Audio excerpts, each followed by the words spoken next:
The Canterbury Tales and Other Poems. Of Geoffrey Chaucer.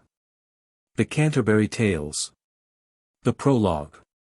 When that Aprilis, with his showers sweet, the drought of March hath pierced to the root, and bathed every vein in such liquor, of which virtue engendered is the flower. When Zephyrus eke with his sweet breath inspired hath in every holt and heath grove, forest, the tender crops and the young sun twigs, boughs, hath in the ram less than one greater than his half-course run. And small fowls make melody, that sleepen all the night with open eye. So pricketh them nature in their courages, hearts, inclinations. Then lunge folk to go on pilgrimages, and palmers less than two greater than for to seek strange strands. To fern hallows cuth in sundry lands. Distant saints known less than three greater than. And specially, from every shire's end of England to Canterbury they wend, the holy blissful martyr for to seek that them hath holpen, when that they were sick. Helped. Befell that, in that season on a day, in Southwark at the tabard less than four greater than as I lay ready to wenden on my pilgrimage to Canterbury with devout courage. At night was come into that hostelry, well 29 in a company of sundry folk, by aventure wifall who had by chance fallen in fellowship, and pilgrims were they all, into company less than five greater than that toward Canterbury would ride. The chamber, and the stables were wide, and well we wherein eased at the best. We were well provided, and shortly, when the sun was to rest, with the best. So had I spoken with them every one, that I was of their fellowship anon, and made for word early for to rise, promise to take our way there as I you devise, describe, relate, but natheless, while I have time and space, ere that I farther in this tale pace, me think that according to reason, to tell you the condition of each of them, so as it seemed me, and which they were in, and of what degree, and eke in what array that they were in. And at a night then will I first begin. A knight there was, and that a worthy man, that from the time that he first began to ridden out, he loved chivalry, truth and honor, freedom and courtesy. Full worthy was he in his lord's war, and thereto had he ridden, no man farther, as well in Christendom as in heathness, and ever honored for his worthiness. At Alessandra less than six greater than he was when it was won. Full often time he had the board begun. Above alle nations in Pruss. Less than seven greater than. In Lettau had he raised, and in Rus, journeyed. No Christian man so oft of his degree. In Grenade at the siege eke had he be. Of Algesir, and ridden in Belmarie. Less than eight greater than. At Laius was he, and at Satalie, when they were won, and in the Greek sea. At many a noble army had he be. At mortal battles had he been 15. And foughten for our faith at Trameccene. In lists thrice, and I slain his foe. This ilk worthy knight had been also same less than 9 greater than. Some time with the lord of Palatai, against another heathen in Turkey. And evermore he had a sovereign price. He was held in very. And though that he was worthy he was wise, high esteem. And of his port as meek as is a maid. He never yet no villainy any said. In all his life, unto no manner white. He was a very perfect gentle knight. But for to tell you of his array. His horse was good, but yet he was not gay. Of fustian he weared a gipon, short doublet. Alle besmoddered with his habergeon, soiled by his coat of mail. For he was late come from his voyage, and went for to do his pilgrimage. With him there was his son, a young squire, a lover, and a lusty bachelor, with locks curled as they were laid in press. Curled. Of 20 year of age he was I guess. Of his stature he was of even length, and wonderly deliver, and great of strength. Wonderfully nimble. And he had been some time in chivalry, cavalry raids. In Flanders, in Artois, and Picardy. And borne him well, as of so little space, in such a short time. In hope to standen in his lady's grace. Embroidered was he, as it were a mead. All full of fresh flowers, white and red. Singing he was, or fluting all the day. He was as fresh as is the month of May. Short was his gown, with sleeves long and wide. Well could he sit on horse, and fair ride. He could songes make, and well indite. Joust, and eke dance, and well portray and write. So hot he loved, that by nightertale night time. He slept no more than doth the nightingale. Courteous he was, lowly, and serviceable. And carved before his father at the table. Less than 10 greater than. A yeoman had he, and servants no mo. At that time, for him list ride so it pleased him so to ride. And he was clad in coat and hood of green. A sheaf of peacock arrows less than 11 greater than bright and keen. Under his belt he bare full thriftily. Well could he dress his tackle yeomanly. His arrows drooped not with feathers low. And in his hand he bare a mighty bow. A nut head less than 12 greater than had he, with a brown visage. Of woodcraft cowed he well all the usage, knew. Upon his arm he bare a gay bracer, small shield. And by his side a sword and a buckler. And on that other side a gay dagger. Harnessed well. And sharp as point of spear. A Christopher on his breast of silver sheen. An horn he bare, the baldric was of green. A forester was he soothly as I guess. Certainly.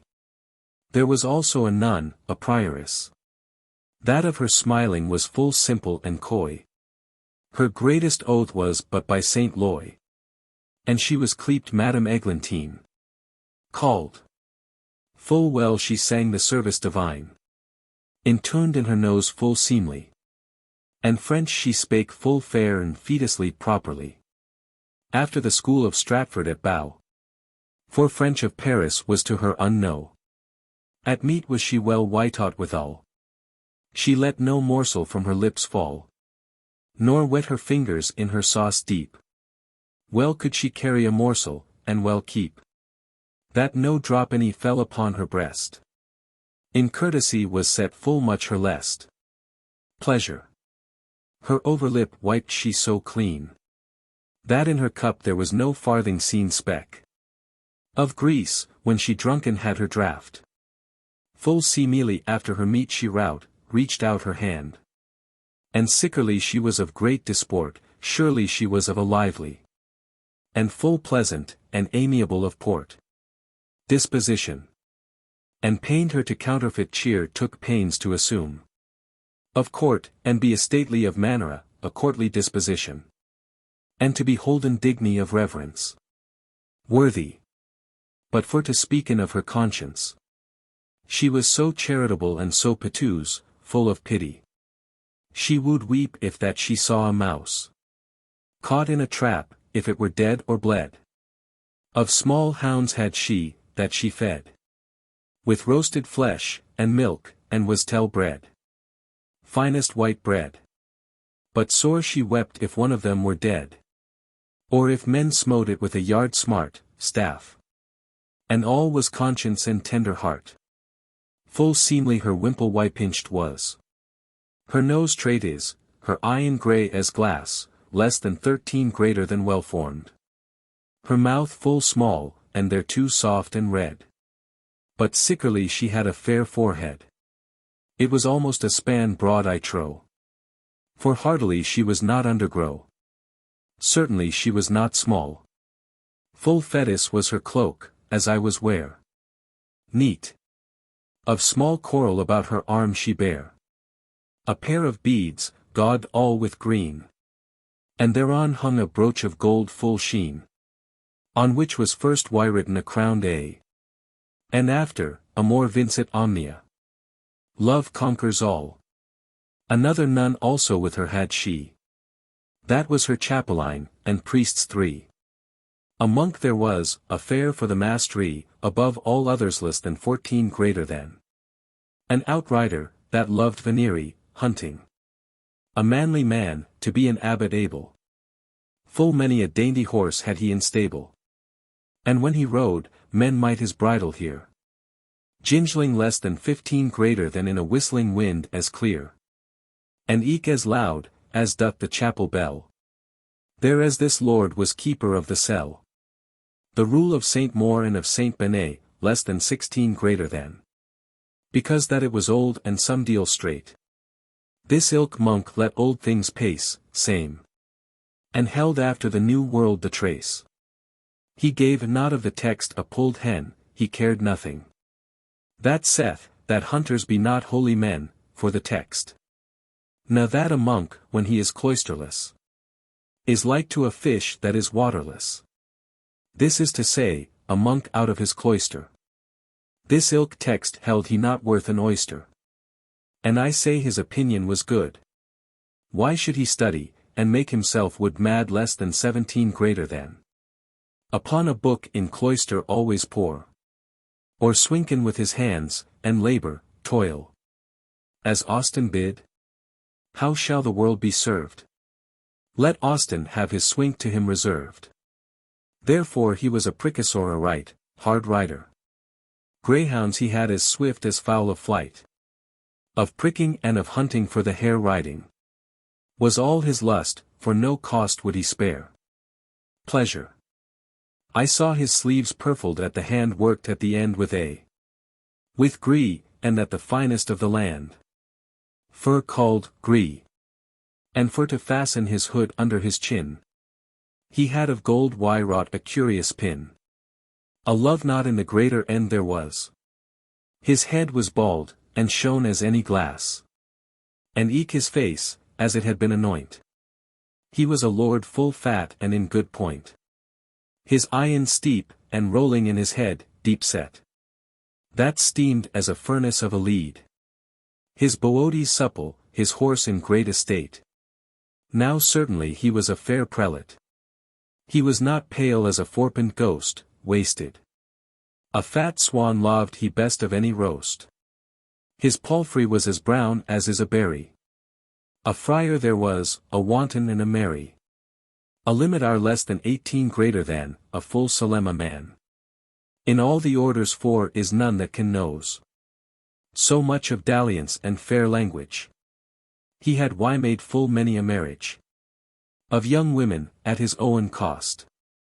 Unto his order he was a noble post. Full well beloved, and familiar was he. With franklins over all in his country, everywhere. And eke with worthy women of the town. For he had power of confession. As said himself, more than a curate. For of his order he was licentiate. Full sweetly heard he confession. And pleasant was his absolution. He was an easy man to give penance. Thereas he wist to have a good pittance, where he know he would. For unto a poor order for to give get good payment. Is signa that a man is well shrive. For if he gave, he durst make avant, dared to boast. He wist that the man was repentant. Knew. For many a man so hard is of his heart. He may not weep although him sore smart. Therefore instead of weeping in prayers, men must give silver to the poor frares. His tippet was farced full of knives stuffed. And pins, for to give to fair wives. And certainly he had a merry note. Well could he sing and play in on a rote, from memory. Of yettings he bare utterly the prize. Songs. His neck was white as is the fleur-de-lis.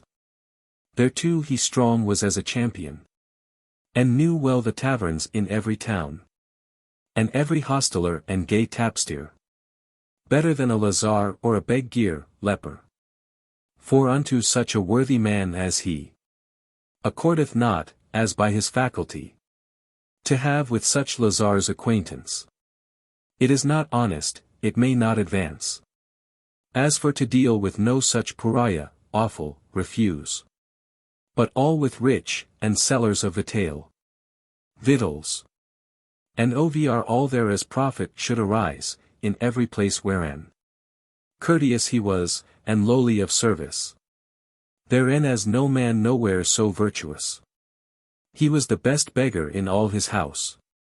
And gave a certain farm for the grant, less than 19 greater than. None of his brethren came in his haunt. For though a widow had but one shoe, so pleasant was his in principio, less than 20 greater than. Yet would he have a farthing ere he went. His purchase was well better than his rent. And rage he could and play as any whelp. In loved as less than 21 greater than. There could he muchel help. Greatly. For there was he not like a cloisterer, with threadbare cope as is a poor scholar. But he was like a master or a pope. Of double worsted was his semi-cope, short cloak. That rounded was as a bell out of press. Somewhat he lisped for his wantonness, to make his English sweet upon his tongue. And in his harping, when that he had sung, his eyen twinkled in his head aright, eyes, as do the stars in a frosty night. This worthy limitar less than 18 greater than was called Hubert. A merchant was there with a forked beard, in motley, and high on his horse he sat. Upon his head a Flandrish beaver hat. His boadies clasped fair and fetusly, neatly. His reasons I spake he full solemnly, sounding alway th increase of his winning. He would the sea were kept less than 22 greater than for anything. Betwixt Middleburg and Orwell than 23 greater than. Well could he in exchange shield sell crown coins less than 24 greater than. This worthy man full well his wit beset, employed. There wist no wight that he was in debt, new man. So estately was he of governance, so well he managed. With his bargains, and with his chevisance. Business contract. Forsooth he was a worthy man withal. But sooth to say, I not how men him call. No not. A clerk there was of Oxenford also, Oxford. That unto logic had long whigo devoted himself. As lean was his horse as is a rake. And he was not right fat, I undertake. But looked hollow, and thereto soberly thin, poorly. Full threadbare was his overest courtepy, uppermost short cloak. For he had gotten him yet no benefice. No was not worldly, to have an office. For him was lever have at his bed's head rather 20 books, clothed in black or red, of Aristotle, and his philosophy. Then robes rich, or fiddle, or psaltery. But all be that he was a philosopher. Yet had he but little gold in coffer. But all that he might of his friends hent, obtain. On books and on learning he it spent. And busily gone for the soul's prey. Of them that gave him less than 25 greater than wherewith to scholae study. Of study took he most care and heed. Not one word spake he more than was need. And that was said in form and reverence. And short and quick, and full of high sentence. Sounding in moral virtue was his speech. And gladly would he learn, and gladly teach. A sergeant of the law, wary and wise. That often had been at the parvis, less than 26 greater than. There was also, full rich of excellence. Discreet he was, and of great reverence. He seemed such, his words were so wise. Justice he was full often in assize. By patent, and by plen commission, full. For his science, and for his high renown. Of fees and robes had he many one. So great a purchaser was nowhere none. All was fee simple to him. In effect, his purchasing might not be in suspect suspicion. Nowhere so busy a man as he there was. And yet he seemed busier than he was. In terms had he case and dooms all judgments. That from the time of King Will were fall. Thereto he could indict, and make a thing. There could no white pinch at his writing. find fault with. And every statute cowed he plain by rote knew. He rode but homely in a medley coat, multicolored, girt with a saint of silk, with bars small, sash. Of his array tell I no longer tale. A franklin was in this company. Rich landowner. White was his beard, as is the daisy. Of his complexion he was sanguine. Well loved he in the morn a sop in wine. To liven in delight was ever his one wont. For he was Epicurus' own son. That held opinion, that plein delight full. Was verily felicity perfite. An householder, and that a great, was he. Saint Julian less than 27 greater than he was in his country. His bread, his ale, was alway after one, pressed on one. A better envined man was nowhere none. Stored with wine. Without baked meat never was his house. Of fish and flesh, and that so plenteous. It snowed in his house of meat and drink.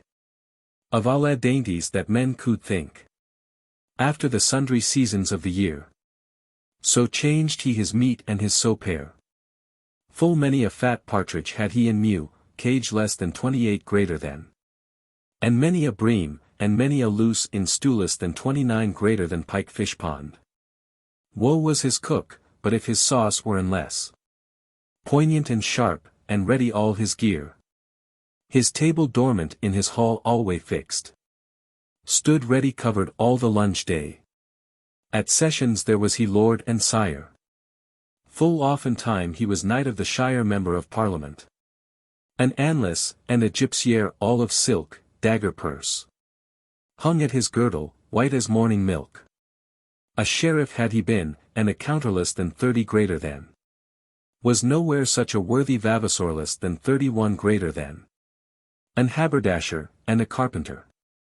A webby, a dyer, and a tapier, weaver tapestry maker. Were with us eke, clothed in one livery. Of a solemn and great fraternity. Full fresh and new their gear white-picked was. Spruce. Their knives were white-shaped not with brass, mounted. But all with silver wrought full clean and well. Their girdles and their pouches every deal. In every part. Well seemed each of them a fair burgess. To sitten in a guild hall, on the dais. Less than 32 greater than. Ever each, for the wisdom that he knew. Was shapely for to be an alderman. Fitted. For chattels had they enough and rent. And eke their wives would it well assent. And else certain they had been to blame. It is full fair to be wyclept madam. And for to go to vigils all before. And have a mantle royally wybore. Less than 33 greater than. A cook they had with them for the nones, occasion. To boil the chickens and the marrow bones. And powder merchant tart and gallingale. Well could he know a draught of London ale. He could roast, and stew, and broil, and fry. Make mortros, and well bake a pie. But great harm was it, as it thought me. That, on his shin a mormal had he. Ulcer. For blanc manger, that made he with the best less than 34 greater than. A shipman was there, one far by west, who dwelt far. For aught I wot, he was of Dartmouth. To the west. He rode upon a rounsey, as he could, hack. All in a gown of falding to the knee. Coarse cloth. A dagger hanging by a lace had he. About his neck under his arm adown. The hot summer had made his hue all brown. And certainly he was a good fellow. Full many a draught of wine he had whitedraw. From Bordeaux ward, while that the chapmen sleep. Of nice conscience took he no keep. If that he fought, and had the higher hand. By water he sent them home to every land. He drowned his. But of his craft to reckon well his tides, prisoners. His streams and his strands him besides. His Herborough, his Moon, and Lode manage, harborage. There was none such, from Hull unto Carthage pilotage less than 35 greater than. Hardy he was. And wise, I undertake.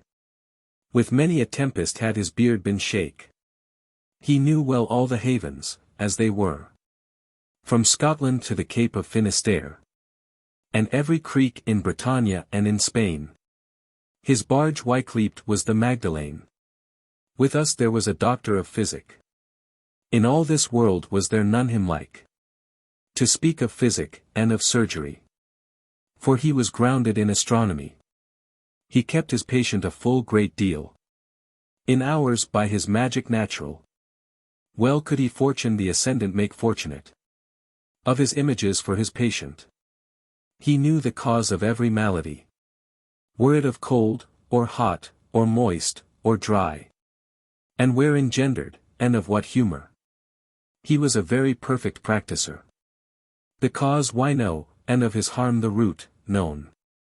Anon he gave to the sick man his boot remedy. Full ready had he his apothecaries. To send his druggies and his lectuaries. For each of them made other for to win.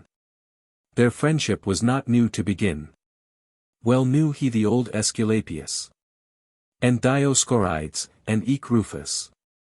Old Hippocras, Halley, and Gallian. Serapion, Rhasis, and Avicen. Averroes, Damascene, and Constantine. Bernard, and Gaddesden, and Gilbertin. Less than 36 greater than. Of his diet measurable was he. For it was of no superfluity.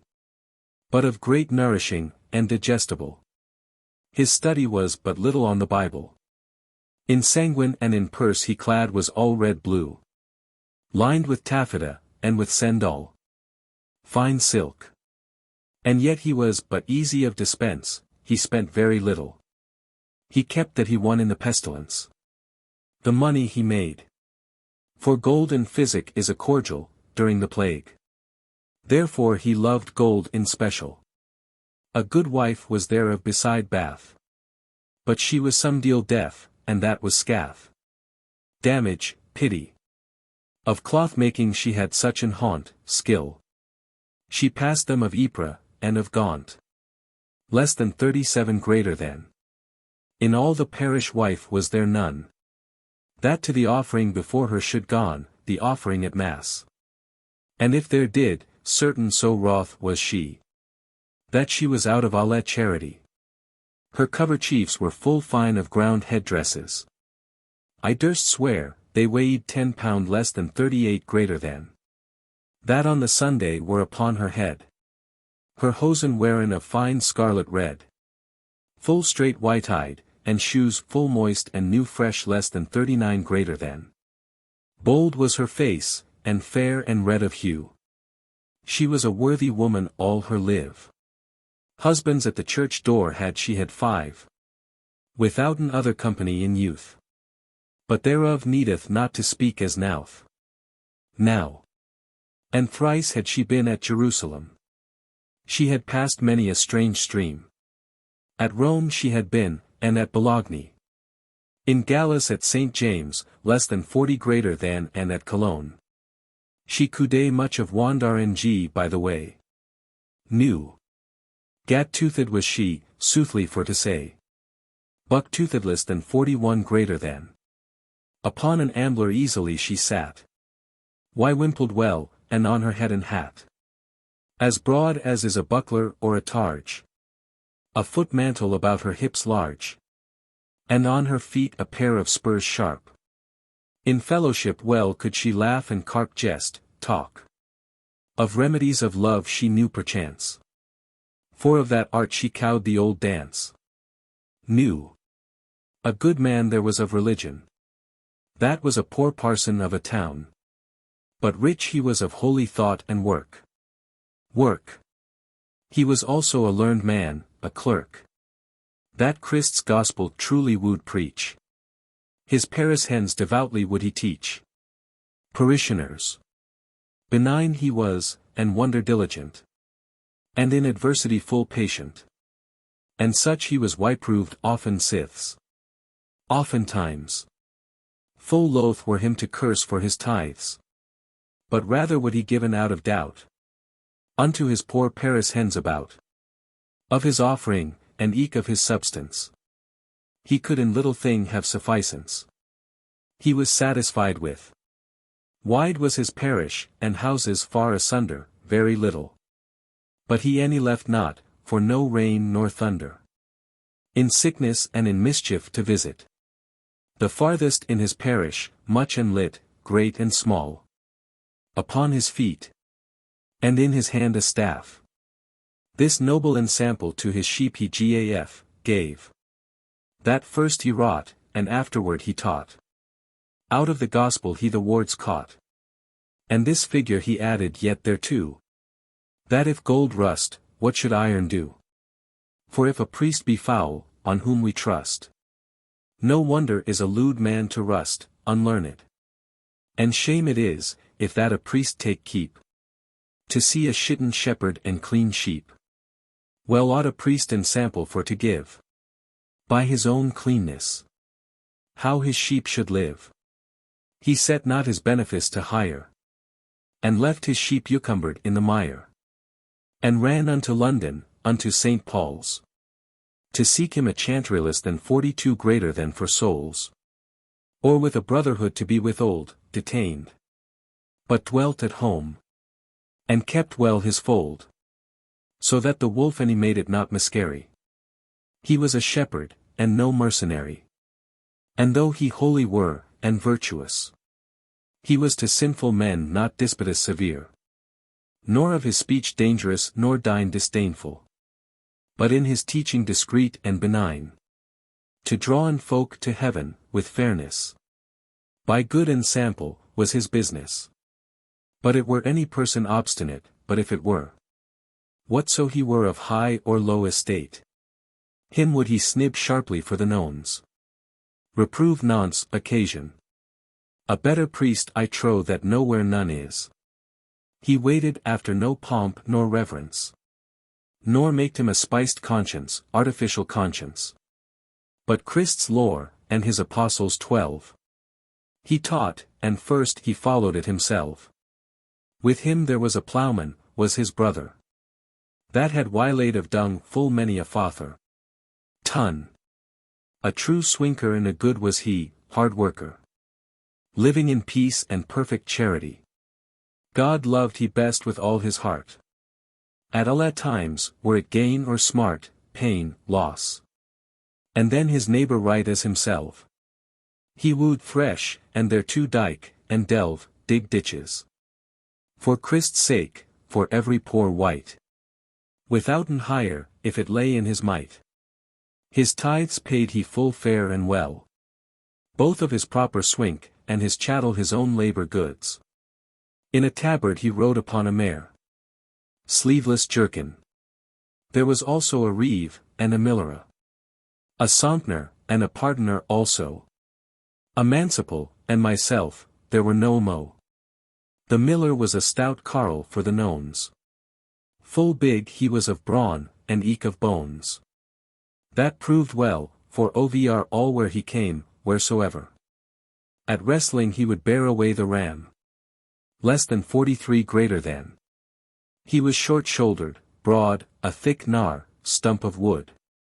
There was no door, that he an old heave-off bar, could not. Or break it at a running with his head. His beard as any sow or fox was red. And thereto broad, as though it were a spade. Upon the cop right of his nose he had head less than 44 greater than. A wart, and thereon stood a tuft of hairs. Red as the bristles of a sow's ears. His nose thurls black were and wide. Nostrils less than 45 greater than. A sword and buckler bare he by his side. His mouth as wide was as a furnace. He was a jangler, and a goliard eyes, buffoon less than 46 greater than. And that was most of sin and harlotries. Well could he steal corn, and tolly thrice. And yet he had a thumb of gold, pardie. Less than 47 greater than. A white coat and a blue hood weared he. A bagapipe well could he blow and sewn. And therewithal he brought us out of town. A gentle manciple less than 48 greater than was there of a temple. Of which acateurs might take ensample buyers. For to be wise in buying of the tale. Victuals.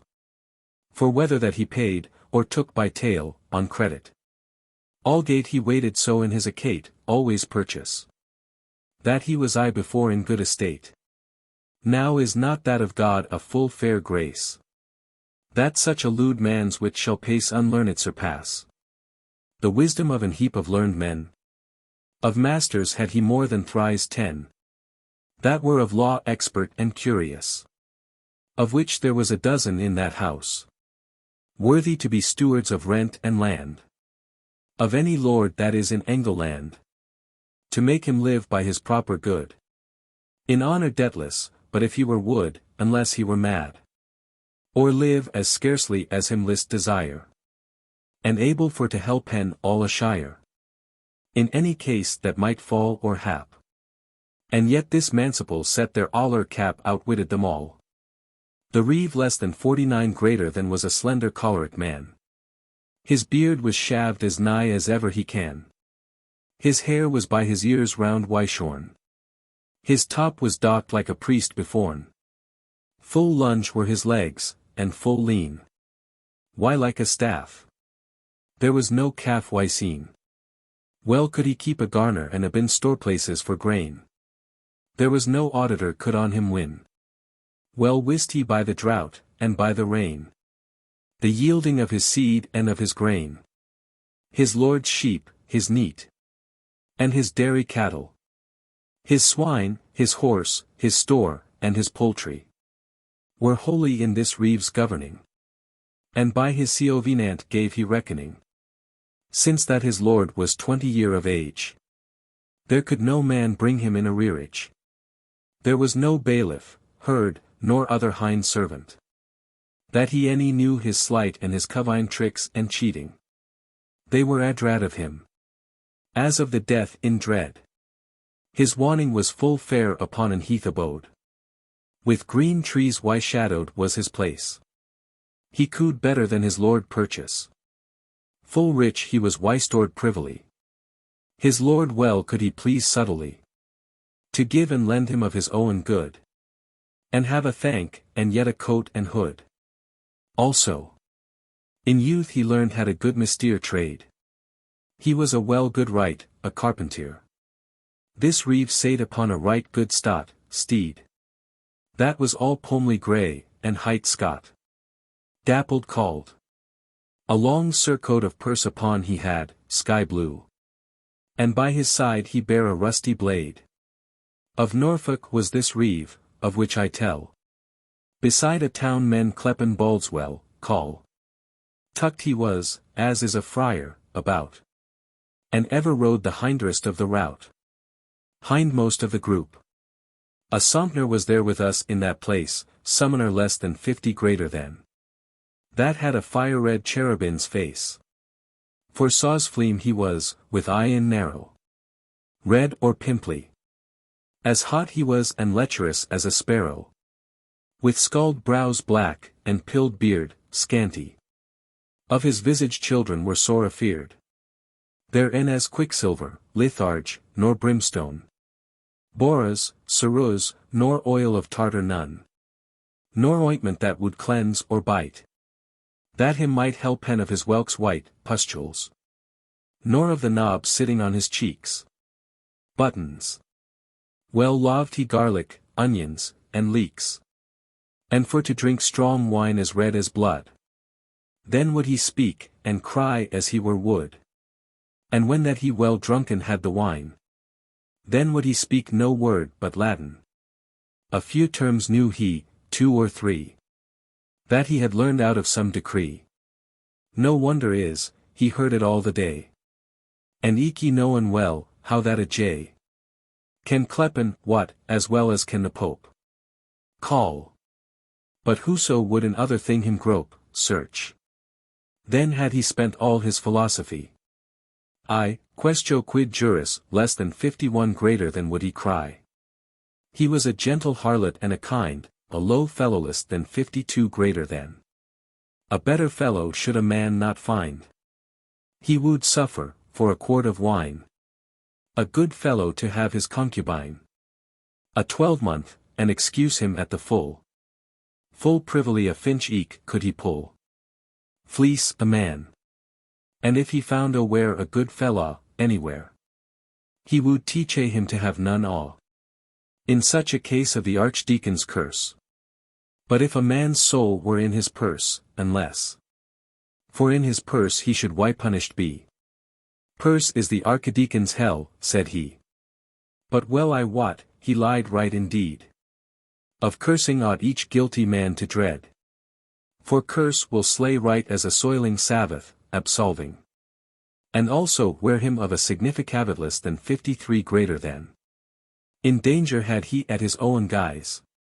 The young girls of the diocese, less than 54 greater than. And knew their counsel, and was of their rede. Counsel. A garland had he set upon his head. As great as it were for an Alash take, the post of an alehouse sign. A buckler had he made him of a cake. With him there rode a gentle pardoner less than 55 greater than. Of Roncesvalles, his friend and his compere. That straight was comin' from the court of Rome. Full loud he sang, Come hither, love, to me. This Sompnour bare to him a stiff burdown, sang the bass. Was never trump of half so great a sown. This pardoner had hair as yellow as wax. But smooth it hung, as doth a strike of flax, strip. By ounces hung his locks that he had. And therewith he his shoulders overspread. Full thin it lay, by culpons 1 and 1, locks, shreds. But hood for jollity, he weared none.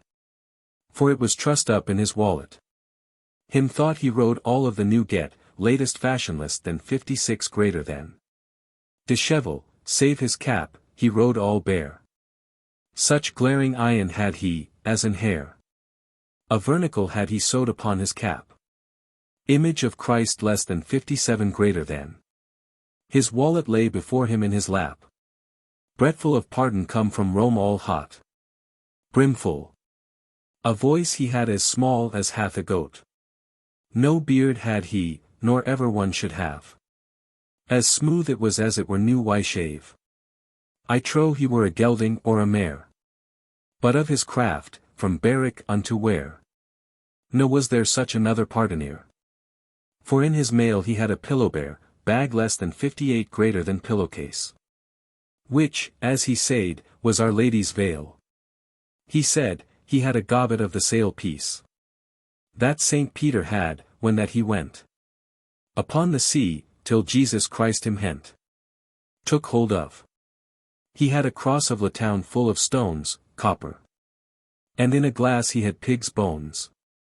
But with these relics, when that he found a poor parson dwelling upon London. Upon a day he got him more money than that the parson got in moneths tway. And thus with feigned flattering in japes, jests, he made the parson and the people his apes. But truly to tell then at the last, he was in church a noble ecclesiast. Well could he read a lesson or a story. But alder best he sang an offertory, best of all. For well he wist, when that psalm was sung, he must preach, and well affile his tongue, polish, to win silver, as he right well could. Therefore he sang full merrily and loud. Now have I told you shortly in a clause. Th estate, th array, the number, and eke the cause. Why that assembled was this company. In Southwark at this gentle hostelry. That hight the tabard, fast by the bell. Less than 59 greater than. But now is time to you for to tell. How that we baron us that ilk night, what we did that same night. When we were in that hostelry alight. And after will I tell of our voyage. And all the remnant of our pilgrimage. But first I pray you of your courtesy. That ye arread it not my villainy, count it not rudeness in me. Though that I plainly speak in this matter. To tell en you their wards and their cheer. Not though I speak their wards properly. For this ye knowen all so well as I. Whoso shall tell a tale after a man, he must rehearse, as nigh as ever he can, every word, if it be in his charge. All speak he ne'er so rudely and so large. Let him speak. Or else he must tell his tale untrue. Or feign things, or find words new. He may not spare, although he were his brother. He must as well say one word as another. Christ spake himself full broad in holy writ. And well ye what no villainy is it. Eke Plato saith, whoso that can him read. The words must be cousin to the deed. Also I pray you to forgive it me. All have I not set folk in their degree, although I have. Here in this tale, as that they shouldn't stand. My wit is short, ye may well understand. Great cheer made our host us every one. And to the supper set he us anon. And served us with victual of the best. Strong was the wine, and well to drink us lest. Pleased. A seemly man our host was withal. For to have been a marshal in an hall. A large man he was with eye steep, deep set. A fairer burgess is there none in cheapless than 60 greater than. Bold of his speech, and wise and well wytaught. And of manhood lacked him right naught. Eke thereto was he right a merry man. And after supper playin' he began. And spake of mirth amongst other things. When that we had made our reckonings. And said thus. Now, lordings, truly. Ye be to me welcome right heartily. For by my troth, if that I shall not lie. I saw not this year such a company. At once in this herborough, is now. In less than 61 greater than. Fain would I do mirth, and I wist how. If I knew. And of a mirth I am right now bethought. To do you ease, and it shall cost not. Pleasure. Ye go to Canterbury, God you speed. The blissful martyr quite you your meed. Grant you what? And well I wot, as ye go by the way, you deserve. Ye shoppen you to talken and to play, intend to. For truly comfort nor mirth is none. To ride by the way as dumb as stone. And therefore would I make you disport. As I said erst, and do you some comfort. And if you liketh all by one assent. Now for to stand in at my judgment. And for to worken as I shall you say. Tomorrow, when ye ridden on the way. Now by my father's soul that is dead. But ye be merry, smitteth off mine head. Unless you are merry. Hold up your hands without more speech. Smite off my head. Our counsel was not lunge for to seek. Us thought it was not worth to make it wise, discuss it at length. And granted him without more of this, consideration. And bade him say his verdict, as him lest. Lordings, quoth he, now hearken for the best. But take it not, I pray you, in disdain. This is the point, to speak it flat and plain. Flat. That each of you, to shorten with your way. In this voyage, shall tell en tales tway. To Canterbury ward, I mean it so. And homeward he shall tell en other two. Of adventures that whilom have befall. And which of you that bear th him best of all? That is to say, that telleth in this case. Tales of best sentence and most solace. Shall have a supper at your aller cost at the cost of you all. Here in this place, sitting by this post. When that ye come again from Canterbury. And for to make you the more merry. I will myself gladly with you ride. Right at mine own cost, and be your guide. And whoso will my judgment with say. Shall pay for all we spenden by the way. And if ye vouchsafe that it be so. Tell me anon without words more. And I will early shape me therefore. This thing was granted, and our oath we swore. With full glad heart, and prayed him also. That he would vouchsafe for to do so. And that he would be our governor. And of our tales judge and report our. And set a supper at a certain price. And we will ruled be at his device. In high and low, and thus by one assent. We be accorded to his judgment. And thereupon the wine was fed anon. Fetched. We drunken, and to rest went each one. Withouten any longer tarrying. A morrow, when the day began to spring. Up rose our host, and was our aller cock, the cock to wake us all. And gathered us together in a flock. And forth we ridden all a little space. Unto the watering of Saint Thomas less than 62 greater than. And there our host began his horse arrest. And said, Lords, hearken if you lest. Ye weet your forward, and I it record. Know your promise. If even song and morning song accord. Let's see now who shall tell the first tale. As ever may I drink wine or ale. Whoso is rebel to my judgment. Shall pay for all that by the way is spent. Now draw ye cuts, ere that ye farther twin. Lots go. He which that hath the shortest shall begin. Sir Knight, quoth he, my master and my lord. Now draw the cut, for that is mine accord. Come near, quoth he, my lady prioress. And ye, sir clerk, let be your shamefastness. Nor study not, lay hand to, every man. Anon to draw and every wight began. And shortly for to tell en as it was. Were it by a venture, or sort, or cas, lot chance. The sooth is this, the cut fell to the knight. Of which full blithe and glad was every wight. And tell he must his tale as was reason. By forward, and by composition. As ye have heard, what needeth words amo? And when this good man saw that it was so. As he that wise was and obedient. To keep his forward by his free assent. He said. Sit hen I shall begin this game, since. Why, welcome be the cut in God's name. Now let us ride, and hearken what I say. And with that word we ridden forth our way. And he began with right a merry cheer. His tale anon, and said as ye shall hear. Notes to the prologue. 1. Tyrwhitt points out that, the bull, should be read here, not, the ram, which would place the time of the pilgrimage in the end of March. Whereas, in the prologue to the Man of Law's tale, the date is given as the 28th day of April, that is messenger to May. 2.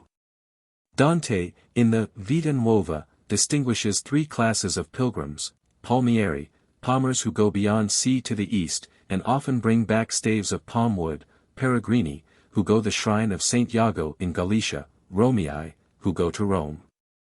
Sir Walter Scott, however, says that palmers were in the habit of passing from shrine to shrine, living on charity.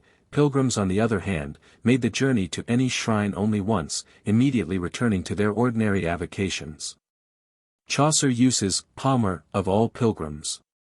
3. Hallows survives, in the meaning here given, in All Hallows, All Saints' Day. Couth, past participle of con, to know, exists in uncouth. 4. The tabard, the sign of the inn, was a sleeveless coat, worn by heralds. The name of the inn was, some 3 centuries after Chaucer, changed to the Talbot. 5. In Wyfall, y is a corruption of the Anglo-Saxon ge prefixed to participles of verbs. It is used by Chaucer merely to help the meter in German. Wyfall, or Wyfall, would be gefallen, Wyrun, or Wyron, would be Geranen. 6. Alexandria, in Egypt, captured by Pierre de Lusignan, king of Cyprus, in 1365 but abandoned immediately afterwards. 13 years before, the same prince had taken Satoli, the ancient Italia, in Anatolia, and in 1367 he won Laias, in Armenia, both places named just below. 7. The knight had been placed at the head of the table, above knights of all nations, in Prussia, whither warriors from all countries were wont to repair. To aid the Teutonic order in their continual conflicts with their heathen neighbors in Lettau or Lithuania, German. Litauen, Russia, and 8. Algeciras was taken from the Moorish king of Granada, in 1344, the Earls of Derby and Salisbury took part in the siege. Belmarie is supposed to have been a Moorish state in Africa. But Pommery has been suggested as the correct reading. The Great Sea, or the Greek Sea, is the eastern Mediterranean. Tramesine, or Tramesine, is enumerated by Froissart among the Moorish kingdoms in Africa. Palatai, or Palathia, in Anatolia, was a fief held by the Christian knights after the Turkish conquests, the holders paying tribute to the infidel. Our knight had fought with one of those lords against a heathen neighbor. 9. Ilk, same. Compare the Scottish phrase, of that ilk, that is, of the estate which bears the same name as its owner's title. 10. It was the custom for squires of the highest degree to carve at their fathers' tables. 11. Peacock arrows, large arrows, with peacock's feathers. 12. A nut head, with nut brown hair, or, round like a nut, the hair being cut short. 13. Grey eyes appear to have been a mark of female beauty in Chaucer's time. 14. For the mastery, was applied to medicines in the sense of sovereign, as we now apply it to a remedy. 15. It was fashionable to hang bells on horses' bridles. 16. Saint Benedict was the first founder of a spiritual order in the Roman Church. Maurice, abbot of Fulda from 822 to 842, did much to re-establish the discipline of the Benedictines on a true Christian basis. 17. Wood, mad, Scottish, wood. Felix says to Paul, too much learning hath made thee mad. 18. Limit hour, a friar with license or privilege to beg, or exercise other functions, within a certain district, as, the limit hour of Holderness. 19. Farm, rent, that is, he paid a premium for his license to beg. 20. In principio, the first words of Genesis and John, employed in some part of the Mass. 21. Lauvidas, meetings appointed for friendly settlement of differences, the business was often followed by sports and feasting. 22. He would the sea were kept for anything, he would for anything that the sea were guarded. The old subsidy of tonnage and poundage, says Tyrwhitt, was given to the king pour la sauvegarde et custody del mer. For the safeguard and keeping of the sea, 12e, 4. C.3. 23. Middelburg, at the mouth of the Scheldt, in Holland, Orwell, a seaport in Essex. 24. Shields, crowns, so called from the shields stamped on them, French, ECU, Italian, scudo. 25. Poor scholars at the universities used then to go about begging for money to maintain them and their studies. 26. Parvis, the portico of St. Paul's, which lawyers frequented to meet their clients. 27. St. Julian, the patron saint of hospitality, celebrated for supplying his votaries with good lodging and good cheer. 28. Mew, cage. The place behind Whitehall, where the king's hawks were caged, was called the mews. 29. Many a luce in stew, many a pike in his fish pond, in those Catholic days, when much fish was eaten, no gentleman's mansion was complete without a stew. 30. Countar, probably a steward or accountant in the county court. 31. Vavasseur, a landholder of consequence, holding of a duke, marquis, or earl, and ranking below a baron.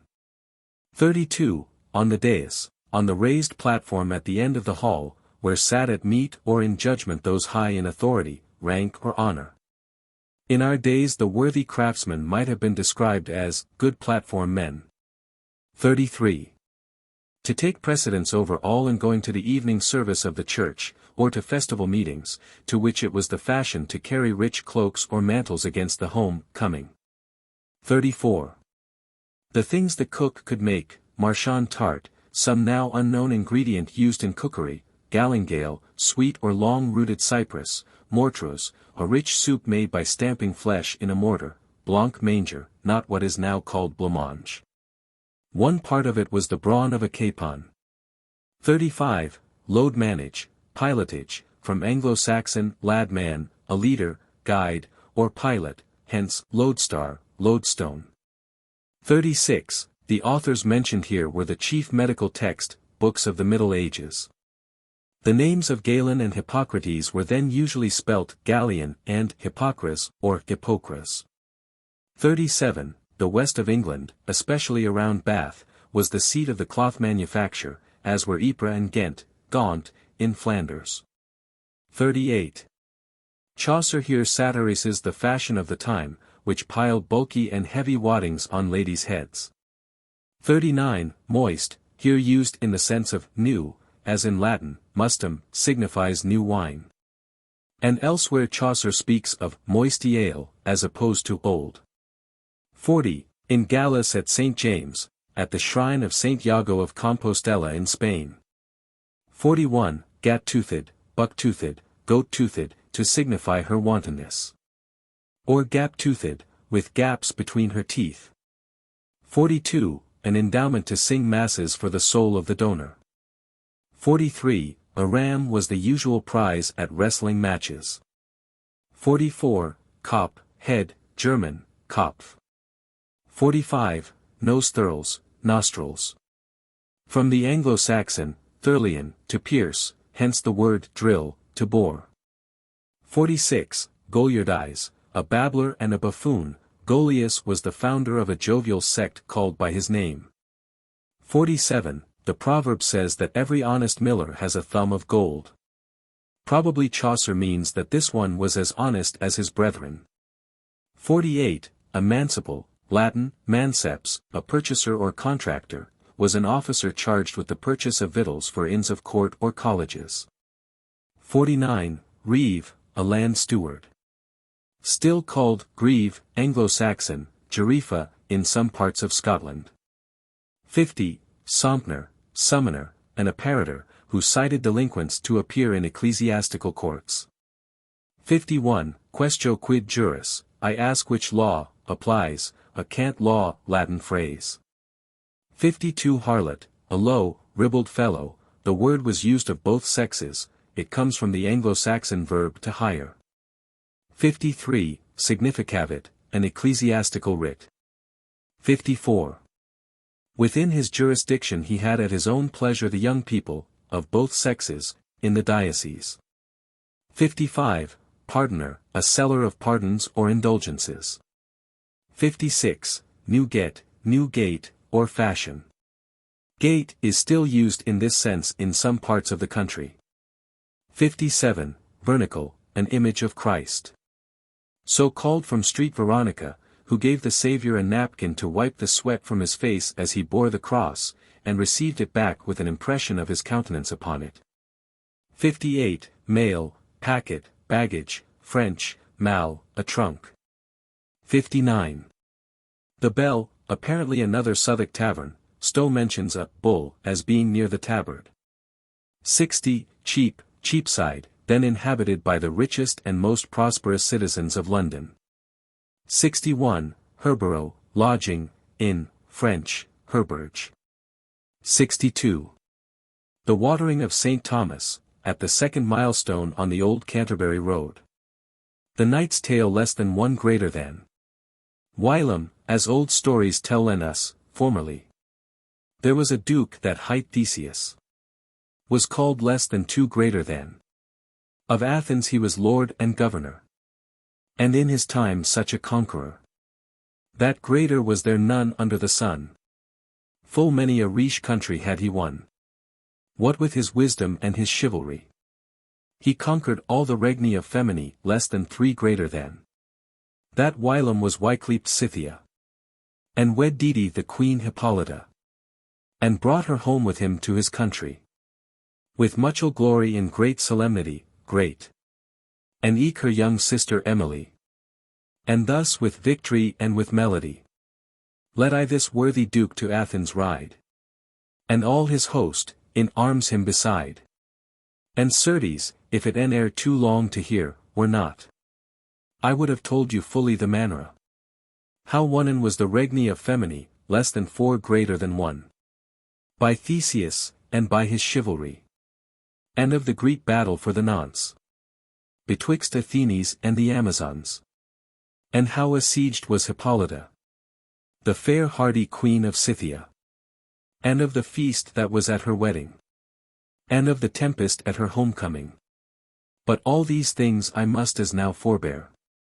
I have, God wot, a large field to ear plowless than 5 greater than. And weak be the oxen in my plough. The remnant of my tale is long enow. I will not let 10 eke none of this route hinder any of. Let every fellow tell his tale about this company. And let's see now who shall the supper win. There as I left, I will again begin where I left off.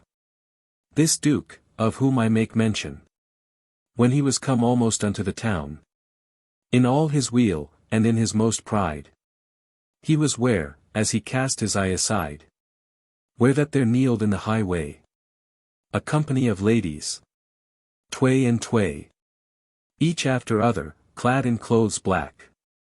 But such a cry and such a woe they make, that in this world en is creature living, that hard such another lamenting less than 6 greater than. And of this crying would they never stenten, desist, till they the rainess of his bridal henten seize. What folk be ye that at mine homecoming perturben so my feast with crying? Quoth Theseus, have ye so great envy of mine honor, that thus complain and cry? Or who hath you misboden, or offended, wronged? Do tell me, if it may be amended. And why that ye be clad thus all in black? The oldest lady of them all then spake, when she had swooned, with a deadly cheer, countenance, that it was ruth for to see or hear. Pity, she said, Lord, to whom fortune hath given victory, and as a conqueror to liven. Not grieveth us your glory and your honor, but we beseech in mercy and succor. Have mercy on our woe and our distress.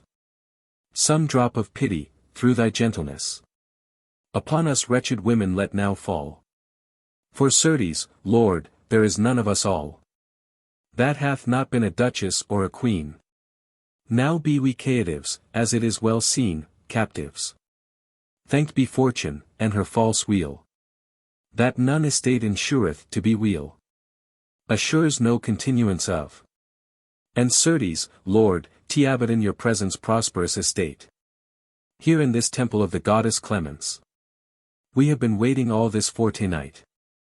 Now help us, Lord, since it lies in thy might.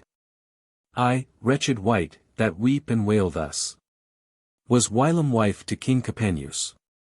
That starf at Thebes, cursed be that day, died less than 7 greater than. And allow we that be in this array, and maken all this lamentation. We lost 10 all our husbands at that town, while that the siege thereabouten lay. And yet the old Creon, well away. That lord is now of Thebes the city, fulfilled of ire and of iniquity. He for despite, and for his tyranny, to do the dead body's villainy, insult of all our lords, which that been wise law, slain, hath all the bodies on an heap withdraw, and will not suffer them by none assent, neither to be buried, nor burnt, but mocketh hounds eat them in despite. And with that word, without more respite, they fall and groff, and cry den piteously, grovelling. Have on us wretched women some mercy, and let our sorrow sin ken in thine heart. This gentle Duke down from his courser start, with heroot piteous, when he heard them speak.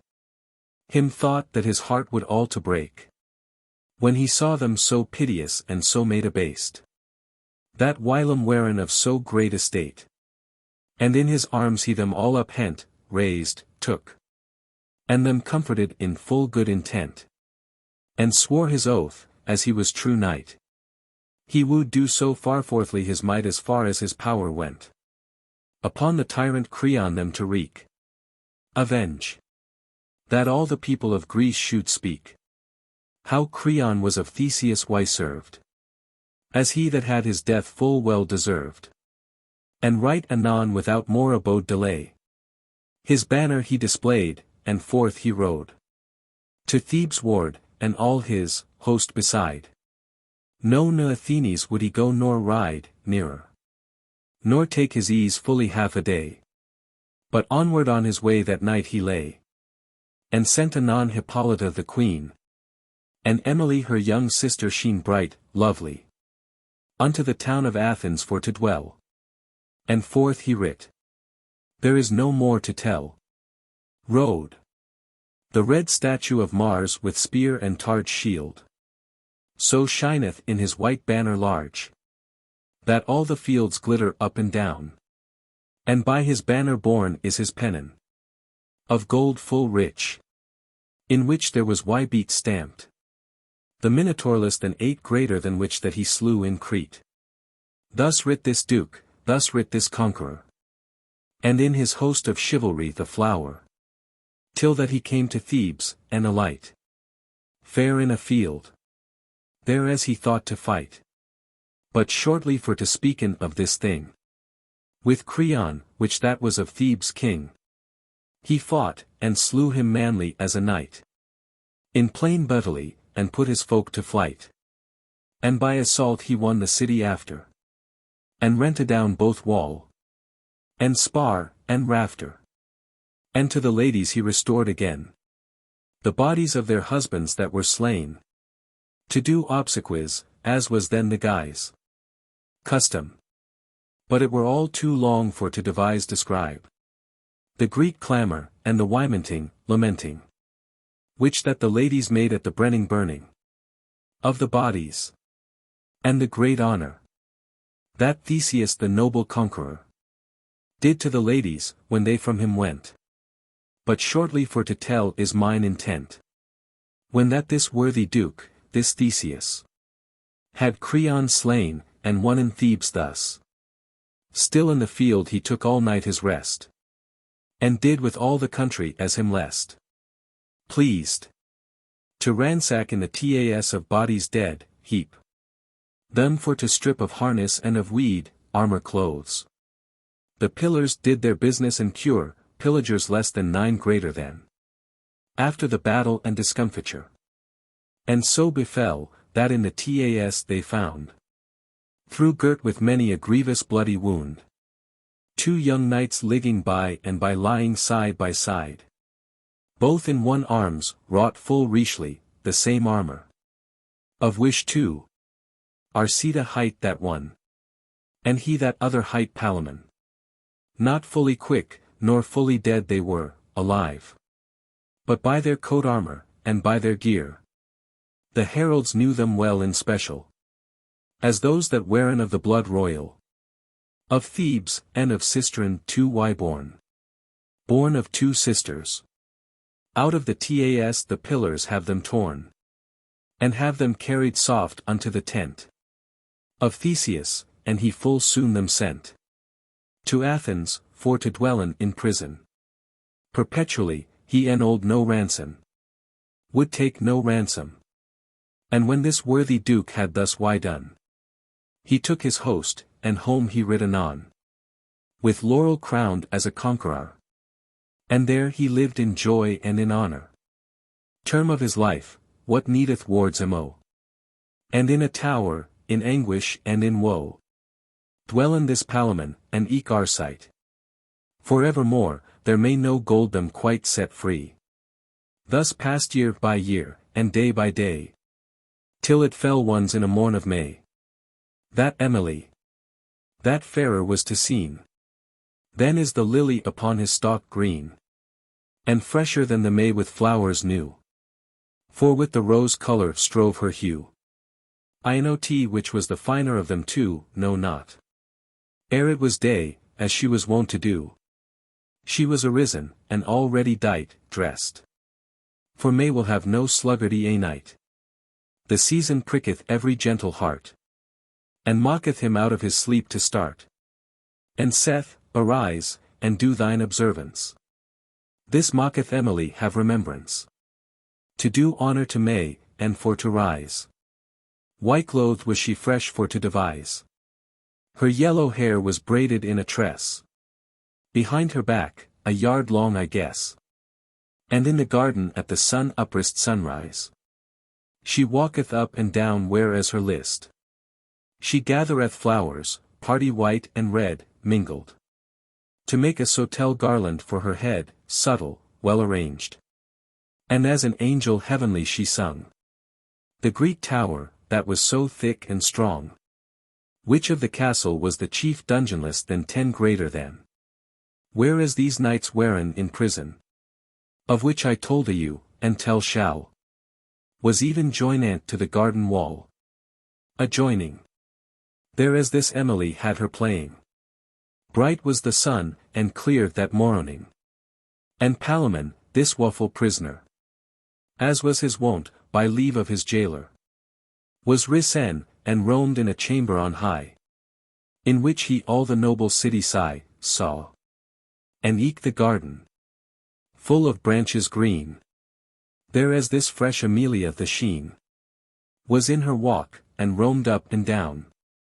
This sorrowful prisoner, this Palamon, went in his chamber roaming to and fro, and to himself complaining of his woe, that he was born, full oft he said, alas! And so befell, by aventure or chance, that through a window thick of many a bar, of iron great, and square as any spar, he cast his eyes upon Amelia, and therewithal he blent and cried, ah! Started aside, as though he stunned gen were unto the heart, and with that cry Arcite anon upstart, and said, cousin mine, what aileth thee? That art so pale and deadly for to see. Why criedst thou? Who hath thee done offence? For God's love, take all in patience. Our prison, for it may none other be. Imprisonment. Fortune hath given us this adversity. Some aspect or disposition wicked. Of Saturnless than 11 greater than, by some constellation. Hath given us this, although we had it sworn. So stood the heaven when that we were born. We must endure, this is the short and plain. This Palamon answered, and said again. Cousin, forsooth of this opinion. Thou hast a vain imagination. This prison caused me not for to cry. But I was hurt right now thorough mine eye. Into mine heart, that will my bane be. Destruction. The fairness of the lady that I see, yond in the garden roaming to and fro, is cause of all my crying and my woe. I not where she be woman or goddess, know not whether. But Venus is it, soothly as I guess, truly. And therewithal on knees adown he fill, and said, Venus, if it be your will, you in this garden thus to transfigure, before me sorrowful wretched creature, out of this prison help that we may scape. And if so be our destiny be shape, by etern word to dying in prison, of our lineage have some compassion. That is so low why brought by tyranny. And with that word our Sita gone Espy began to look forth. Whereas this lady roamed to and fro.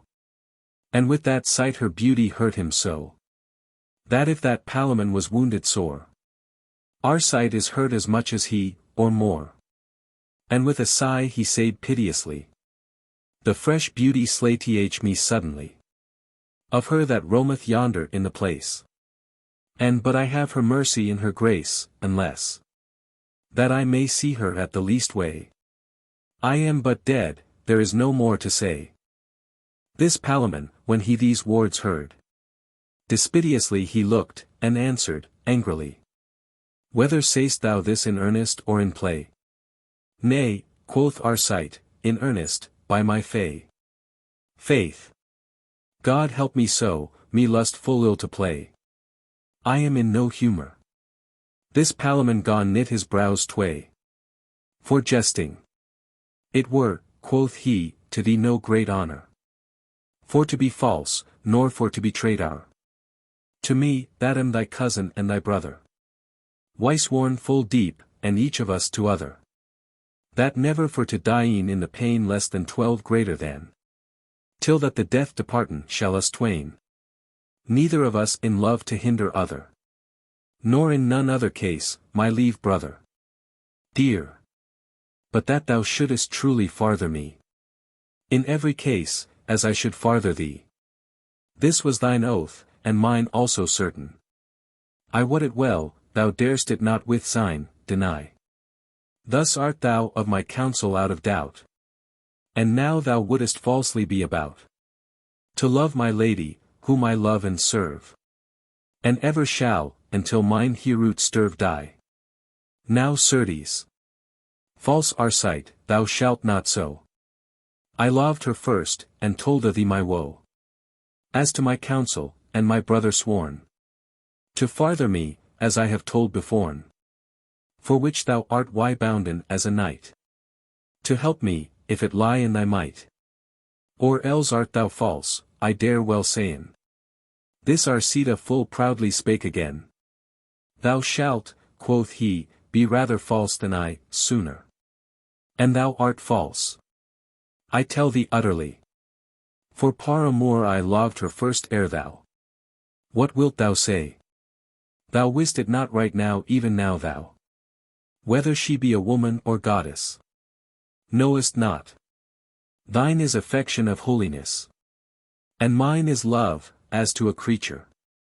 For which I told thee mine aventure. As to my cousin, and my brother sworn, I pose that thou lov'dst her beforn, suppose. Wost thou not well the old clerk's solace than 13 greater than, know'st that who shall give a lover any law? Love is a greater law, by my pan, than may be give end to any earthly man. Therefore positive law, and such decree, is broke alway for love in each degree. A man must needs love, maugre his head. He may not flee it, though he should be dead. All be she maid, or widow, or else wife.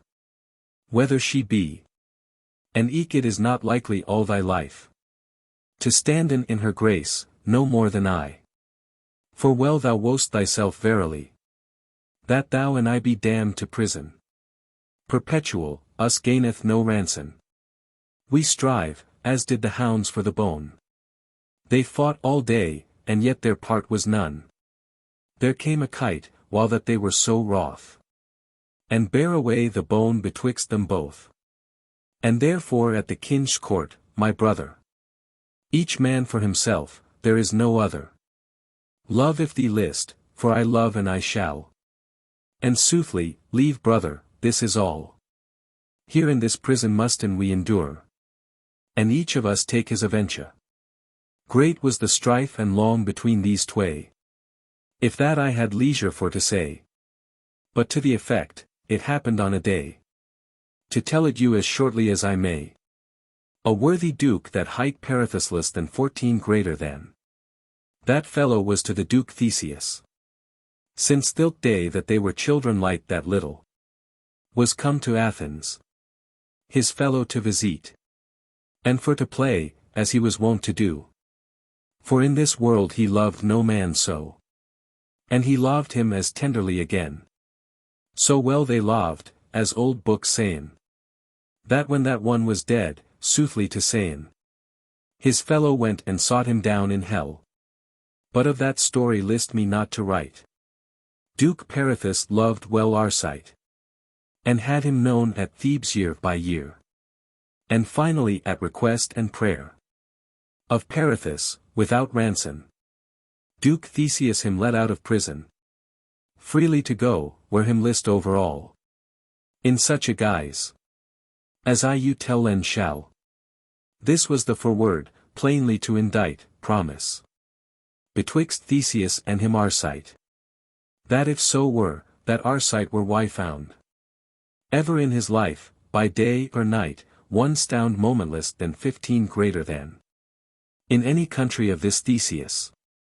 And he were caught, it was accorded thus, that with a sword he should lose his head. There was none other remedy nor rede, counsel, but took his leave, and homeward he him sped. Let him beware, his neck leath to Wednesday in pledge. How great a sorrow suffereth now Arcite, the death he feeleth through his heroot smite. He weepeth, waileth, crieth piteously. To slay himself he waiteth privily. He said, Alas the day that I was born! Now is my prison worse than beforn. Now is me shape eternally to dwell it is fixed for me. Not in purgatory, but right in hell. Alas! That ever I knew Perithus. For else had I dwelt with Theseus. Why fettered in his prison of Irmo? Then had I been in bliss, and not in woe. Only the sight of her, whom that I serve, though that I never may her grace deserve, would have sufficed right enough for me. O dear cousin Palamon, quoth he, thine is the victory of this aventure. Full blissfully in prison to endure. In prison? Nay certes, in paradise. Well hath fortune why turned thee the dice, that hast the sight of her, and ith absence.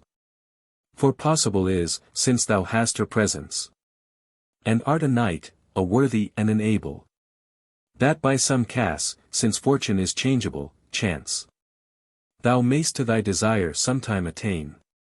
But I that am exiled, and barren of all thy grace, and in so great despair, that therein is either water, fire, nor air, nor creature, that of them maked is, that may me help nor comfort in this.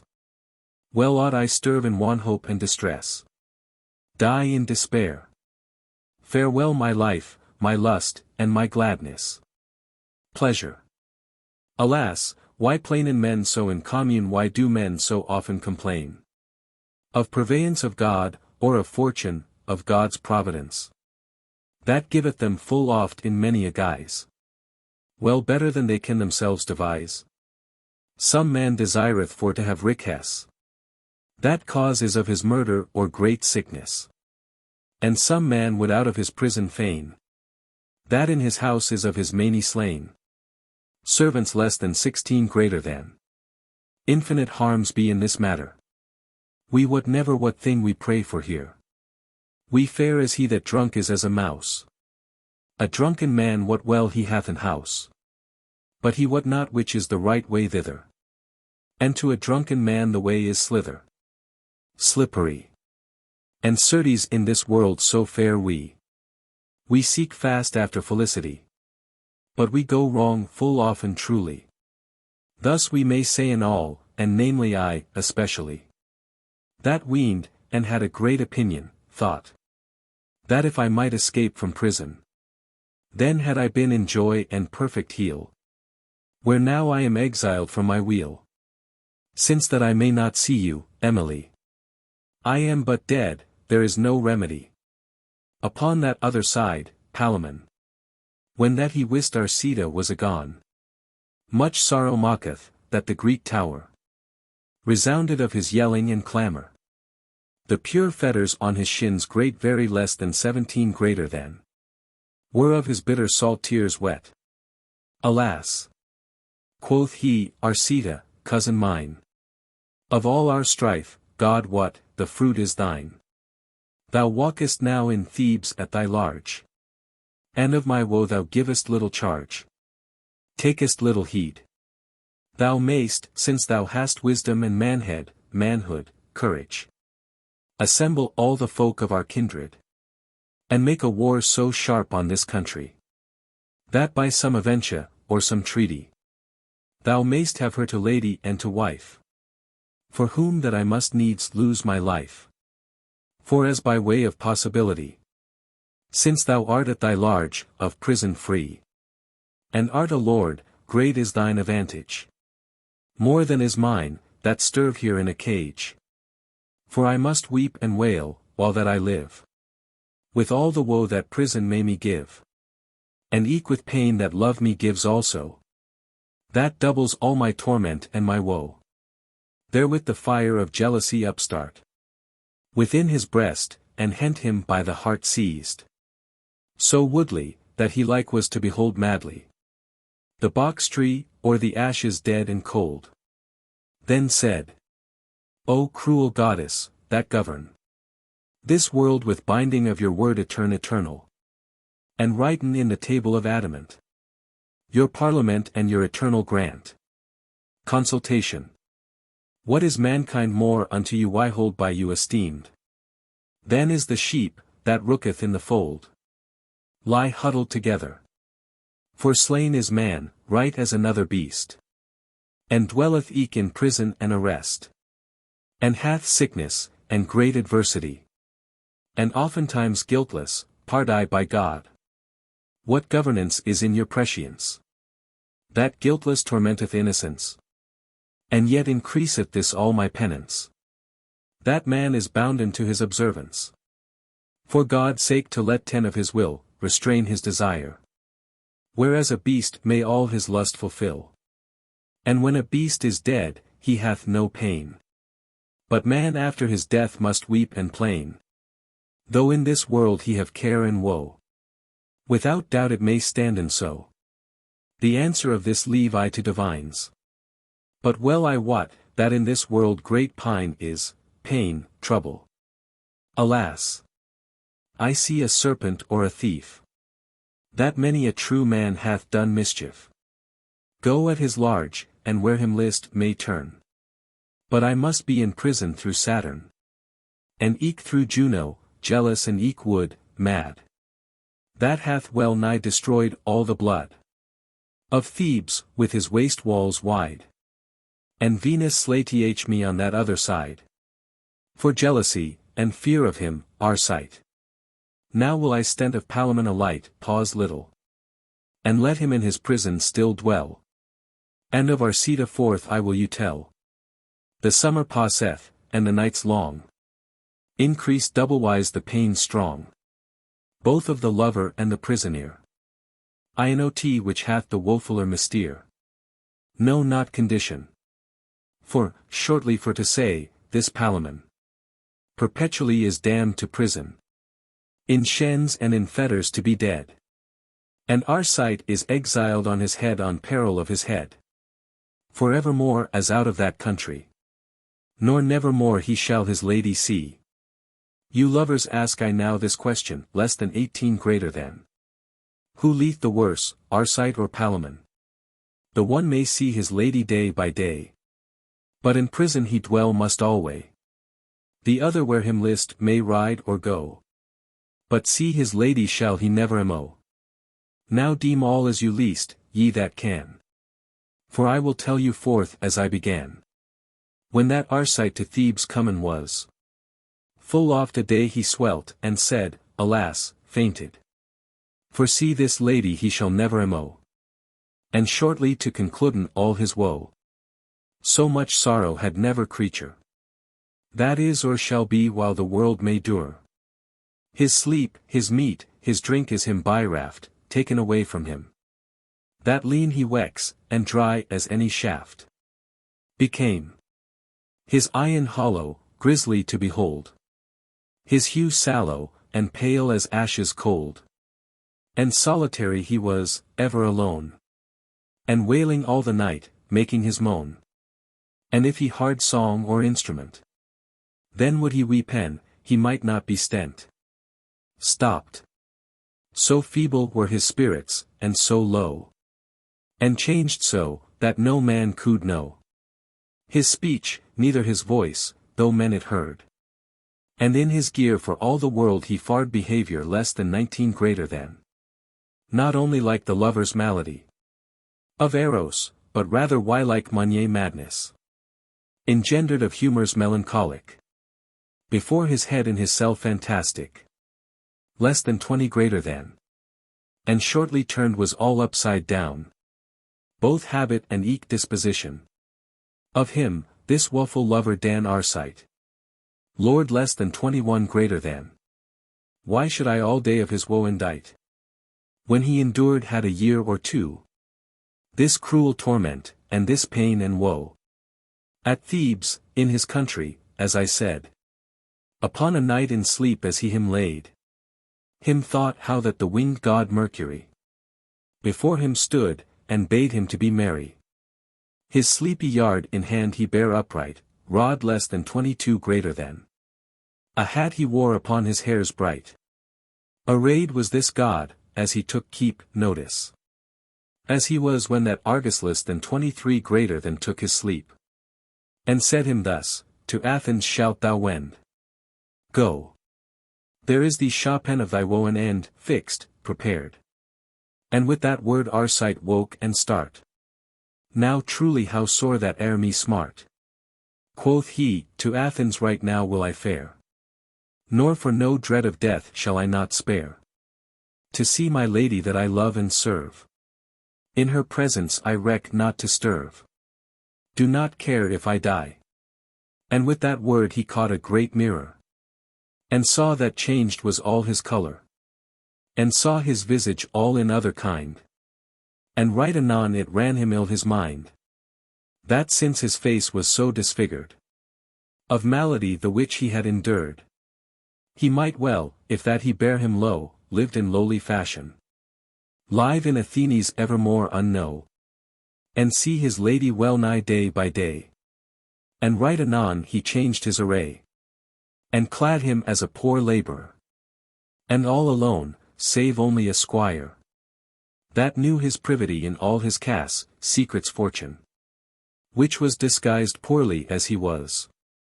To Athens is he gone the next way. Nearest less than 24 greater than. And to the court he went upon a day. And at the gate he proffered his service. To drudge and draw, whatso men would devise. Order. And, shortly of this matter for to sayn. He fell in office with a chamberlain. The which that dwelling was with Emily.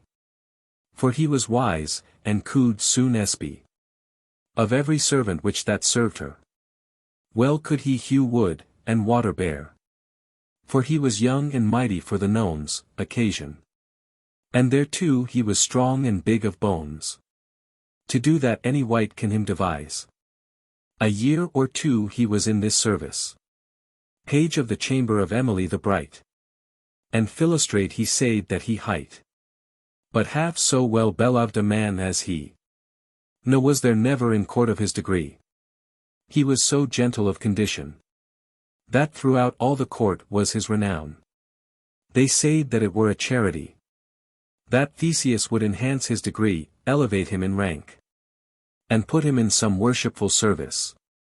There as he might his virtue exercise. And thus within a while his name sprung. Both of his deeds, and of his good tongue. That Theseus hath taken him so near. That of his chamber he hath made him squire. And gave him gold to maintain his degree. And eke men brought him out of his country. From year to year full privily his rent. But honestly and slyly he it spent, discreetly, prudently. That no man wondered how that he it had. And 3 year in this wise his life be led. And bear him so in peace and eke in war. There was no man that Theseus had so dear. And in this bliss leave I now our sight. And speak I will of Palamon a light. Little. In darkness horrible, and strong prison. This 7 year hath sitten Palamon. Forpined, what for love, and for distress. Pined, wasted away. Who feeleth double sorrow and heaviness. But Palamon? That love distraineth so, afflicts. That would out of his wits he went for woe, mad. And eke thereto he is a prisoner. Perpetual, not only for a year. Who could rhyme in English properly? His martyrdom? Forsooth, it is not I. Truly. Therefore I pass as lightly as I may. It fell that in the 7th year, in May. The 3rd night, as old books sayn.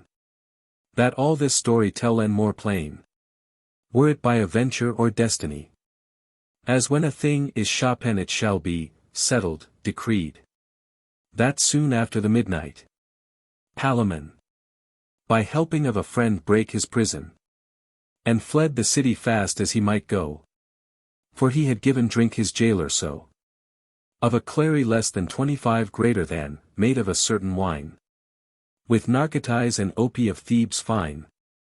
Narcotics and opium. That all the night, though that men would him shake. The jailer slept, he might not awake. And thus he fled as fast as ever he may. The night was short, and fast by the day close at hand was. That needs cast he must himself to hide. The day during which. And to a grove fast there beside he must cast about, or contrive.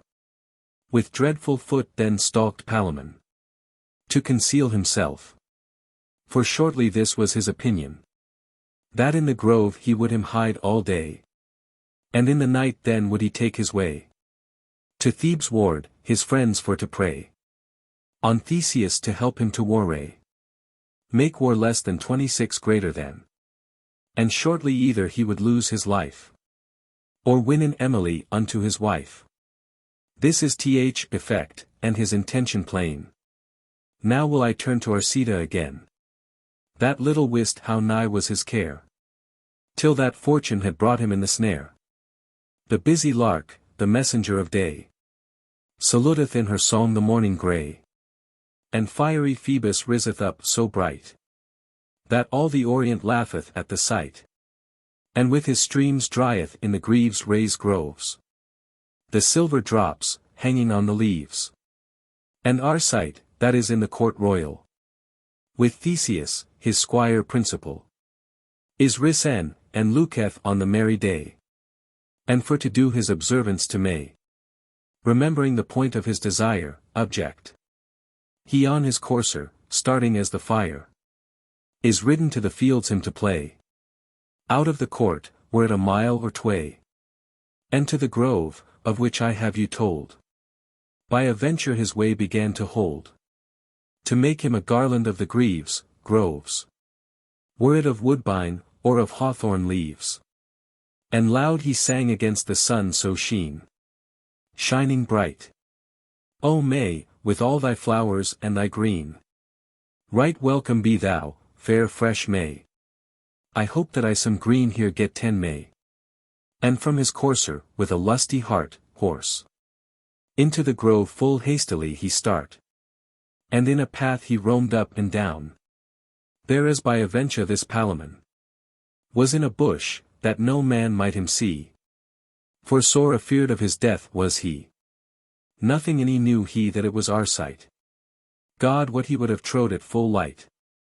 Full little believed it. But sooth is said, gone since full many years. The field hath eyen, and the wood hath ears, eyes. It is full fair a man to bear him even, to be on his guard. For all day me 10 men at unset Stephen. Unexpected time less than 27 greater than. Full little what Arcite of his fellow. That was so nigh to hearken of his saw, saying, speech. For in the bush he sitteth now full still. When that Arcite had roamed all his fill. And Sungen all the roundel lustily, sang the roundelae less than 28 greater than. Into a study he fell suddenly. As do those lovers in their quaint gears, odd fashions. Now in the crop, and now down in the burrs. Less than 29 greater than tree top. Now up, now down, as bucket in a well. Briars. Right as the Friday, soothly for to tell. Now shineth it, and now it raineth fast. Right so can geary Venus overcast changeful. The hearts of her folk, right as her day is gearful, right so changeth she array. Changeful. Seldom is Friday all the week like. When Arcite had sung, he gone to sigh. And sat him down withouten any more. Alas, quoth he, the day that I was bore. How lunge, Juno, through thy cruelty? Wilt thou warray in Thebes the city? Torment. Alas! Why brought is to confusion the blood royal of Cadm and Amphion. Of Cadmus, which that was the first man that Thebes built, or first the town began. And of the city first was crowned king. Of his lineage am I, and his offspring. By very line, as of the stock royal. And now I am so caitiff and so thrall, wretched and enslaved, that he that is my mortal enemy, I serve him as his squire poorly. And yet doth Juno me well more shame. For I dare not beknow mine own name, acknowledge less than 30 greater than. But there as I was wont to height Arcite. Now height I Philostrate, not worth a mite. Alas! Thou fell Mars, and alas! Juno! Thus hath your ire our lineage all fordo undone, ruined. Save only me, and wretched Palamon. That Theseus martyreth in prison. And over all this, to slay me utterly. Love hath his fiery dart so burningly. Why stick through my true careful heart? That Chopin was my death erst than my shirt. Less than 31 greater than. Ye slay me with your eyen, Emily. Ye be the cause wherefore that I die. Of all the remnant of mine other care. Ne set I not the mountains of a tear, value of a straw. So that I could do aught to your pleasance. And with that word he fell down in a trance. A lunge time. And afterward upstart. This Palamon, that thought thorough his heart. He felt a cold sword suddenly to glide. For ire he quoke, no longer would he hide. Quaked. And when that he had heard Arcite's tale. As he were wood, with face dead and pale, mad. He start him up out of the bushes thick. And said, False Arcita, false traitor wicked. Now art thou hent, that lov'st my lady so. Caught. For whom that I have all this pain and woe. And art my blood, and to my counsel sworn. As I full oft have told thee herebeforn. And hast bejaped here Duke Theseus, deceived, imposed upon. And falsely changed hast thy name thus. I will be dead, or else thou shalt die. Thou shalt not love my lady Emily. But I will love her only and no mo. For I am Palamon thy mortal foe. And though I have no weapon in this place. But out of prison am a start by grace, escaped. I dreade not that either thou shalt die, doubt. Or else thou shalt not love an Emily. Choose which thou wilt, for thou shalt not astart. This Arcite then, with full despidious heart, wrathful. When he him knew, and had his tale heard. As fierce as lion pulled out a sword. And said thus. By God that sitteth above. Near it that thou art sick, and would for love, were it not. And eke that thou no weapon hast in this place. Thou shouldst never out of this grove pace. That thou only shouldest dying of mine hand. For I defy the surety and the band. Which that thou sayest I have made to thee. What? Very fool, think well that love is free. And I will love her maugre all thy might. Despite. But, for thou art a worthy gentle knight. And will nest to dereign her by buttery, will reclaim her. Have here my troth, tomorrow I will not fail, by combat. Without weeting of any other wight. Knowledge. That here I will be founden as a knight. And bringe harness right enough for thee. Armor and arms. And choose the best, and leave the worst for me. And meat and drink this night will I bring. Enough for thee, and clothes for thy bedding. And if so be that thou my lady win. And slay me in this wood that I am in. Thou mayst well have thy lady as for me. This Palamon answered, I grant it thee. And thus they be departed till the morrow. When each of them hath laid his faith to borrow. Pledged his faith. O Cupid, out of all that charity. O Regni that wilt no fellow have with thee. Queen less than 32 greater than. Full sooth is said, that love nor lordship. Will not, his thanks, have any fellowship. Thanks to him. Well fin den that Arcite and Palamon. Arcite is rid anon unto the town. And on the morrow, ere it were daylight. Full privily 2 harness hath he dight, prepared. Both sufficient and meet to dereign contest. The battle in the field betwixt them twain. And on his horse, alone as he was born. He carrieth all this harness him beforn. And in the grove, at time and place set. This Arcite and this Palamon be met. Then change gone the colour of their face. Right as the hunter in the Regni of Thrace kingdom. That standeth at a gap with a spear. When hunted is the lion or the bear. And heareth him come rushing in the groves. And breaking both the boughs and the leaves. Think'th. Here comes my mortal enemy. Without fail, he must be dead or I. For either I must slay him at the gap, or he must slay me, if that me mishap. So fared they, in changing of their hue, as far as either of them other knew. When they recognized each, there was no good day, and no saluting, other afar off. But straight, without wards rehearsing, ever each of them hoped to arm the other, as friendly, as he were his own brother. And after that, with sharp spears strong, they foined each at other wonder long. Thrust. Thou mightest ween, that this Palamon think, in fighting were as a wood lion, mad, and as a cruel tiger was Arcite. As wild boars gone they together smite, that froth as white as foam, for ire wood. Mad with anger, up to the ankle fought they in their blood. And in this wise I let them fighting dwell.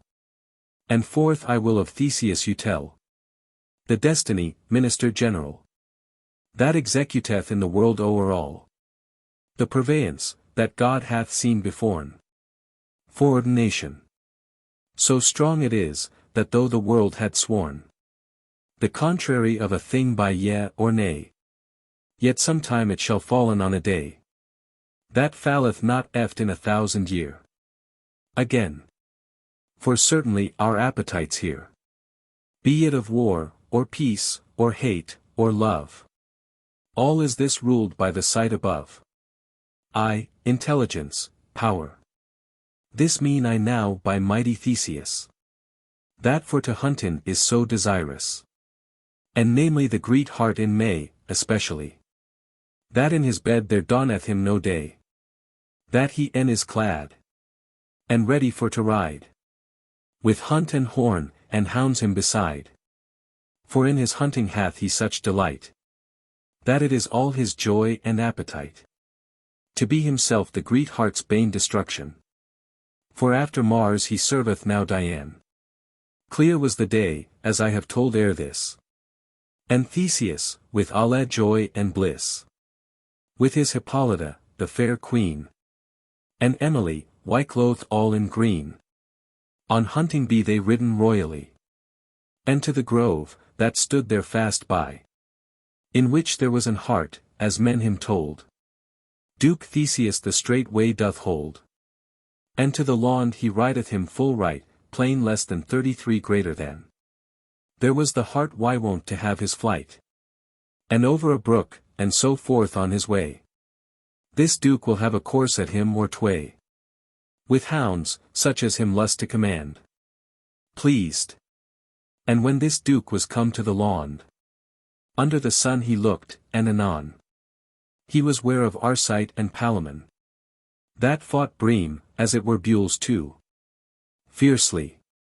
The bright swords went to and fro, so hideously, that with the least stroke, it seemed that it would fell an oak. But what they were, nothing yet he wot. Knew. This Duke his courser with his spurs smote, and at a start he was betwixt them two, suddenly, and pulled out a sword and cried, Ho! No more, on pain of losing of your head. By mighty Mars, he shall anon be dead. That smitteth any stroke, that I may see.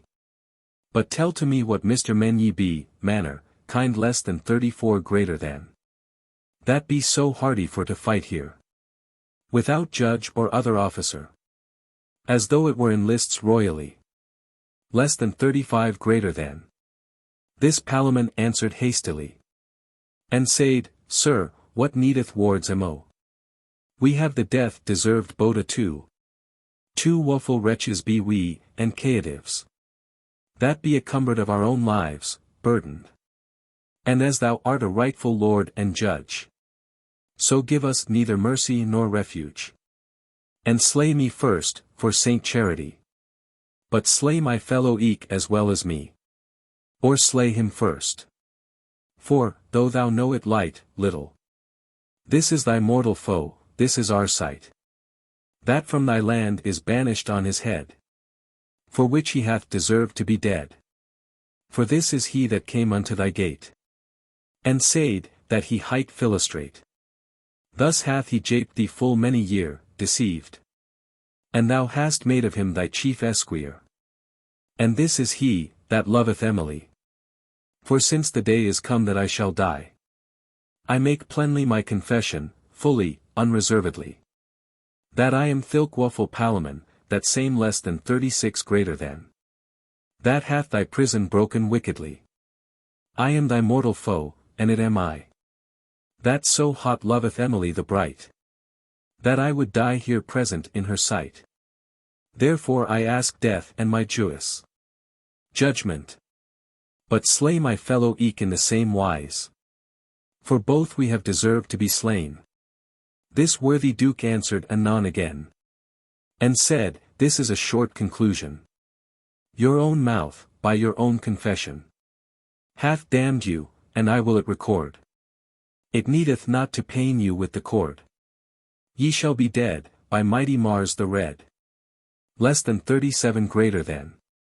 The Queen anon for very womanhead began to weep, and so did Emily, and all the ladies in the company. Great pity was it as it thought them all, that ever such a chance should befall. For gentlemen they were, of great estate, and nothing but for love was this debate. They saw their bloody wounds wide and sore, and cried all at once, both less and more, Have mercy, Lord, upon us women all.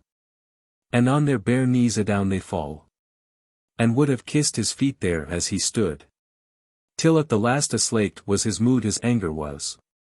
For pity runneth soon in gentle heart, appeased. And though at first for ire he quoke and start, he hath considered shortly in a clause the trespass of them both, and eke the cause. And although that his ire their guilt accused, yet in his reason he them both excused. As thus, he thought well that every man will help himself in love if that he can, and eke deliver himself out of prison of women, for they wepten ever in one, continually. And eke his heroot had compassion, and in his gentle heart he thought anon, and soft unto himself he said, Fie upon a lord that will have no mercy, but be a lion both in word and deed, to them that be in repentance and dread, as well as to a proud despidious man unpitying, that will maintain what he first began.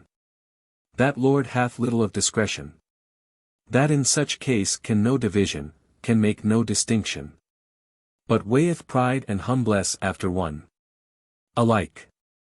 And shortly, when his ire is thus agone, he gone to look on them with eye and light, gentle, lenient, and spake these same words all on height, aloud. The God of love, ah, benedicite, bless ye him. How mighty and how great a Lord is he. Against his might there gain none obstacles, avail, conquer. He may be called a God for his miracles, for he can maken at his own guise of every heart, as that him list devise. Lo here this Arcite, and this Palaman, that quietly were out of my prison, and might have lived in Thebes royally. And weet I am their mortal enemy, knew, and that their death lieth in my might also, and yet hath love maugre their eyen too, in spite of their eyes. Why brought them hither Boda for to die? Now look ye, is not this an high folly? Who may not be a fool, if but he love? Behold, for God's sake that sits above, see how they bleed. Be they not well arrayed? Thus hath their Lord, the God of love, them paid their wages and their fees for their service. And yet they ween for to be full wise, that serve love, for aught that may befall.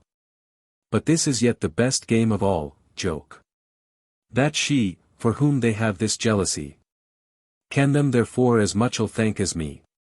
She wot no more of all this oat fair, hot behaviour, by God, than what a cuckoo or an hare. But all must be assayed hot or cold. A man must be a fool, or young or old. I wot it by myself full year agone, long years ago. For in my time a servant was I one. And therefore since I know of love's pain.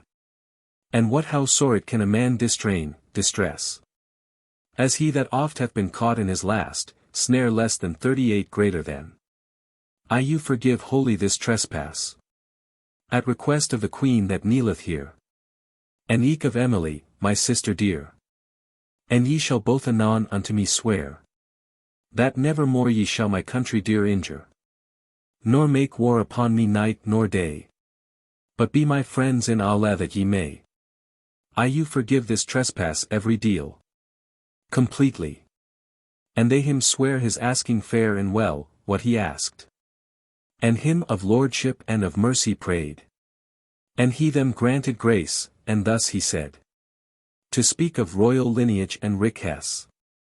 Though that she were a queen or a princess. Each of you both is worthy doubtless. To weddy when time is. But nathless. I speak as for my sister Emily. For whom ye have this strife and jealousy. Ye what yourselves, she may not wed the two know. At once, although ye fight for Evermo. But one of you, all be him loath or lief. Whether or not he wishes. He must go pipe into an ivy leaf, go whistle. This is to say, she may not have you both. All be ye never so jealous, nor so wroth. And therefore I you put in this degree. That each of you shall have his destiny. As him is shape, and hearken in what wise as is decreed for him. Lo here your end of that I shall devise. My will is this, for plain conclusion. Withouten any replication, reply. If that you liketh, take it for the best. That ever each of you shall go where him lest, he pleases. Freely without ransom or danger. And this day 50 weeks, fare any ne'er, neither more nor less. Ever each of you shall bring 100 knights. Armed for lists up at alle rights. All ready to darraign her by battily. Contend for. And this be heat I you without fail promise. Upon my troth, and as I am a knight. That whether of you boda that hath might. That is to say, that whether he or thou. May with his 100, as I spake of now. Slay his contrary. Or out of lists drive. Him shall I give an Emily to wive. To whom that fortune gives so fair a grace. The lists shall I make here in this place.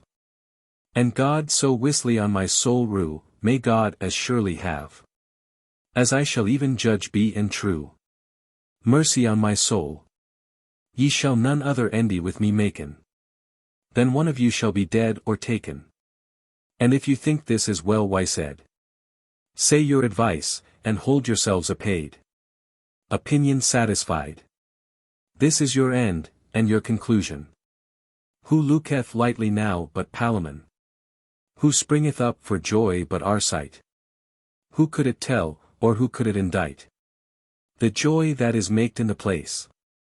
When Theseus hath done so fair a grace.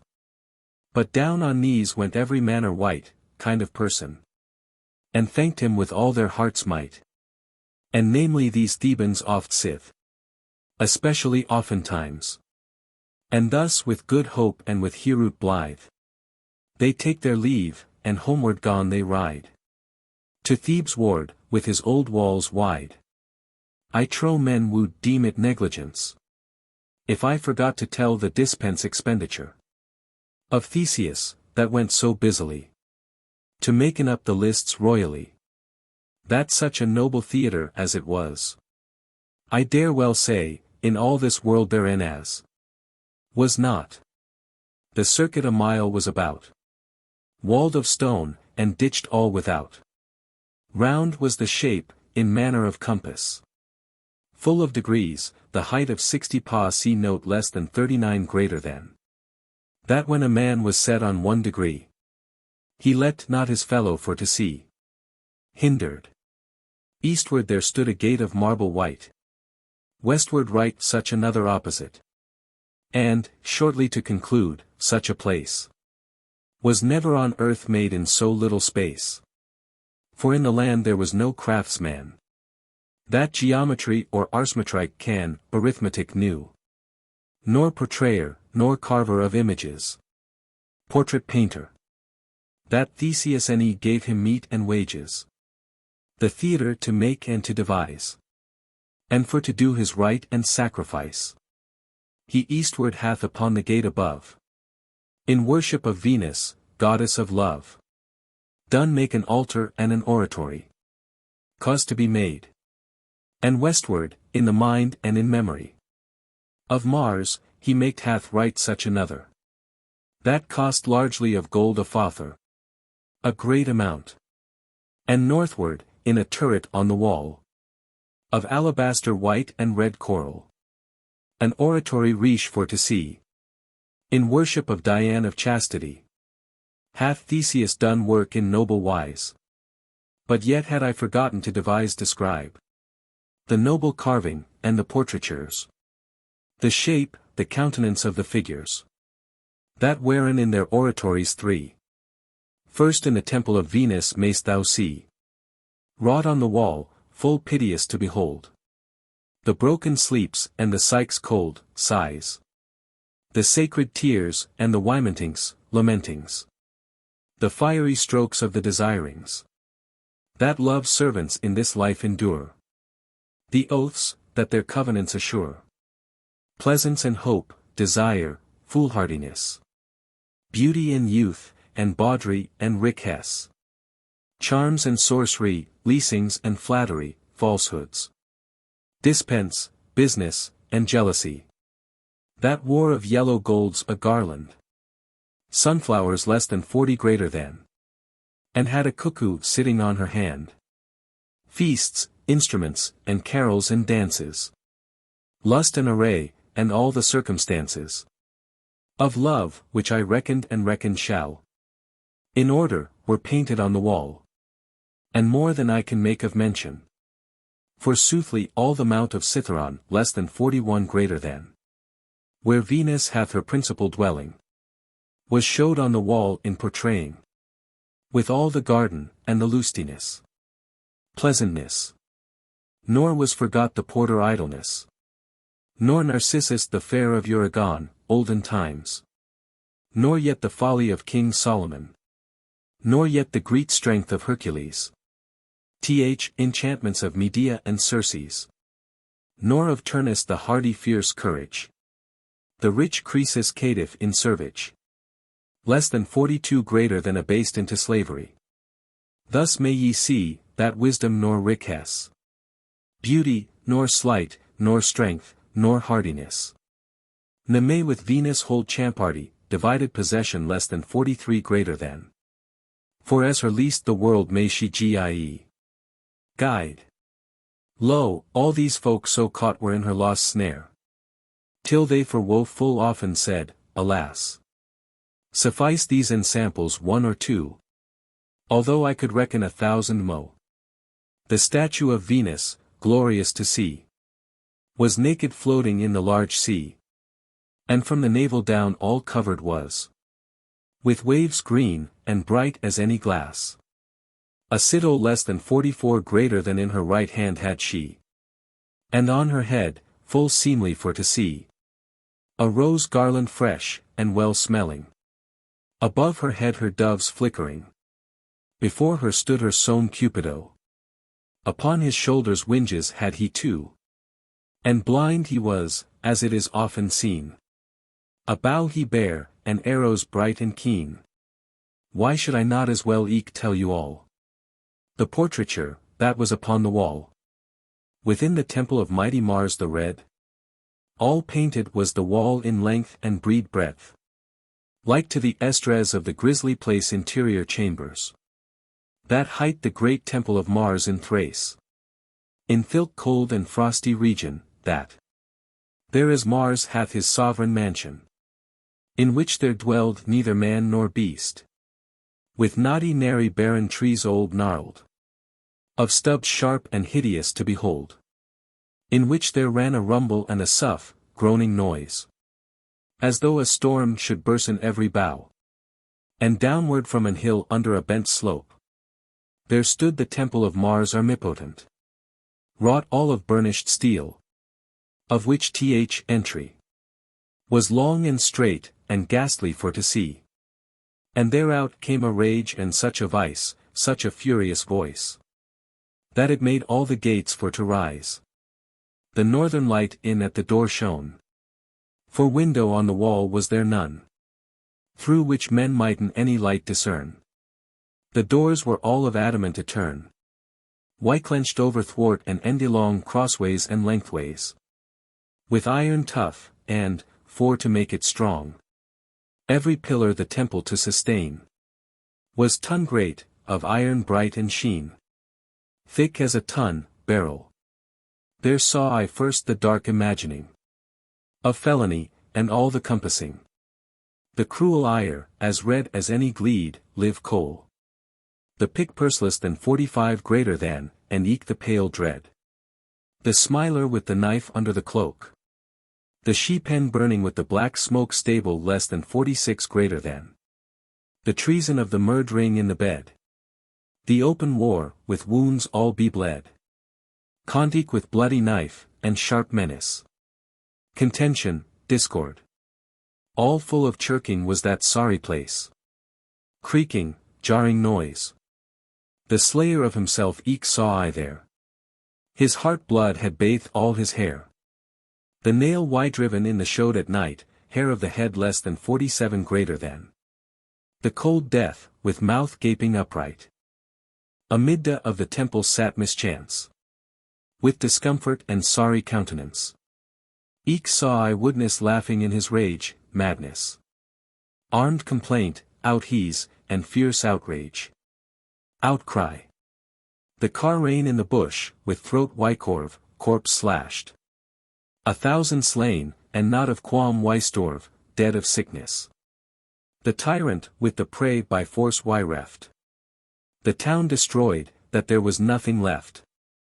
Yet saw I brent the ship's hopasteers, less than 48 greater than burnt. The hunter strangled with the wild bears. The sow freeding the child right in the cradle, devouring less than 49 greater than. The cook scalded, for all his lunge ladle. Nor was forgot, by th infortune of Mart through the misfortune. The carter overridden with his cart, of war. Under the wheel full low he lay adown. There were also of Mars division. The armourer, the bowyer, and the smith, maker of bows. That forgeth sharp swords on his stith anvil. And all above depainted in a tower. Saw I Conquest, sitting in great honour. With thilk sharp sword over his head that, hanging by a subtle white wine thread. Painted the slaughter was of Julius less than 50 greater than. Of cruel Nero, and Antonius. Although at that time they were yet unborn. Yet was their death depainted there beforn. By menacing of Mars, right by figure. So was it showed in that portraiture. As is depainted in the stars above.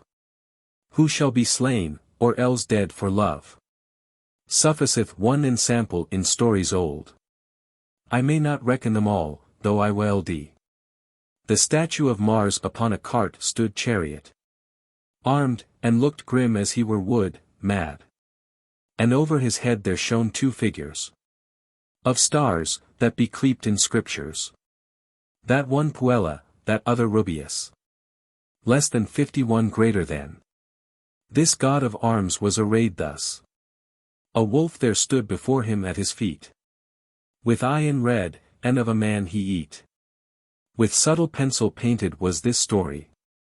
In reduting of Mars and of his glory. Reverence, fear. Now to the temple of Dien the chaste. As shortly as I can I will me haste. To tell you all the description. Depainted be the walls up and down. Of hunting and of shamefast chastity. There saw I how woeful Callistope less than 52 greater than. When that Dien aggrieved was with her. Was turned from a woman to a bear. And after was she made the lodestar, pole star. Thus was it painted, I can say no far. Farther. Her son is eke a star as men may see. There saw I Dane less than 53 greater than turned into a tree. I mean not the goddess Diane, but Peneus' daughter, which that hight Dane. There saw I Actaeon and heart Wymaked, made for vengeance that he saw Dian all naked. I saw how that his hounds have him caught, and frighten him, for that they knew him not. Devour. Yet painted was, a little farthermore, how Atlanta hunted the wild boar, and Meleager, and many other mo, for which Diana wrought them care and woe. There saw I many another wondrous story, the which me list not drawn to memory. This goddess on an hart full high was set, seated, with small hounds all about her feet, and underneath her feet she had a moon. Waxing it was, and should wane soon. In gaudy green her statue clothed was, with bow in hand, and arrows in a case. Quiver. Her eyen cast she full low adown, where Pluto hath his dark regown. A woman travelling was her beforn, but, for her child so lunge was unborn. Full piteously Lucina less than 54 greater than gone she call, and said, help, for thou mayst best of all. Well could he paint lifelike that it wrought, with many a florin he the hues had bought. Now be these lists made, and Theseus, that at his great cost arrayed thus, the temples, and the theatre every deal, part less than 55 greater than. When it was done, him liked wonder well. But stint I will of Theseus a light, see speaking little, and speak of Palamon and of Arcite. The day approacheth of their returning, that ever each 100 knights should bring the battle to Dirain as I you told. Contest. And to Athens, their covenant to hold. Hath every each of them brought 100 knights, well armed for the war at Alae rights. And sickerly there trode many a man, surely less than 56 greater than believed. That never, sit hen that the world began, since. For to speaken of knighthood of their hand, as far as God hath maked sea and land, was, of so few, so noble a company. For every wight that loved chivalry, and would, his thanks, have a passant name, thanks to his own, had prayed, that he might be of that game, efforts, have a. And well was him, that thereto chosen was. Surpassing name. For if there fell tomorrow such a case, ye know well, that every lusty knight, that loveth par amour, and hath his might, were it in England, or elsewhere, they would, their thanks, willen to be there. Fight for a lady. Benedicite. It were a lusty sight for to see. Pleasing. And right so fared they with Palamon. With him there went knights many one. Some will be armed in an habergeon, and in a breastplate, and in a gipon, short doublet. And some will have a pair of plates large, back and front armor. And some will have a Pruss shield, or targe, Prussian. Some will be armed on their legs wheel. Some have an axe, and some a mace of steel. There is no new guise, but it was old fashion. Armed they weren, as I have you told. Ever each after his opinion. There mayst thou see coming with Palamon Lycurgus himself, the great king of Thrace. Black was his beard, and manly was his face. The circles of his eyen in his head, they glowed betwixt yellow and red. And like a griffin looked he about, with kempt hairs on his brows stout, combed less than 57 greater than. His limbs were great, his brawns were hard and strong. His shoulders broad, his arms round and long. And as the guise was in his country, fashion, full high upon a car of gold stood he, with 4 white bules in the trace, instead of coat armor on his harness, with yellow nails, and bright as any gold. He had a bear's skin, coal-black for old age. His long hair was white-kempt behind his back, as any raven's feather it shone for black. A wreath of gold arm great, of huge weight, thick as a man's arm, upon his head sate, full of stones bright. Of fine rubies and clear diamonds. About his car there went white alons, greyhounds less than 58 greater than 20 and more, as great as any steer. To hunt the lion or the wild bear. And followed him, with muzzle fast bound. Collars of gold, and torrettes filed round. Rings. 100 lords had he in his rout retinue. Armed full well, with hearts stern and stout. With Arcita, in stories as men find. The great Emetrius the king of Ind. Upon a steed bay trapped in steel, bay horse. Covered with cloth of gold diapered well, decorated. Came riding like the god of arms, Mars. His coat armor was of a cloth of tars, a kind of silk. Couched with pearls white and round and great trimmed. His saddle was of burnished gold new beat. A mantelet on his shoulders hanging. Breadful of rubies red, as fire sparkling. Brimful. His crisp hair like rings was run. And that was yellow, glittering as the sun. His nose was high, his eye in bright citron, pale yellow. His lips were round, his color was sanguine. A few fragments in his face brent. Freckles sprinkled. Betwixt yellow and black some deal meant mixed less than 59 greater than. And as a lion he is looking cast about his eyes. Of 25 year his age I cast reckon. His beard was well begunnen for to spring. His voice was as a trumpet thundering. Upon his head he wore of laurel green. A garland fresh and lusty to be seen. Upon his hand he bare, for his delight. An eagle tame, as any lily white. 100 lords had he with him there. All armed, save their heads, in all their gear. Full richely in alle manner things. For trust ye well, that earls, dukes, and kings were gathered in this noble company. For love, and for increase of chivalry. About this king there ran on every part. Full many a tame lion and leopard. And in this wise these lords all and sundry. Be on the Sunday to the city come. About primeless than 60 greater than, and in the town alight. This Theseus, this duke, this worthy knight. When he had brought them into his city. And in them each at his degree, lodged.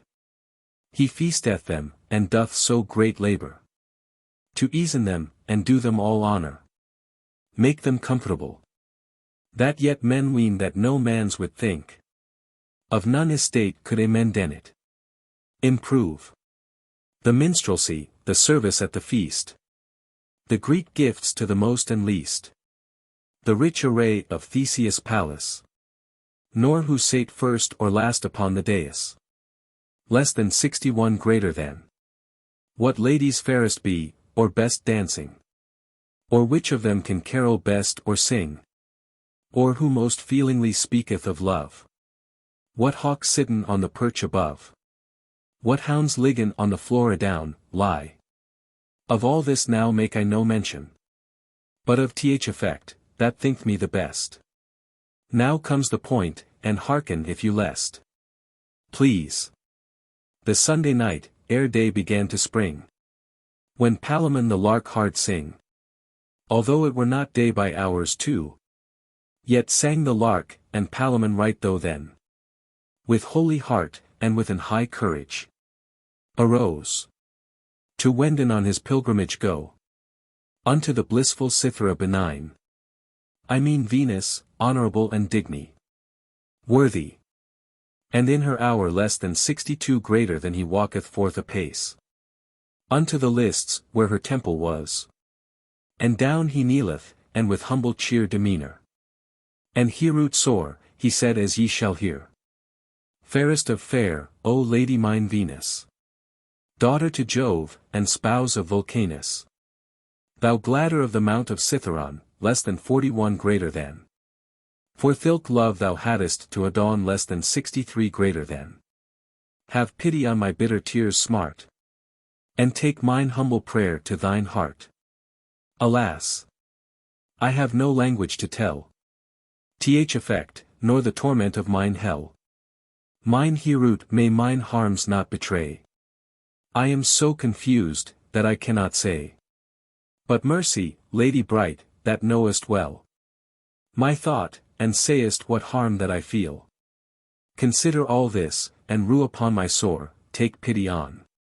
As wisely as I shall for evermore truly enforce my might, thy true servant to be. And hold war alway with chastity. That make I mine a vow, so ye me help. Vow, promise. I keep not of arms for to yelp, boast. Nor ask I not tomorrow to have victory. Nor renown in this case, nor vain glory. Of prize of arms, blowing up and down. Praise for valor. But I would have fully possession of Emily, and die in her service. Find thou the manner how, and in what wise. I reck not, but it may better be do not know whether to have victory of them, or they of me. So that I have my lady in mine arms. For though so be that Mars is god of arms, your virtue is so great in heaven above, that, if you list, I shall well have my love. Thy temple will I worship evermo. And on thine altar, where I ride or go, I will do sacrifice, and fires bet. Make, kindle. And if ye will not so, my lady sweet, then pray I you, tomorrow with a spear, that Arcita me through the heroot bear. Then reck I not, when I have lost my life, though that Arcita win her to his wife. This is effect and end of my prayer. Give me my love, thou blissful lady dear.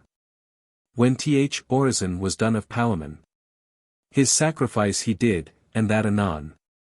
Full piteously, with all as circumstances. All tell I not as now his observances. Although I tell not now. But at the last the statue of Venus shook. And made a signa, whereby that he took. That his prayer accepted was that day. For though the signa shewed a delay, yet wist he well that granted was his boon. And with glad heart he went him home full soon. The third hour unequal less than 64 greater than that Palamon began to Venus' temple for to gone. Up rose the sun, and up rose Emily. And to the temple of Dian gone high. Her maidens, that she thither with her lad, led. Incense, the clothes, and the remnant all. That to the sacrifice belonged shall. The horns full of mead, as was the guise. There lacked not to do her sacrifice. Smoking the temple full of clothes fair, draping less than 65 greater than. This Emily with heroot debonair gentle. Her body washed with water of a well. But how she did her right I dare not tell. But it be anything in general. Unless. And yet it were a game to herein all pleasure. To him that meaneth well it were no charge. But it is good a man to be at large. Do as he will. Her bright hair combed was, untressed all. A coronet of green oak cereal less than 66 greater than. Upon her head was set full fair and meet. 2 fires on the altar gone she bet. And did her things, as men may behold. In Stace of Thebes less than 67 greater than, and these books old. When kindled was the fire, with piteous cheer. Unto Dian she spake as ye may hear. O chaste goddess of the woods green! To whom both heaven and earth and sea is seen. Queen of the realm of Pluto dark and low. Goddess of maidens, that mine heart hast know. Full many a year, and wost what I desire. Knowest. To keep me from the vengeance of thine ire. That Actaeon bought cruelly, earned. Suffered from. Chaste goddess, well wottest thou that I desire to be a maiden all my life. Nor never will I be no love nor wife. I am, thou wost, yet of thy company, knowest. A maid, and love hunting and venery, field sports. And for to walken in the woods wild. And not to be a wife, and be with child. Not will I know the company of man. Now help me, lady, since ye may and can. For those 3 forms less than 68 greater than that thou hast in thee. And Palamon, that hath such love to me. And eke Arcite, that loveth me so sore. This grace I pray thee without more. As send love and peace betwixt them two. And from me turn away their hearts so. That all their oat love, and their desire. And all their busy torment, and their fire. Be cayent, or turned into another place. Quenched. And if so be thou wilt do me no grace. Or if my destiny be Chopin so. That I shall needs have one of them too. So send me him that most desireth me. Behold, goddess of clean chastity. The bitter tears that on my cheeks fall. Since thou art maid, and keeper of us all. My maidenhead thou keep and well conserve. And, while I live, a maid I will thee serve. The fires burn upon the altar clear. While Emily was thus in her prayer. But suddenly she saw a sight quaint. Strange. For right anon one of the fires cayent. And quicked again, and after that anon went out and revived. That other fire was cayent, and all agone. And as it cayent, it made a whistling. As doth a brandy wet in its burning. And at the brandis end outran anon. As it were bloody drops many one. For which so sore aghast was Emily. That she was well nigh mad, and gone to cry. For she and wist what it signified. But only for fear thus she cried. And wept, that it was pity for to hear. And therewithal Diana gone appear. With bow in hand, right as an huntress. And said, Daughter, stint thine heaviness. Cease. Among the gods high it is affirmed. And by eternal word writ and confirmed. Thou shalt be wedded unto one of those. That have for thee so much care and woe. But unto which of them I may not tell. Farewell, for here I may no longer dwell. The fires which that on mine altar burn. Shall thee declaren, ere that thou go hence. Thine aventure of love, as in this case. And with that word, the arrows in the case quiver. Of the goddess did clatter fast and ring. And forth she went, and made a vanishing. For which this Emily astonied was. And said, What amounteth this, alas? I put me under thy protection, Diane, and in thy disposition. And home she went anon the next way. Nearest. This is th effect, there is no more to say. The next hour of Mars following this. Arcite to the temple walked is. Of fierce Mars, to do his sacrifice. With all the rites of his pagan guise. With piteous heart and high devotion pious. Right thus to Mars he said his orison. O strange god, that in the regs old realms. Of Thrace honored art, and Lord Whyhold held. And hast in every regni. And every land. Of arms all the bridle in thine hand. And them fortunest as thee list devise, send them fortune. Accept of me my piteous sacrifice. As you please. If so be that my youth may deserve. And that my might be worthy for to serve. Thy Godhead, that I may be one of thine. Then pray I thee to rue upon my pine, pity my anguish. For thilk pain, and thilk oat fire. That. In which thou whilom burn'st for desire. When that thou usedest the beauty enjoyed. Of fair young Venus, fresh and free. And hadst her in arms at thy will. And though thee ones on a time misfill. Were unlucky. When Vulcanus had caught thee in his loss, net less than 69 greater than. And found thee ligging by his wife, alas. Lying. For thilk sorrow that was in thine heart. Have ruth as well upon my pains smart. Pity. I am young and unconning, as thou know'st, ignorant, simple. And, as I trow, with love offended most believe. That e'er was any living creature. For she, that doth me all this woe endure. Causes. Ne recketh ne'er whether I sink or fleet swim.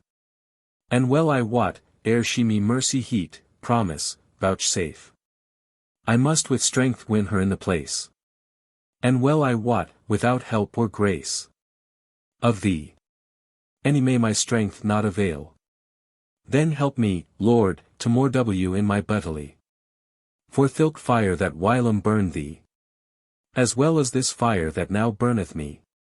And do that I to more W may have victory. Cause mine be the travail, all thine be the glory. Thy sovereign temple will I most honor. Of any place, and alway most labor. In thy pleasance and in thy craft strong. And in thy temple I will my banner hang. And all the arms of my company. And evermore, until that day I die. Eternal fire I will before thee find. And eke to this my vow I will me bind. My beard, my hair that hangeth long adown. That never yet hath felt a fension indignity. Of razor nor of shears, I will thee give. And be thy true servant while I live. Now, Lord, have ruth upon my sorrows sore. Give me the victory, I ask no more. The prayer stint of Arcita the strong, ended. The rings on the temple door that hung. And eke the doors, clattered full fast. Of which Arcita somewhat was aghast. The fires burned upon the altar bright. That it gone all the temple for to light. A sweet smell anon the ground up gave. And Arcita anon his hand up half, lifted. And more incense into the fire he cast. With other rites more and at the last. The statue of Mars began his hauberk ring. And with that sound he heard a murmuring. Full low and dim, that said thus, victory. For which he gave to Mars honor and glory. And thus with joy, and hope well to fare. Our sight anon unto his end doth fare. As fain as foul is of the bright sun.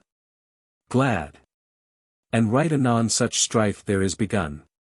For thilke granting, in the heaven above, that. Betwixt Venus the goddess of love. And Mars the stern god armipotent. That Jupiter was busy it to stop. Till that the pale Saturnus the cold, less than 70 greater than. That knew so many of adventures old. Found in his old experience such an art. That he full soon hath pleased every part. As sooth is said, ELD hath great advantage, age. In ELD is both wisdom and usage, experience. Men may the old outrun, but not outread. Outweat. Saturn anon, to stint the strife and dread. Albeit that it is against his kind, nature. Of all this strife gone a remedy find. My dear daughter Venus, quoth Saturn. My course, that hath so wide for to turn, orbit less than 71 greater than. Hath more power than what any man. Mine is the drowning in the sea so wan. Mine is the prison in the dark coat, cell. Mine the strangling and hanging by the throat. The murmur, and the churlish rebelling. The groining, and the privy poisoning. Discontent. I do vengeance and plen correction, full. I dwell in the sign of the lion. Mine is the ruin of the high halls. The falling of the towers and the walls. Upon the miner or the carpenter. I slew Samson in shaking the pillar. Mine also be the maladies cold. The dark treasons. And the casts old, plots. My looking is the father of pestilence. Now weep no more, I shall do diligence. That Palamon, that is thine own knight. Shall have his lady, as thou hast him hight. Promised. Though Mars shall help his knight, yet natheless. Betwixt you there must sometime be peace. All be ye not of one complexion. That each day causeth such division. I am thine isle, ready at thy will. Grandfather less than 72 greater than. Weep now no more, I shall thy lust fulfill, pleasure. Now will I Stenton of the gods above, see speaking. Of Mars, and of Venus, goddess of love. And tell you as plainly as I can. The great effect, for which that I began. Great was the feast in Athens thilke day, that. And eke the lusty season of that May. Made every wight to be in such pleasance. That all that Monday jussen they in dance. And spend in it in Venus high service. But by the cause that they should rise early a morrow for to see that fight. Unto their rest went they at night. And on the morrow, when the day gone spring, of horse and harness noise and clattering armor, there was in the hostelries all about. And to the palace rode there many a rout train, retinue of lords, upon steeds and palfreys. There mayst thou see devising of harness decoration. So uncouth and so rich, and wrought so will uncone, rare. Of goldsmithery, of browding, and of steel. Embroidery. The shields bright, the testers, and trapiers helmets less than 73 greater than. Goldhoen helmets, hauberks, coat armures, trappings. Lords' impairments on their coursers, ornamental garb less than 74 greater than. Knights of retinue, and eke squires. Nailing the spears, and helms buckling. Knighting of shields, with laners lacing. Polishing less than 75 greater than. There as need is, they were nothing idle, lanyards. The foamy steeds upon the golden bridle. Gnawing, and fast the armourers also. With file and hammer pricking to and fro. Yeomen on foot, and knaves many one servants. With showroot staves, thick as they may gone, close walk. Pipes, trumpets, nakers, and clarions, drums less than 76 greater than. That in the battle blow bloody sones.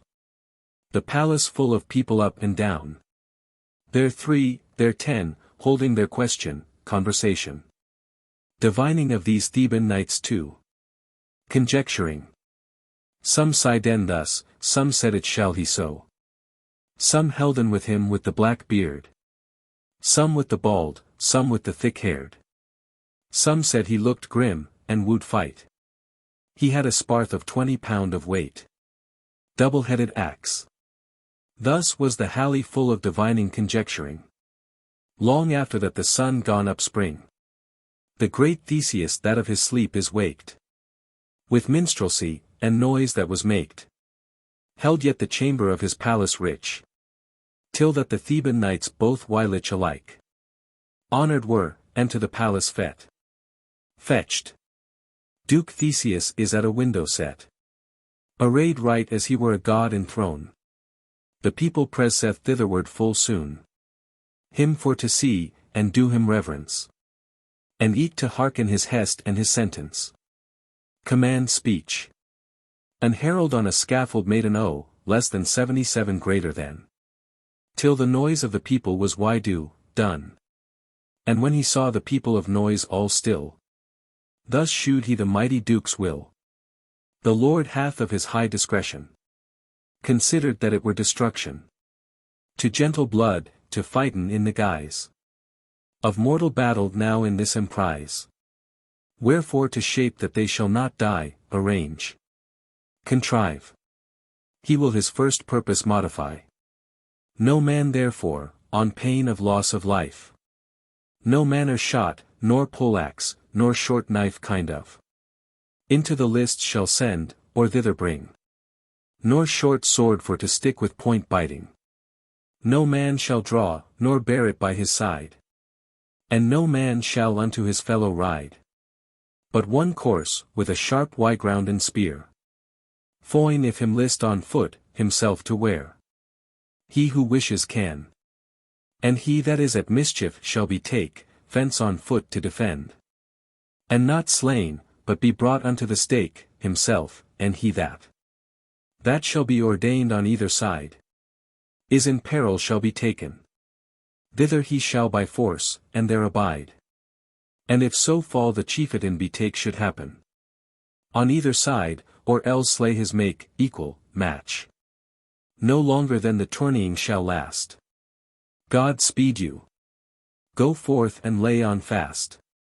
With long sword and with mace fight your fill. Go now your way, this is the Lord's will. The voice of the people touched the heaven. So loud cried they with merry Stephen, sound. God save such a Lord that is so good. He willeth no destruction of blood. Up go the trumpets and the melody. And to the lists rode the company. By ordinance, throughout the city large, in orderly array. Hanged with cloth of gold, and not with sarge.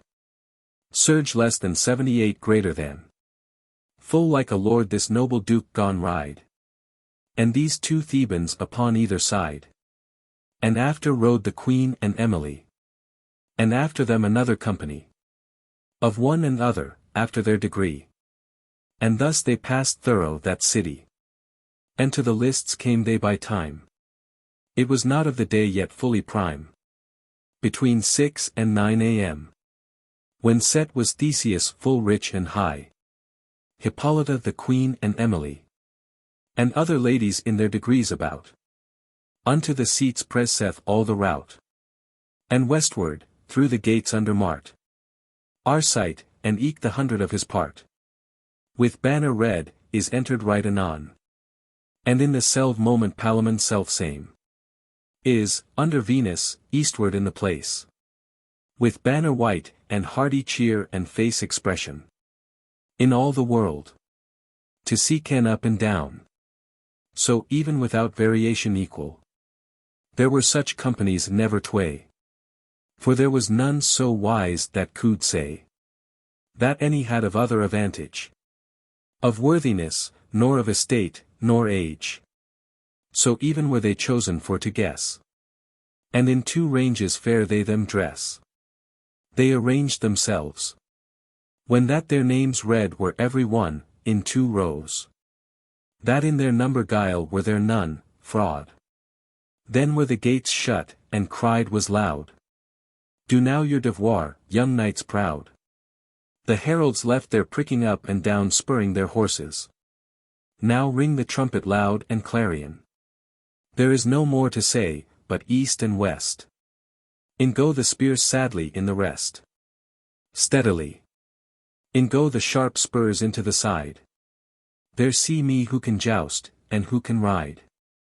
There shiver shafts upon shields thick. He feeleth through the heart spoonless than 79 greater than the prick. Up spring the spears 20 foot on height. Out go the swords as the silver bright. The helms they to hoen, and to shred, strike in pieces less than 80 greater than. Out burst the blood, with stern streams red. With mighty maces the bones they to breast. Burst. He less than 81 greater than through the thickest of the throng gone thrust. Thrust. There stumble steeds strong, and down go all. He rolleth under foot as doth a ball. He foineth on his foe with a truncheon, forces himself. And he him hurtleth with his horse adown. He through the body hurt is, and sith take, afterwards captured. Maugre his head, and brought unto the stake. As for word was, right there he must abide. Covenant.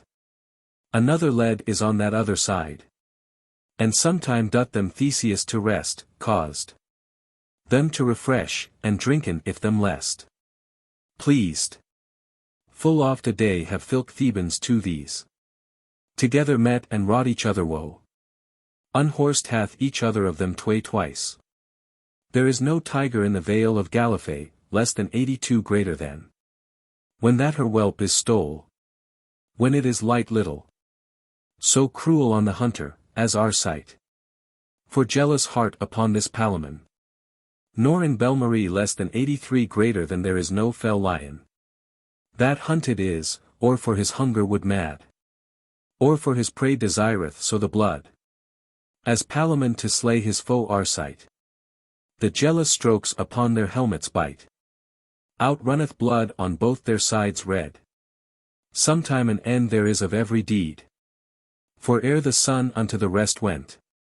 The straunge king Emetrius gone hence sees, assail. This Palamon, as he fought with Arcite. And made his sword deep in his flesh to bite.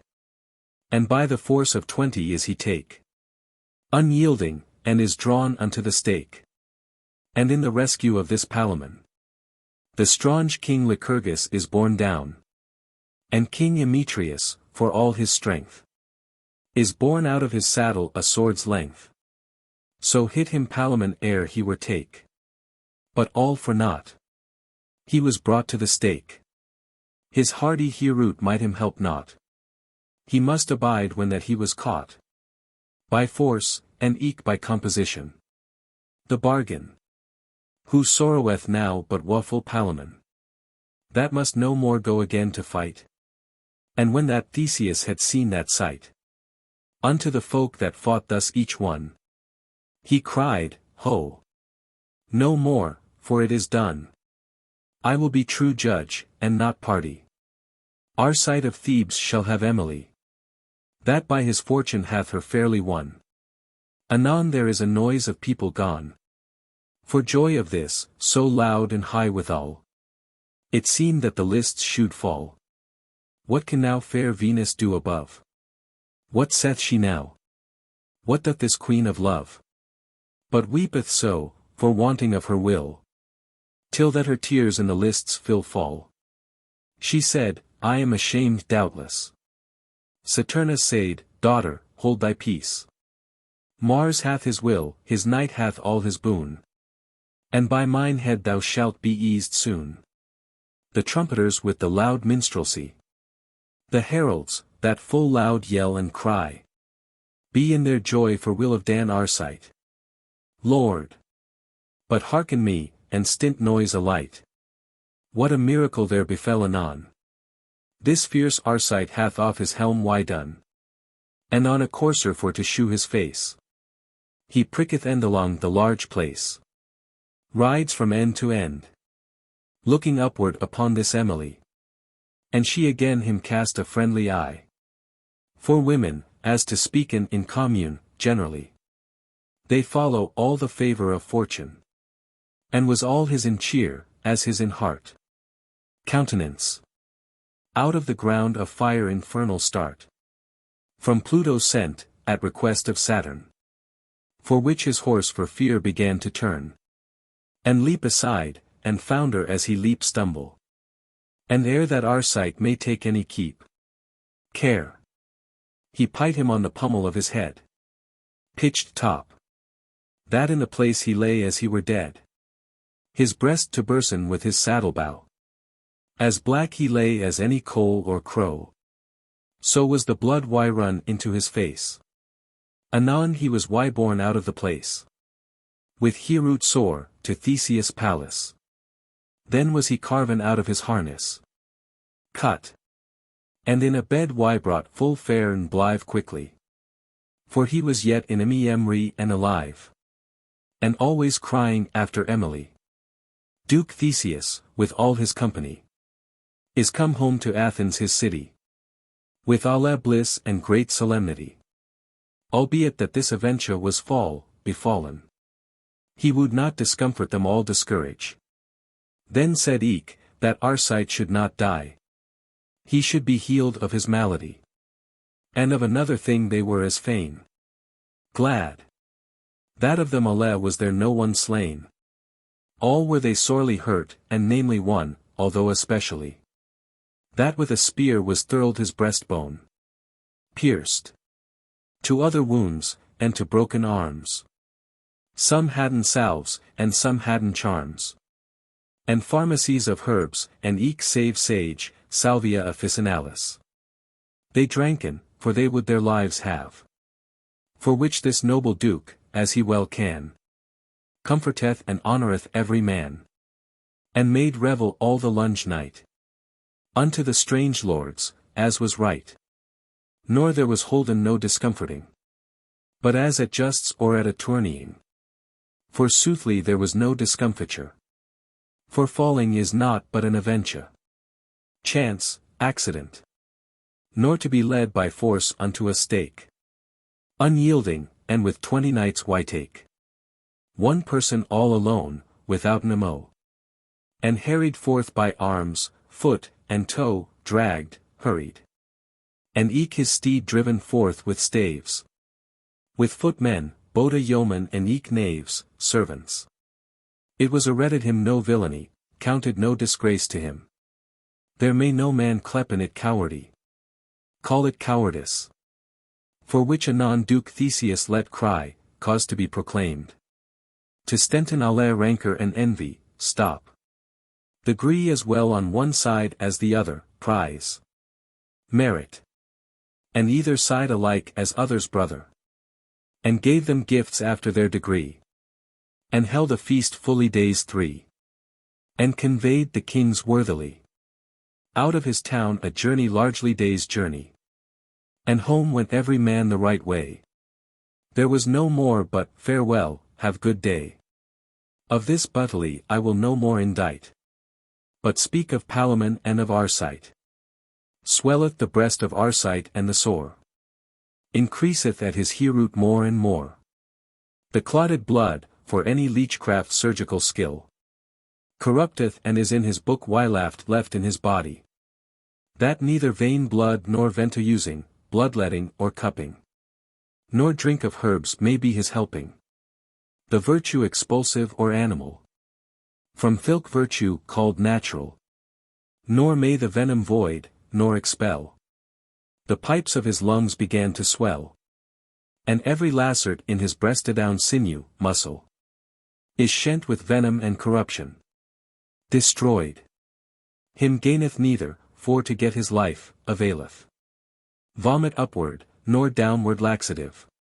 All is to bursen thilke region. Nature hath now no domination. And certainly where nature will not work. Farewell physic, go bear the man to church. Church. This all and some is, Arcite must die. For which he sendeth after Emily. And Palamon, that was his cousin dear. Then said he thus, as ye shall after hear. Not may the waffle spirit in mine heart declare one point of all my sorrows smart. To you, my lady, that I love the most. But I bequeath the service of my ghost. To you above in every creature. Since that my life any may no longer dure. Alas the woe. Alas, the pain strong. That I for you have suffered and so long. Alas the death, alas, mine Emily. Alas departing of our company. The severance. Alas, mine heart's queen. Alas, my wife. Mine heart's lady, ender of my life. What is this world? What ask men to have? Now with his love, now in his cold grave. Al one, withouten any company. Farewell, my sweet, farewell, mine Emily. And softly take me in your arms tway. For love of God, and hearken what I say. I have here with my cousin Palamon had strife and rancor many a day agone. For love of you, and for my jealousy. And Jupiter so is my soul GIE, surely guides my soul. To speaken of a servant properly. With all circumstances truly. That is to say, truth, honor, and knighthood. Wisdom, humblesse, estate, and high kindred, humility. Freedom. And all that longeth to that art. So Jupiter have of my soul part. As in this world right now I know not one. So worthy to be loved as Palamon. That serveth you, and will do all his life. And if that you shall ever be a wife. Forget not Palamon, the gentle man.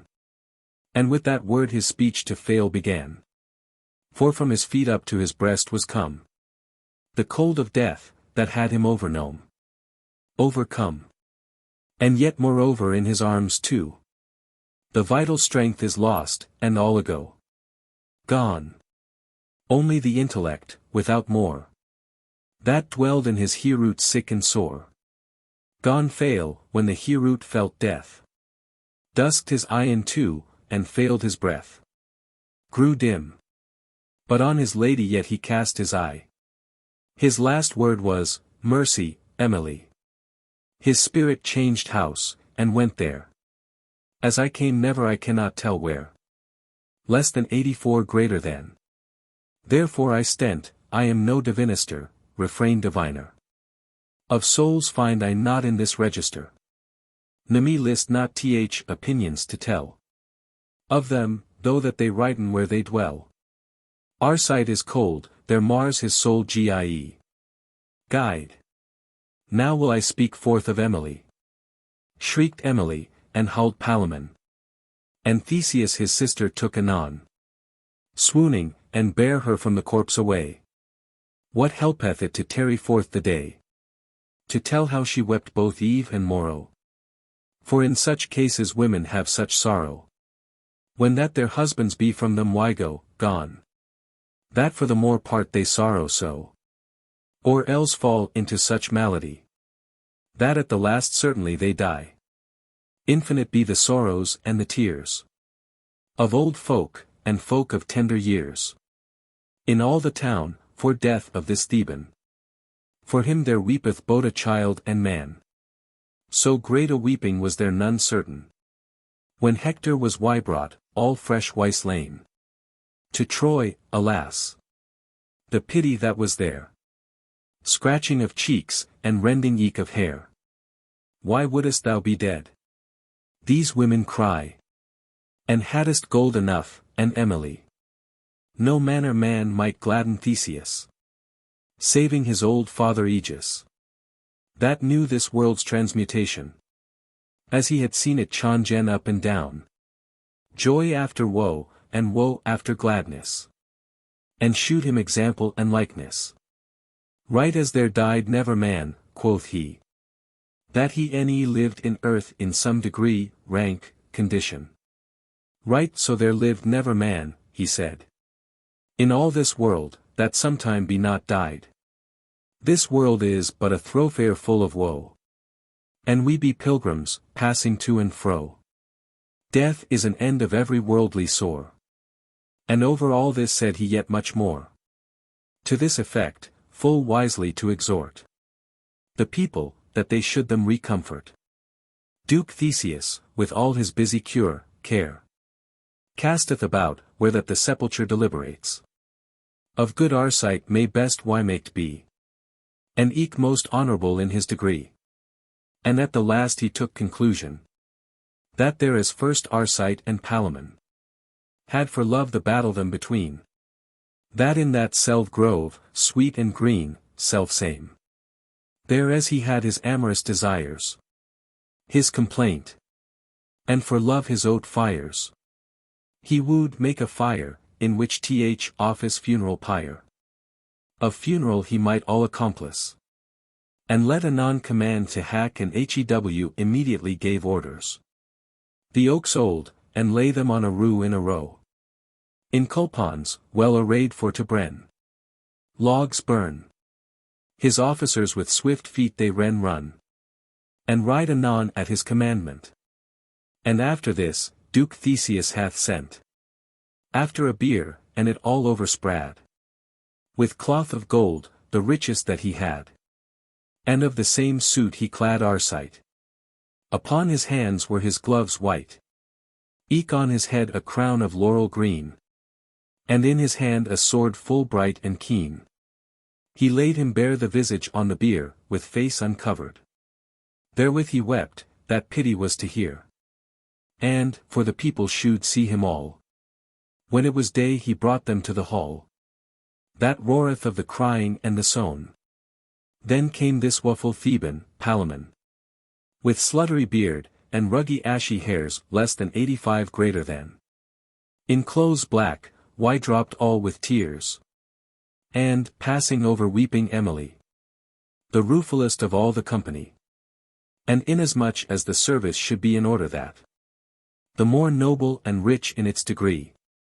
Duke Theseus let forth 3 steeds bring. That trapped were in steel all glittering. And covered with the arms of Dan Arcite. Upon these steeds, that were great and white. There sat folk, of whom one bare his shield.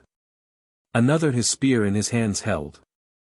The third bare with him his bow Turkish.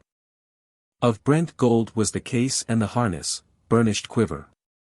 And ride forth apace with sorrowful cheer at a foot pace. Toward the grove, as ye shall after hear. Expression. The noblest of the Greeks that there were. Upon their shoulders carried the bier. With slack pace, and iron red and wet. Throughout the city, by the Master Street, main less than 86 greater than. That spread was all with black. And wondrous high. Right of the same is all the street Wyrye. Covered less than 87 greater than. Upon the right hand went old Aegis. And on the other side Duke Theseus. With vessels in their hand of gold full fine. All full of honey, milk, and blood, and wine. Eke Palamon, with a great company. And after that came waffle Emily. With fire in hand, as was that time the guise, custom. To do office of funeral service. High labor, and full great appareling preparation. Was at the service, and the pyre making. That with its green top the heaven rout, reached. And 20 fathom broad its arms stretched. This is to say. The boughs were so broad. Of straw first there was laid many a load. But how the pyre was maked up on height. And eke the names how the trees' height, were called. As oak, fir, birch, asp, alder, holm, poplar, aspen. Willow, elm, plane, ash, box, chestnut, lind, laurel, linden, lime. Maple, thorn, beech. Hazel, yew, whipple tree. How they were felled, shall not be told for me. Nor how the gods ran up and down the forest deities. Disinherited of their habitation. In which they wont had in rest and peace, dwelt. Nymphs, fauns, and hamadryads. Nor how the beasts and the birds all. Fled then for fear, when the wood gone fall. Nor how the ground aghast was of the light, terrified. That was not wont to see the sun bright. Nor how the fire was couched first with laid straw. And then with dry sticks cloven in 3. And then with green wood and spicery, spices. And then with cloth of gold and with pierry. Precious stones. And garlands hanging with full many a flower. The myrrh, the incense with so sweet odor. Nor how Arcita lay among all this. Nor what richess about his body is. Nor how that Emily, as was the guise, custom. Put in the fire of funeral service less than 88 greater than. Applied the torch. Nor how she swooned when she made the fire. Nor what she spake, nor what was her desire. Nor what jewels men in the fire then cast. When that the fire was great and burned fast. Nor how some cast their shield, and some their spear. And of their vestments, which that they wear. And cups full of wine, and milk, and blood. Into the fire, that burnt as it were wood. Mad. Nor how the Greeks with a huge rout procession. 3 times ridden all the fire about less than 89 greater than. Upon the left hand, with a loud shouting. And thrice with their spears clattering. And thrice how the ladies gone to cry. Nor how that led was homeward Emily. Nor how Arcite is burnt to ashes cold. Nor how the like wake was Wyhold wake less than 90 greater than. All thilk night, nor how the Greeks play that. The wake plays, any keep I not to say, funeral games care. Who wrestled best naked, with oil anoint. Nor who that bear him best in no disjoint. In any contest. I will not tell eke how they all are gone. Home to Athenes when the play is done. But shortly to the point now will I wend, come. And maken of my lunge tale an end. By process and by length of certain years. All stinted is the mourning and the tears ended. Of Greeks, by one general assent. Then seemed me there was a parliament. At Athens, upon certain points and cases. Amongst the which points why spoken was. To have with certain countries alliance. And have of Thebans full obeisance. For which this noble Theseus anon. Let send after the gentle Palamon, caused. Unwist of him what was the cause and why, unknown. But in his black clothes sorrowfully. He came at his commandment on high. In haste. Then sent Theseus for Emily. When they were set, and hushed was all the place seated. And Theseus abided had a space waited. Ere any word came from his wise breast. His eyen set he there as was his lest, he cast his eyes. And with a sad visage he sighed still. Wherever he pleased. And after that right thus he said his will. The first mover of the cause above. When he first made the fair chain of love. Great was th effect, and high was his intent. Well wist he why, and what thereof he meant. For with that fair chain of love he bound. The fire, the air, the water, and the London. In certain bonds, that they may not flee, less than 91 greater than. That same prince and mover eke, quoth he, hath stablished, in this wretched world adown. Certain of days and duration. To all that are engendered in this place. Over the wished day they may not pass. All may they yet their days well abridge. There needeth no authority to allege. For it is proved by experience. But that me list declare my sentence. Opinion. Then may men by this order well discern. That thilke mover stable is and etern. The same. Well may men know, but that it be a fool. That every part deriveth from its whole. For nature hath not ta'en its beginning. Of no party nor cantle of a thing, part or piece. But of a thing that perfect is and stable. Descending so, till it be corruptible. And therefore of his wise purveyance providence. He hath so well beset his ordinance. That species of things and progressions. Shall endure by successions. And not etern, withouten any lie. This mayst thou understand and see at eye. Lo th oak, that hath so long a nourishing. From the time that it ginneth first to spring. And hath so long a life, as ye may see. Yet at the last why wasted is the tree. Consider eke, how that the hard stone. Under our feet, on which we tread and walk. Yet wasteth, as it leeth by the way. The broad river sometime waxeth dry. The great towns see we wane and wend. Go, disappear. Then may ye see that all things have an end. Of man and woman see we well also. That needs in one of the terms too.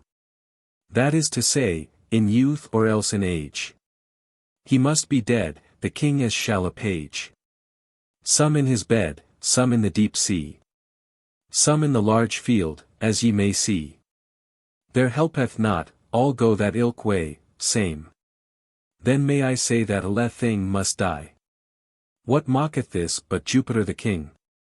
The which is prince, and cause of a thing. Converting all unto his proper will. From which it is derived, sooth to tell. And here against no creature alive. Of no degree, availeth for to strive. Then is it wisdom, as it thinketh me. To make a virtue of necessity. And take it well, that we may not escape. And namely what to us all is due. And whoso grudgeth aught, he doth folly, murmurs at. And rebel is to him that all may direct, guide. And certainly a man hath most honor. To die in his excellence and flower. When he is sicker of his good name. Certain. Then hath he done his friend, nor him, no shame himself. And gladder ought his friend be of his death. When with honor is yielded up his breath. Than when his name appalled is for age. Decayed by old age. For all forgotten is his vassalage. Valor, service. Then is it best, as for a worthy fame. To die e'en when a man is best of name. The contrary of all this is wilfulness. Why grudge we, why have we heaviness? That good our sight, of chivalry the flower. Departed is, with duty and honor. Out of this foule prison of this life. Why grudge here his cousin and his wife? Of his welfare, that loved him so well. Can he them thank? Nay, God wot, never deal, not a jot.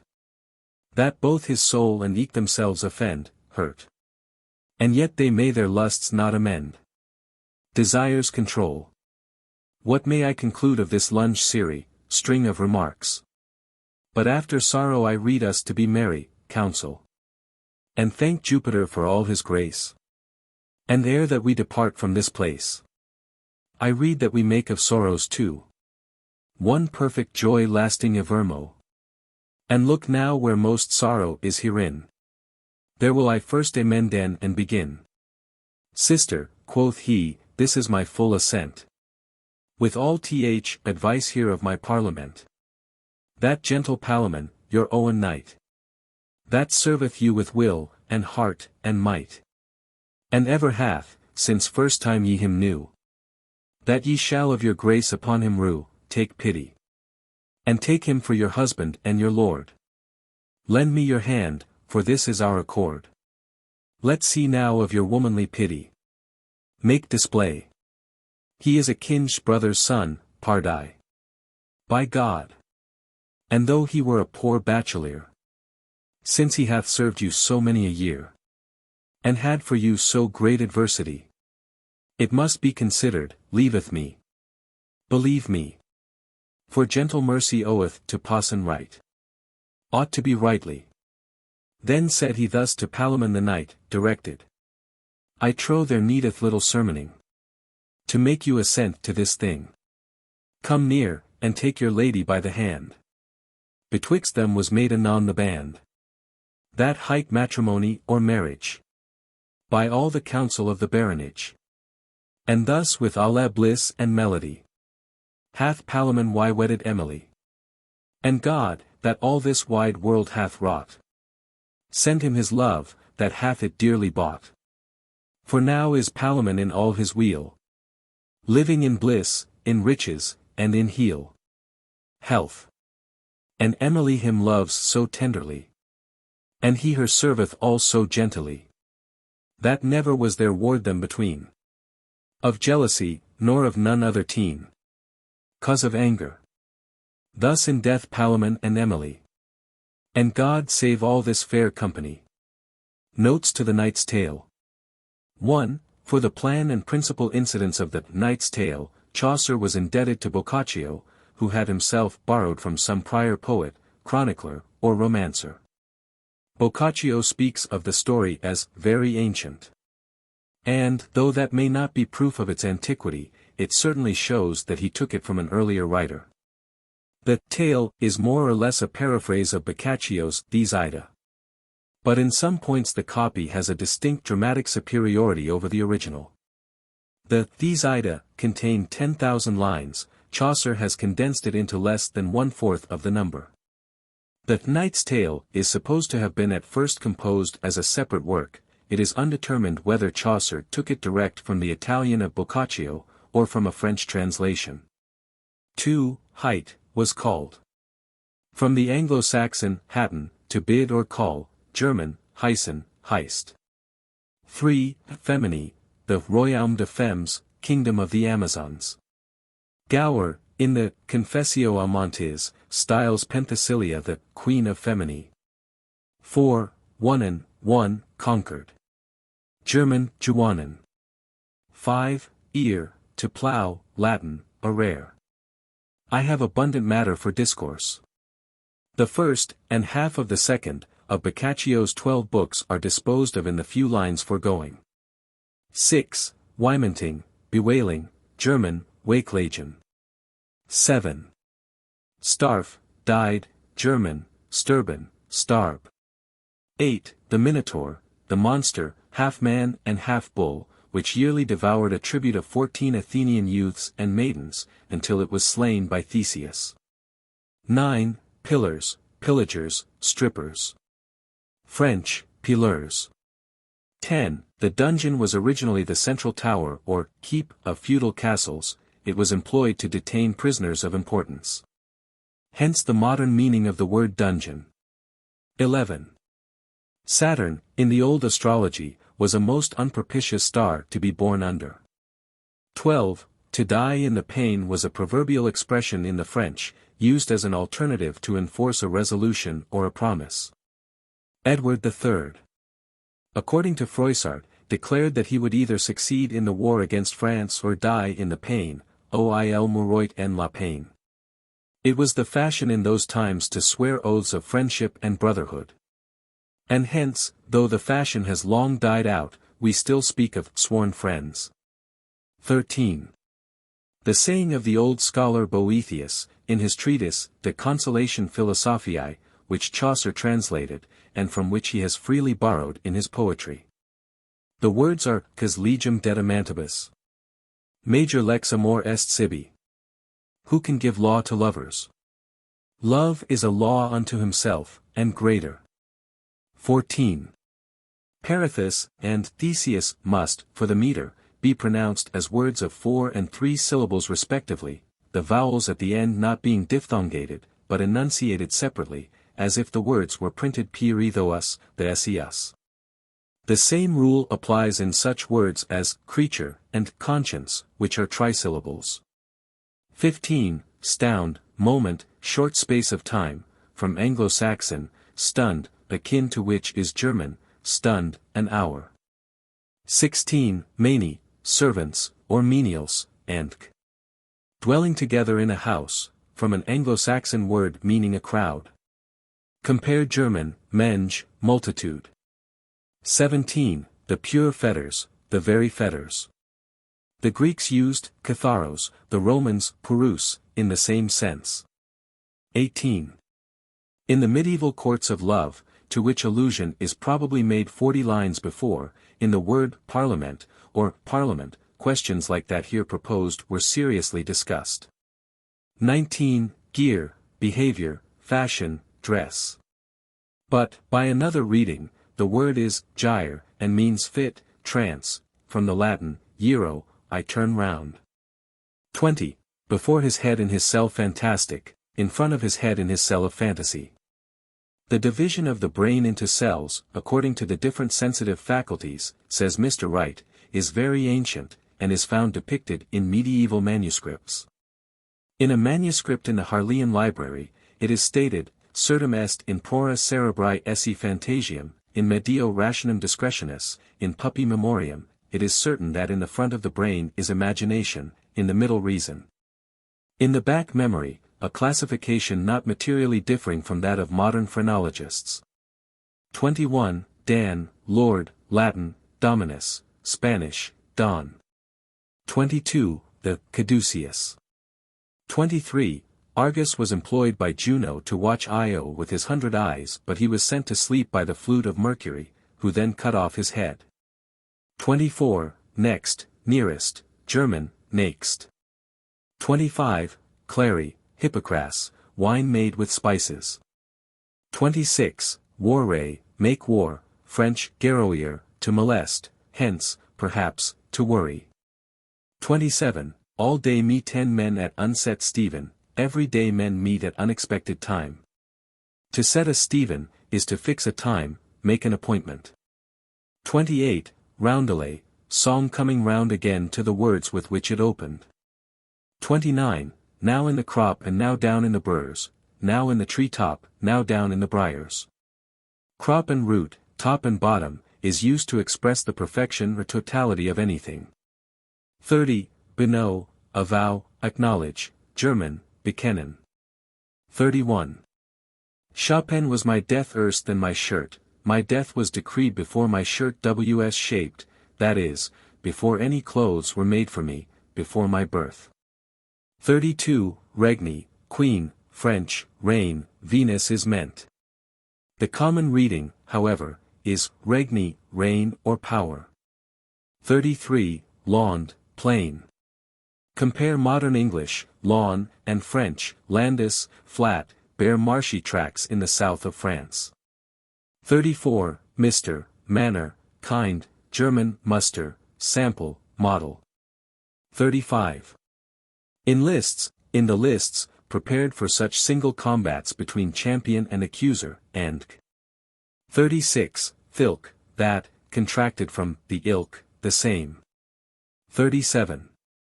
Mars the red, referring to the ruddy color of the planet, to which was doubtless due the transference to it of the name of the god of war.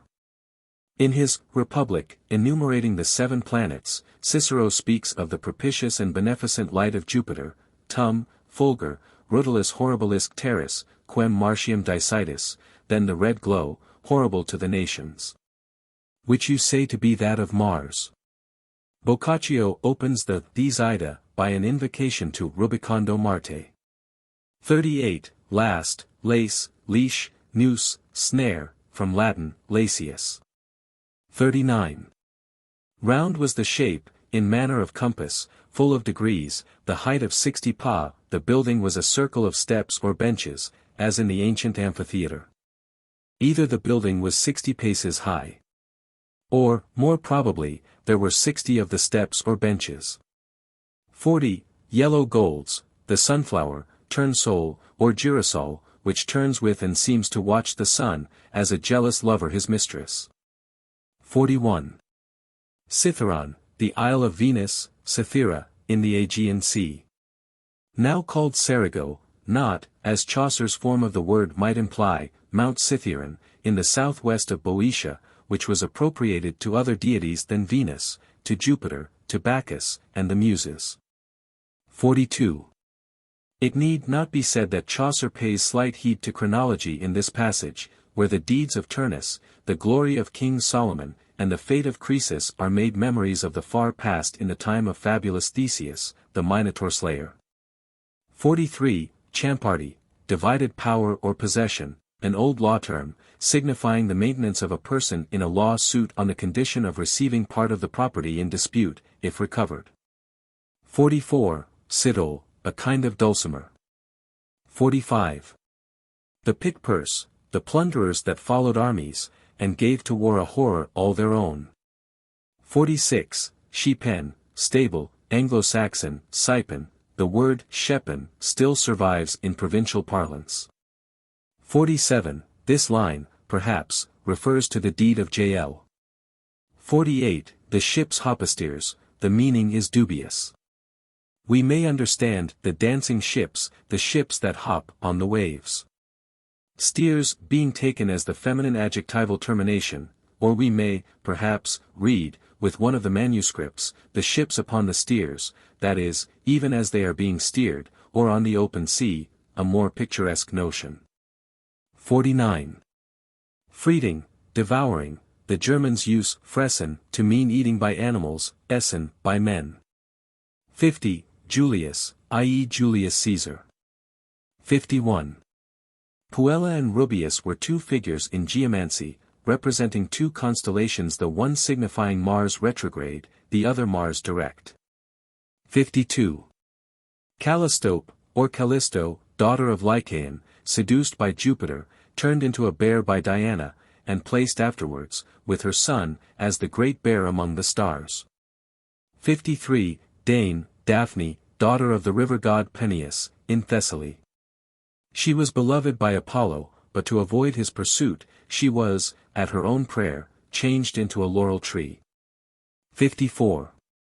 As the goddess of light, or the goddess who brings to light, Diana, as well as Juno, was invoked by women in childbirth, so Horace, Odes 3. 22, says. Montium custos nemerumque, Virgo. Quae laborantes utero puellas. Tervocata audis atomisque lito. Diva triformis. Virgin custodian of hills and groves, 3-formed goddess who hears and saves from death young women who call upon her thrice when in childbirth. 55. Every deal, in every part, deal, corresponds to the German, thiel, a portion. 56. Sickerly, surely, German, sicher, Scotch, sicker, certain. When Robert Bruce had escaped from England to assume the Scottish crown, he stabbed Comyn before the altar at Dumfries. And, emerging from the church, was asked by his friend Kirkpatrick if he had slain the traitor. I doubt it, said Bruce. Doubt, cried Kirkpatrick. I'll mak sicker. And he rushed into the church, and dispatched Comyn with repeated thrusts of his dagger. 57.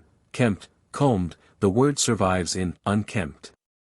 58. Elons, greyhounds, mastiffs, from the Spanish word alano, signifying a mastiff. 59, why meant, mixed. German, mengen, to mix. 60, prime, the time of early prayers, between 6 and 9 in the morning. 61, on the dais, see note 32 to the prologue. 62. In her hour, in the hour of the day, 2 hours before daybreak, which after the astrological system that divided the 24 among the 7 ruling planets, was under the influence of Venus. 63. Adon, Adonis, a beautiful youth beloved of Venus, whose death by the tusk of a boar she deeply mourned. 64. The third hour unequal, in the third planetary hour, Palamon had gone forth in the hour of Venus, 2 hours before daybreak. The hour of Mercury intervened, the third hour was that of Luna, or Diana. Unequal refers to the astrological division of day and night, whatever their duration, into 12 parts, which of necessity varied in length with the season. 65. Smoking, draping, hence the word smock, smockless, in Chaucer, means naked. 66. Cereal, of the species of oak which Pliny, in his Natural History, calls Cirrus. 67. Stace of Thebes, Statius, the Roman who embodied in the 12 books of his Thebaid the ancient legends connected with the War of the Seven against Thebes. 68. Diana was Luna in heaven, Diana on earth, and Hecate in hell. Hence the direction of the eyes of her statue to Pluto's dark region. Her statue was set up where 3 ways met, so that with a different face she looked down each of the 3, from which she was called Trivia. See the quotation from Horace, note 54. 69. Los, net, the invisible toils in which Hephaestus caught Ares and the faithless Aphrodite, and exposed them to the inextinguishable laughter of Olympus. 70. Saturnus the cold, here, as in Mars the red, we have the person of the deity endowed with the supposed quality of the planet called after his name. 71. The astrologers ascribed great power to Saturn, and predicted much debate under his ascendancy, hence it was against his kind to compose the heavenly strife. 72. Aïeul, grandfather, French aïeul. 73. Testers, helmets. From the French test, tête, head. 74. Pairments, ornamental garb, French parer, to deck. 75. Knighting, rubbing, polishing, Anglo-Saxon, knighten, to rub. 76. Nakers, drums, used in the cavalry, Boccaccio's word is natra. 77. Maiden o, ho. Ho. To command attention, like oyez, the call for silence in law courts or before proclamations. 78. Sarge, serge, a coarse woolen cloth. 79. Heart spoon, the concave part of the breast, where the lower ribs join the cartilago ensiformis. 80. To hoen and to shred, to, before a verb implies extraordinary violence in the action denoted. 81. He through the thickest of the throng etc. He, in this passage refers impersonally to any of the combatants. 82. Gallife, Gallifa, in Mauritania. 83. Belle-Marie is supposed to have been a Moorish state in Africa, but Pommery has been suggested as the correct reading. 84. As I came never I cannot tell where it went I cannot tell you, as I was not there. Tyrwhitt thinks that Chaucer is sneering at Boccaccio's pompous account of the passage of Arcite's soul to heaven. Up to this point, the description of the death scene is taken literally from the These Ida. 85. With sluttery beard, and ruggy ashy hairs, with neglected beard, and rough hair strewn with ashes. Flottery is the general reading, but sluttery seems to be more in keeping with the picture of abandonment to grief. 86. Master Street, Main Street. So Froissart speaks of Le Souverain Carrefour. 87. Wairai, covered, hid, Anglo-Saxon, riggin, to veil.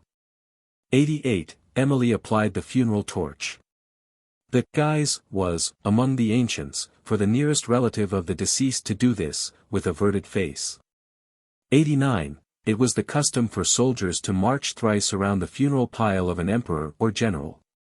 On the left hand, is added, in reference to the belief that the left hand was propitious, the Roman augur turning his face southward, and so placing on his left hand the east, whence good omens came. With the Greeks, however, their augurs facing the north, it was just the contrary. The confusion, frequent in classical writers, is complicated here by the fact that Chaucer's description of the funeral of Arcite is taken from Statius Thebaid, from a Roman's account of a Greek solemnity. 90. Like wake, watching by the remains of the dead, from Anglo-Saxon, lice, a corpse, German, leichnam. 91. Chaucer here borrows from Boethius, who says, Hanc rerum serem ligat, terras ac pelagus regens, et scylla imperitans, amor. Love ties these things together, the earth, and the ruling sea, and the imperial heavens. The Miller's Tale. The Prologue. When that the knight had thus his tale told. In all the rout was neither young nor old. That he not said it was a noble story. And worthy to be drawn to memory, recorded. And namely the gentles every one. Especially the gentlefolk. Our host then laughed and swore, so may I gone, prosper. This goes aright, unbuckled is the mail, the budget is opened. Let's see now who shall tell another tale. For truly this game is well begun. Now telleth ye, Sir Monk, if that ye con, know. Somewhat, to contend with the knight's tale. Match. The miller that for drunken was all pale. So that unneeds upon his horse he sat, with difficulty. He would avelend neither hood nor hat, uncover.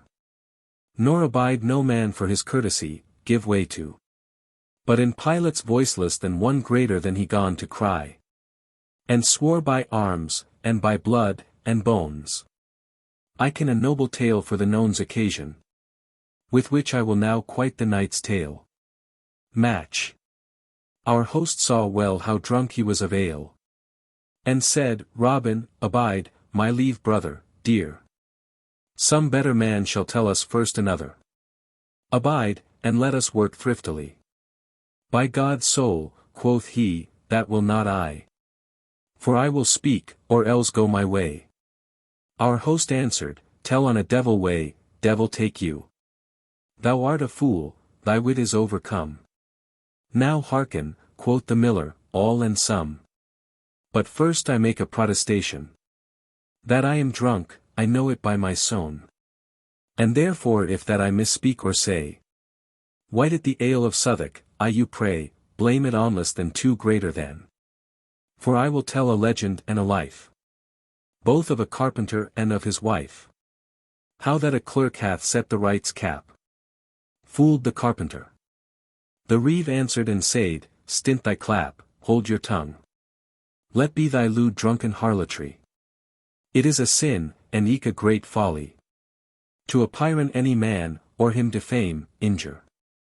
And eke to bringe wives in evil name. Thou mayst enough of other things sayn. This drunken miller spake full soon again. And said, Leave brother Oswald. Who hath no wife, he is no cuckold. But I say not therefore that thou art one. There be full good wives many one. Why art thou angry with my tale now? I have a wife, pardie, as well as thou. Yet an old I, for the oxen in my plough, I would not. Taken upon me more than enough. To demend of myself that I am one, judge. I will believe well that I am none. An husband should not be inquisitive. Of God's privity, nor of his wife. So he may find God's foison there, treasure. Of the remnant needeth not to enquire. What should I more say, but that this millera? He would his wards for no man forbear. But told his churlish tale in his mannera, boorish, rude. Methinketh that I shall rehearse it here. And therefore every gentle wight I pray. For God's love to deem not that I say. Of evil intent, but that I must rehearse. Their tales all, be they better or worse. Or else falsen some of my matter. Falsify. And therefore whoso list it not to hear, turn o'er the leaf, and choose another tale. For he shall find enough, both great and smale, of storial thing that toucheth gentilesse, historical, true, and eke morality and holiness. Blame not me, if that ye choose amiss. The miller is a churl, ye know well this. So was the reeve, with many other mo. And harlotry they told a boda too. Ribald tales of issue now, and put me out of blame. Be warned. And eke men should not make earnest of game. Jest, fun. Notes to the prologue to the Miller's Tale. 1. Pilate, an unpopular personage in the mystery plays of the Middle Ages, was probably represented as having a gruff, harsh voice. 2. White, blame, in Scotland, to bear the white, is to bear the blame. The tale. Whilom there was dwelling in Oxenford a riche knave, that guests held to board, miser took in boarders. And of his craft he was a carpenter. With him there was dwelling a poor scholar. Had learned art, but all his fantasy was turned for to learn astrology. He could a certain of conclusions knew. To deem by interrogations, determine. If that men asked him in certain hours, when that men should have drought or else showers. Or if men asked him what should fall. Of everything.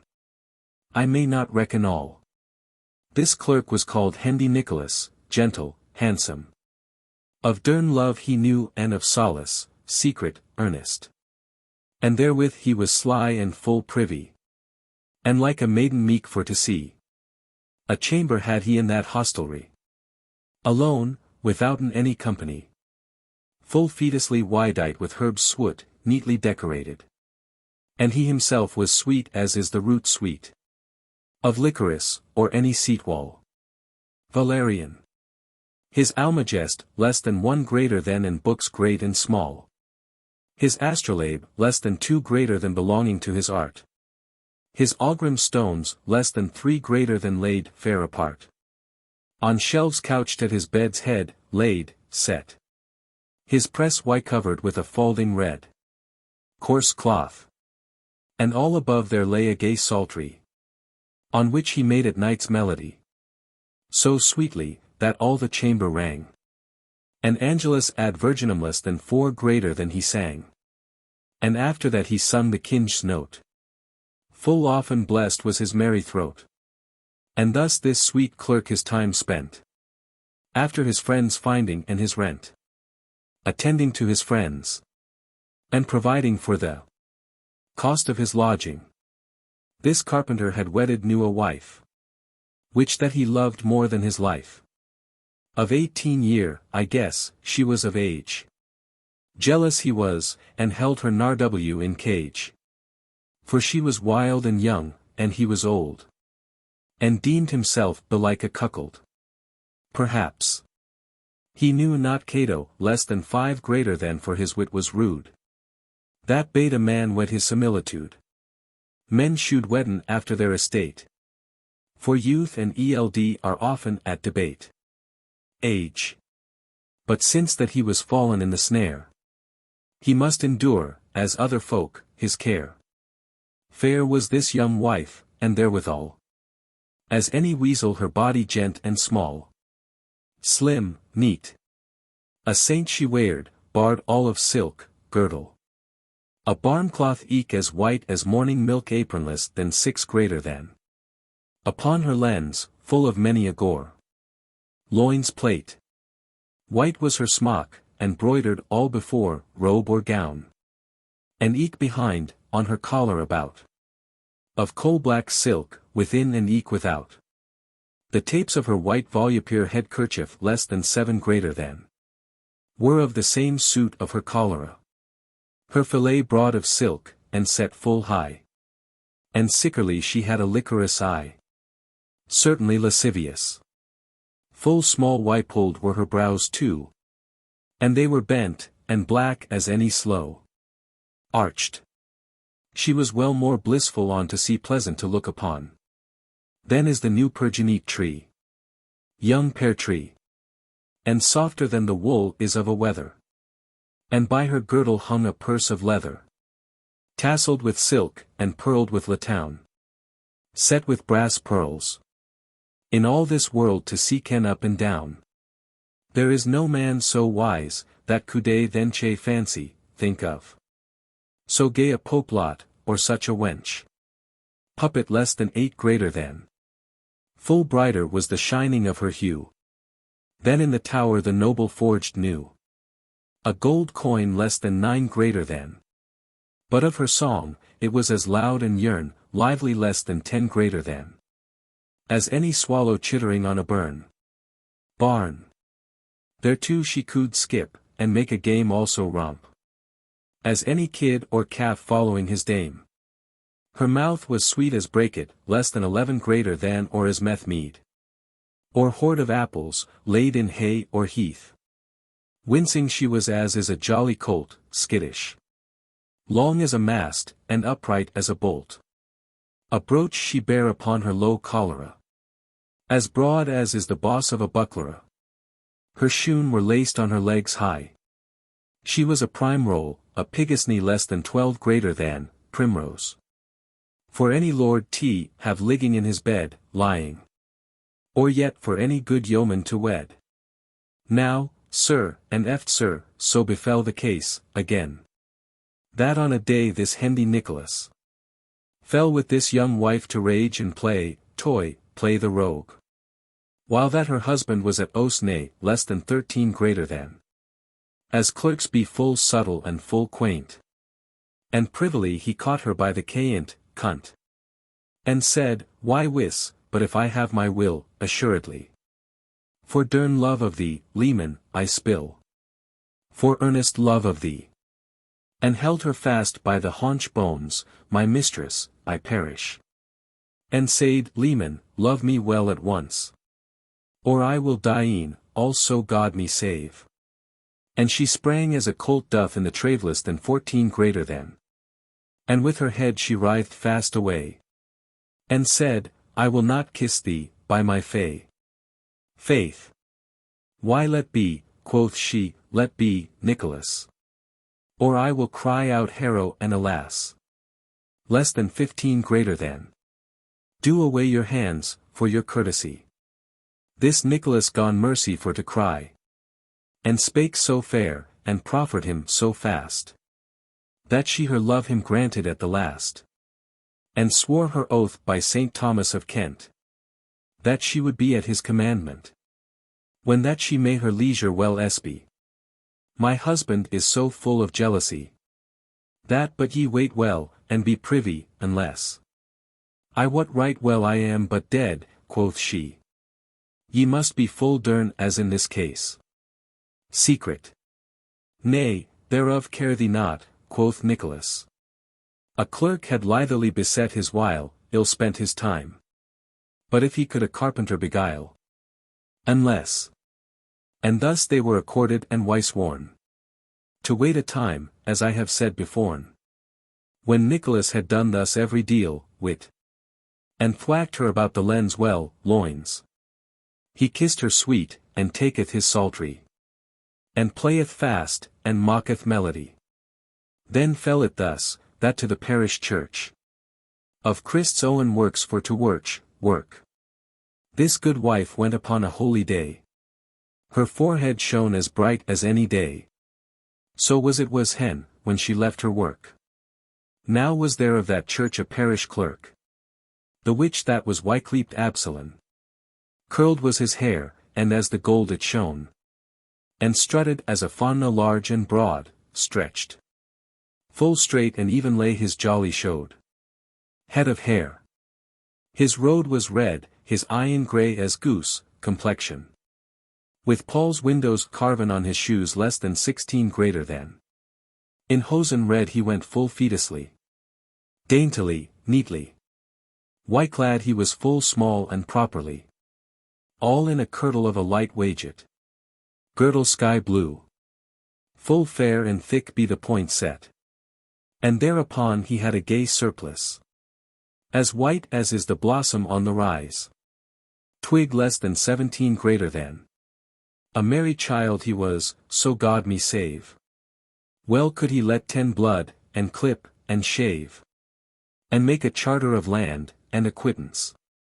In 20 manners could he trip and dance. After the school of Oxenford though, less than 18 greater than then. And with his legs cast to and fro. And playin' songes on a small ribbable, fiddle. Thereto he sung sometimes a loud quinable treble. And as well could he play on a jittern. Guitar. In all the town was brewhouse nor tavern, that he not visited with his solace, mirth, sport. There is that any garnered tapsteer was. Licentious barmaid. But sooth to say he was some deal squeamish. Of farting, and of speech dangerous. This Absalon, that jolly was and gay, went with a censer on the holy day, censing the wives of the parish fast, burning incense for, and many a lovely look he on them cast, and namely on this carpenter's wife, especially. To look on her him thought a merry life. She was so proper, and sweet, and liquorous. I dare well say, if she had been a mouse, and he a cat, he would her hent anon have soon caught her. This parish clerk, this jolly Absalon, hath in his heroot such a love-longing, that of no wife took he none offering. For courtesy he said he wooed none. The moon at night full clear and bright shone, and Absalon his jittern hath whitaken. For paramours he thought for to waken. And forth he went, jolliffe and amorous, joyous, till he came to the carpenter's house. A little after the cock had wycrow, and dressed him under a shot window less than 19 greater than, stationed himself. That was upon the carpenter's wall. He singeth in his voice gentle and small. Now, dear lady, if thy will be, I pray that ye will rue on me, take pity. Full well accordant to his jitterning. This carpenter awoke, and heard him sing. And spake unto his wife, and said anon, What Alison, hear'st thou not Absalon? That chanteth thus under our bower wall, chamber. And she answered her husband therewithal. Yes, God what, John, I hear him every deal. This passeth forth, what will ye bet than well? Better.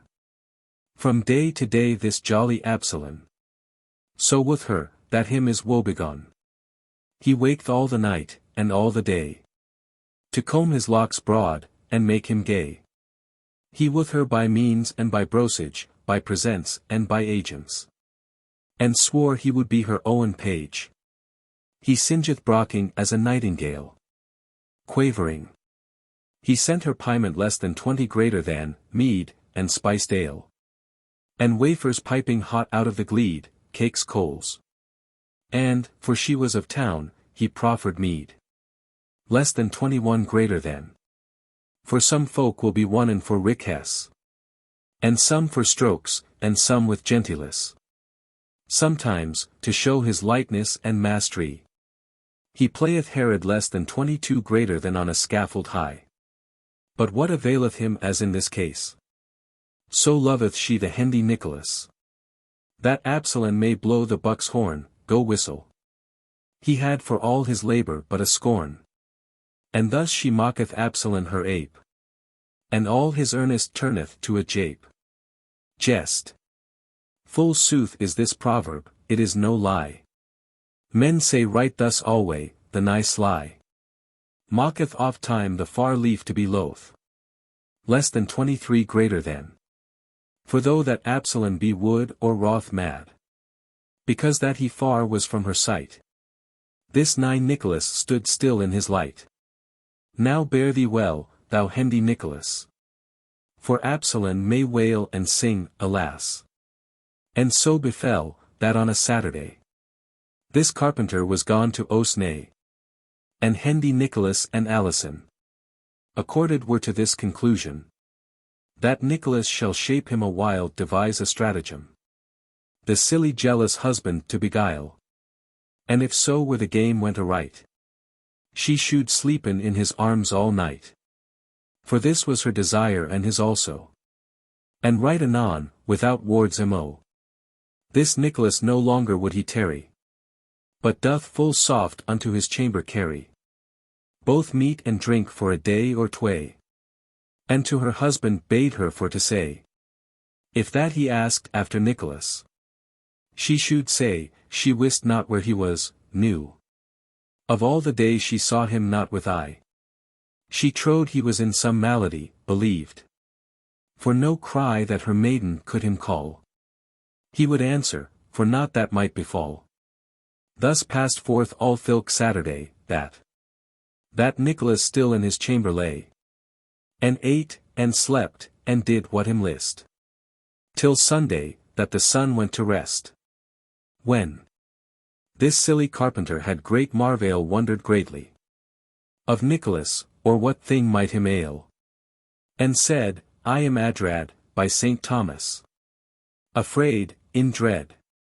It standeth not aright with Nicholas. God shield that he died suddenly. Heaven forbid. This world is now full fickle sickerly. Certainly. I saw today a corpse wyborne to church. That now on Monday last I saw him work. Go up, quoth he unto his knave, anon, servant. Cleap at his door, or knock with a stone, call. Look how it is, and tell me boldly. This knave went him up full sturdily. And, at the chamber door while that he stood, he cried and knocked as that he were mad. What how? What do ye, Master Nicolay? How may ye sleep in all the lunge day? But all for naught, he hard not a word. An hole he found full low upon the board, whereas the cat was wont in for to creep. And at that hole he looked in full deep. And at the last he had of him a sight. This Nicholas sat ever gaping upright, as he had kiked on the new moon.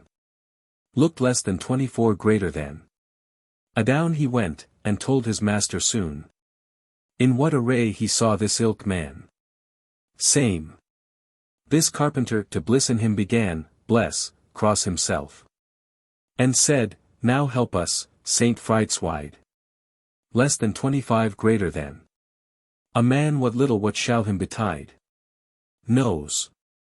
This man is fallen with his astronomy into some woodness or some agony. Madness. I thought I well how that it should be. Men should know not of God's privity. Secrets. Yea, blessed be alway a lewd man, unlearned. That not but only his belief can. Knows no more. So fared another clerk with astronomy, than his credo. He walked in the fields for to pry upon the stars, what there should befall, keep watch on. Till he was in a merly pit wyfall. Less than 26 greater than. He saw not that. But yet, by Saint Thomas, me ruth sore of Hendy Nicholas, I am very sorry for. He shall be rated of his studying, chidden for. If that I may, by Jesus, heaven's King, get me a staff, that I may underspore lever up. While that thou, Robin, heavest off the door, he shall out of his studying, as I guess. And to the chamber door he gone him dress apply himself. His knave was a strong carle for the nonce. And by the hasp he heaved it off at once. Into the floor the door fell down anon. This Nicholas sat I as still as stone. And ever he gaped upward into the air. The carpenter weened he were in despair, thought. And hent him by the shoulders mightily, caught. And shook him hard, and cried spitously, angrily. What, Nicholas? What how, man? Look adown. Awake, and think on Christ's passion. I crouched thee less than 27 greater than from elves, and from wights. Witches. Therewith the night spell said he anon writes, properly. On the four halves of the house about, corners. And on the threshold of the door without.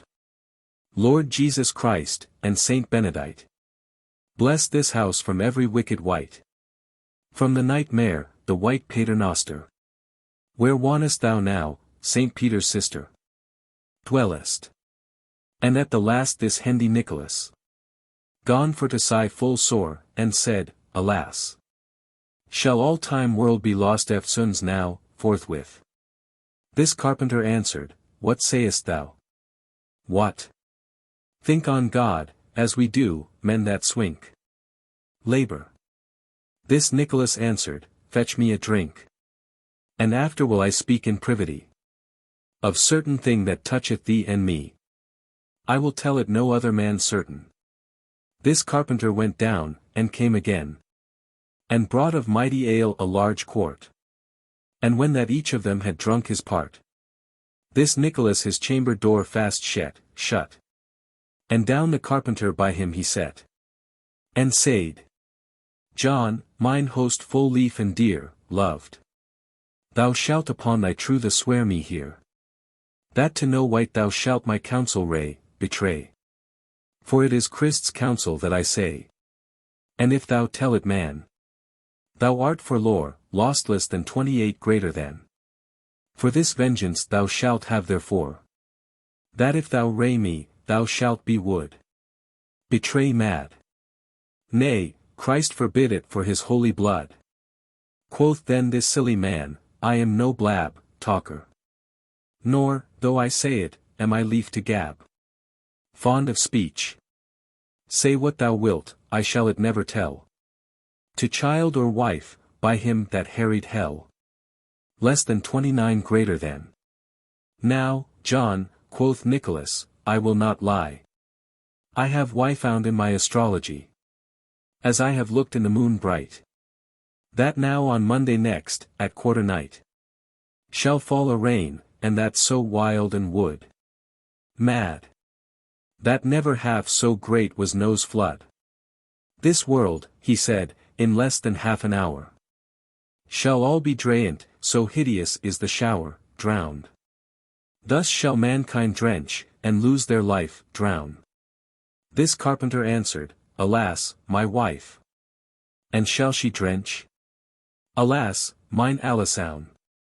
For sorrow of this he fell almost adown, and said, Is there no remedy in this case? Why, yes, for God, quoth Hendy Nicholas. If thou wilt worken after lore and read, learning and advice, thou mayst not worken after thine own head. For thus saith Solomon, that was full true. Work all by counsel, and thou shalt not rue. Repent. And if thou work wilt by good counsel, I undertake, without mast or sail, yet shall I save her, and thee, and me. Hast thou not heard how saved was Noe, when that our Lord had warned him beforn, that all the world with water should be lorn, should perish? Yes, quoth this carpenter, full year ago. Long since. Hast thou not heard, quoth Nicholas, also, the sorrow of Noe, with his fellowship, that he had ere he got his wife to ship? Less than 30 greater than. Him had been lever, I dare well undertake. At thilk time, than all his weathers black, that she had had a ship herself alone. See note less than 31 greater than. And therefore knowst thou what is best to be done. This asketh haste, and of an hasty thing men may not preach or make tarrying. Anon go get us fast into this in house, a kneading trough, or else a kemelin, brewing tub, for each of us. But look that they be large, in which we may swim as in a barge, float, and have therein vitail sufficient. But for one day, fie on the remnant. The water shall aslake and go away slacken, abate. About prime upon the next day. Early morning. But Robin may not know of this, thy knave, servant. Nor eke thy maiden gill I may not save. Ask me not why, for though thou ask me, I will not tell God's privity. Sufficeth thee, but if thy wit be mad, unless thou be to have as great a grace as Noe had, out of thy wits. Thy wife shall I well savin out of doubt. Go now thy way, and speed thee hereabout. But when thou hast for her, and thee, and me, why gotten us these kneading tubs 3? Then shalt thou hang them in the roof full high. So that no man our purveyance espy, foresight, providence. And when thou hast done thus as I have said, and hast our vitale fair in them waylaid, and eke an axe to smite the cord in two, when that the water comes, that we may go, and break an hole on high upon the gable, into the garden ward, over the stable, that we may freely pass forth our way, when that the great shower is gone away. Then shalt thou swim as merry, I undertake, as doth the white duck after her drake. Then will I cleep, how, Alison? How, John? Call. Be merry, for the flood will pass anon. And thou wilt say, Hail, Master Nicolay. Good morrow, I see thee well, for it is day. And then shall we be lords all our life.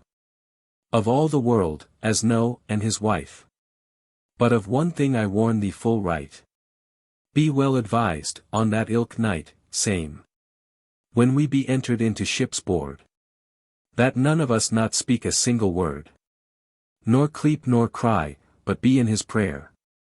For that is God's own hest dear command. Thy wife and thou must hangen far atween, asunder. For that betwixt you shall be no sin. No more in looking than there shall indeed. This ordinance is said, Go, God thee speed. Tomorrow night, when men be all asleep, into our kneading tubs will we creep, and sit there, abiding God's grace. Go now thy way, I have no longer space to make of this no longer sermoning. Men say thus, send the wise, and say nothing. Thou art so wise, it needeth thee not teach. Go, save our lives, and that I thee beseech. This silly carpenter went forth his way. Full oft he said, Alas! And well a day. And to his wife he told his privity. And she was ware, and better knew than he, what all this quaint cast was for to say. Strange contrivance. But natheless she feared as she would day, meant. And said, Alas! Go forth thy way anon. Help us to 'scape, or we be dead each one. I am thy true and very wedded wife. Go, dear spouse, and help to save our life. Lo, what a great thing is affection! Men may die of imagination. So deeply may impression be take. This silly carpenter begins to quake. He thinketh verily that he may see this new flood come weltering as the sea, to drench in Alison, his honey dear. Drown. He weepeth, waileth, mocketh sorry cheer. Dismal countenance. He sigheth, with full many a sorry sough. Groan. He goeth, and getteth him a kneading trough. And after that a tub, and a kemelin. And privily he sent them to his inn. And hung them in the roof full privily. With his own hand then made he ladders 3. To climb by the ranges and the stalks the rungs and the uprights. Unto the tubs hanging in the box. Beams. And victualled them, kemelin, trough, and tub. With bread and cheese, and good ale in a jug. Sufficing right enough as for a day.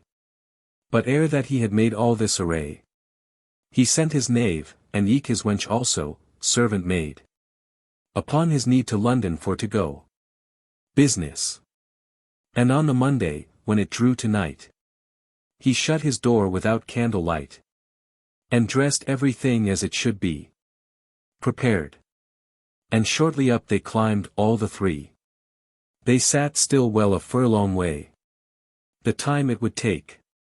Now, Pater Noster, clum, less than 32 greater than said Nicolay, to walk a furlong. And, clum, quoth John. And, clum, said Alison. This carpenter said his devotion. And still he sat and bidded his prayer. Awaking on the rain, if he adhere. The dead sleep, for weary business. Fell on this carpenter, right as I guess. About the curfew time, less than 33 greater than or little more. For travail of his ghost he groaned sore, anguish of spirit. And ft routed, for his head mislay. And then he snored. Adown the ladder stalked Nicolay, for his head lay awry. And Alison full soft adown she sped. Without words more they went to bed. There as the carpenter was wont to lie, where there was the revel, and the melody. And thus lay Alison and Nicholas, in business of mirth and in solace. Until the bell of Laudi's gone to ring, morning service, at 3 a.m. And friars in the chancel went to sing. This parish clerk, this amorous Absalon. That is for love alway so woebegone. Upon the Monday was at Osnay. With company, him to disport and play. And asked upon Cass a cloister or occasion monk. Full privily after John the carpenter. And he drew him apart out of the church. And said, I saw him not here worch no not work. Since Saturday, I trow that he be went. For timber, where our abbot hath him sent. And dwellin at the grange a day or two. For he is wont for timber for to go. Or else he is at his own house certain. Where that he be, I cannot soothly sayn. Say certainly. This Absalon full jolly was and light. And thought, now is the time to wake all night. For sickerly I saw him not stirring certainly. About his door, since day began to spring. So may I thrive, but I shall at cock crow. Full privily go knock at his window. That stands full low upon his bower wall, chamber. To Alison then will I tell en all. My love longing, for I shall not miss. That at the least way I shall her kiss. Some manner comfort shall I have, parfait, by my faith. My mouth hath itched all this livelong day. That is a sign of kissing at the least. All night I met eke I was at a feast. Dreamt. Therefore I will go sleep an hour or tway. And all the night then will I wake and play. When that the first cock crowed had, anon. Up rose this jolly lover Absalon. And him arrayed gay, at point devise. With exact care. But first he chewed grains less than 34 greater than and licorice. To smell sweet, ere he had combed his hair.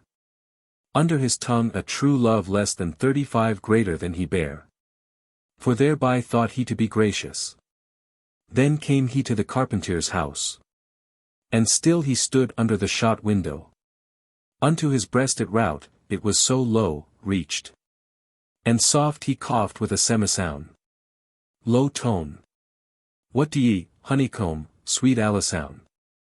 My fair bird, my sweet cinnamon, sweet spice. Awaken, leman mine, and speak to me. Mistress. Full little think ye upon my woe. That for your love I sweat there as I go. Wherever. No wonder is that I do swelt and sweat. Faint. I mourn as doth a lamb after the teat. Why wis, leman, I have such love longing, certainly. That like a turtle true is my mourning. Turtle dove. I may not eat, no more than a maid. Go from the window, thou jack fool, she said. As help me God, it will not be, come be a me kiss. I love another, else I were to blame. Well better than thee, by Jesus, Absalon. Go forth thy way, or I will cast a stone. And let me sleep. A 20 devil way. 20 devils take ye. Alas, quoth Absalon, and well away. That true love ever was so ill beset. Then kiss me, since that it may be no better. For Jesus' love, and for the love of me. Wilt thou then go thy way therewith, quoth she. Yea, certes, leman, quoth this Absalon. Then make thee ready, quoth she, I come anon. And unto Nicholas she said full still, in a low voice. Now peace, and thou shalt laugh anon thy fill. Less than 36 greater than. This Absalon down set him on his knees. And said, I am a lord at all degrees. For after this I hope there cometh more. Leman, thy grace, and, sweet bird, thine or, favour. The window she undid, and that in haste. Have done, quoth she, come off, and speed thee fast. Lest that our neighbours should thee espy. Then Absalom gone wipe his mouth full dry. Dark was the night as pitch or as the coal. And at the window she put out her hole. And Absalom him fell any bet any worse. But with his mouth he kissed her naked erse. Full savorly. When he was ware of this, aback he start, and thought it was amiss. For well he wist a woman hath no beard. He felt a thing all rough, and long white-haired. And said, Fy, alas! What have I do? Tay he, quoth she, and clapped the window to. And Absalom went forth at sorry pace. A beard, said Hendy Nicholas. By God's corpus, this game went fair and well. This silly Absalom heard every deal, word. And on his lip he gone for anger bite. And to himself he said, I shall thee quite requite, be even with. Who rubbeth now, who frotteth now his lips rubs. With dust, with sand, with straw, with cloth, with chips. But Absalom, that saith full oft, alas! My soul betake I unto Sathanas. But me were lever than all this town, quoth he rather. I this despite aroken for to be revenged. Alas! Alas! That I have been wyblent, deceived. His oat love is cold, and all wyquent. Quenched. For from that time that he had kissed her erse, of paramours he set not a curse, cared not a rush. For he was healed of his malady. Full often paramours he gone defy. And weep as doth a child that hath been beat. A soft pace he went over the street. Unto a smith, men callan Dan Gervase, master. That in his forge smithied plough harness. He sharp share and coulter busily. This Absalom knocked all easily. And said, Undo, Gervase, and that anon.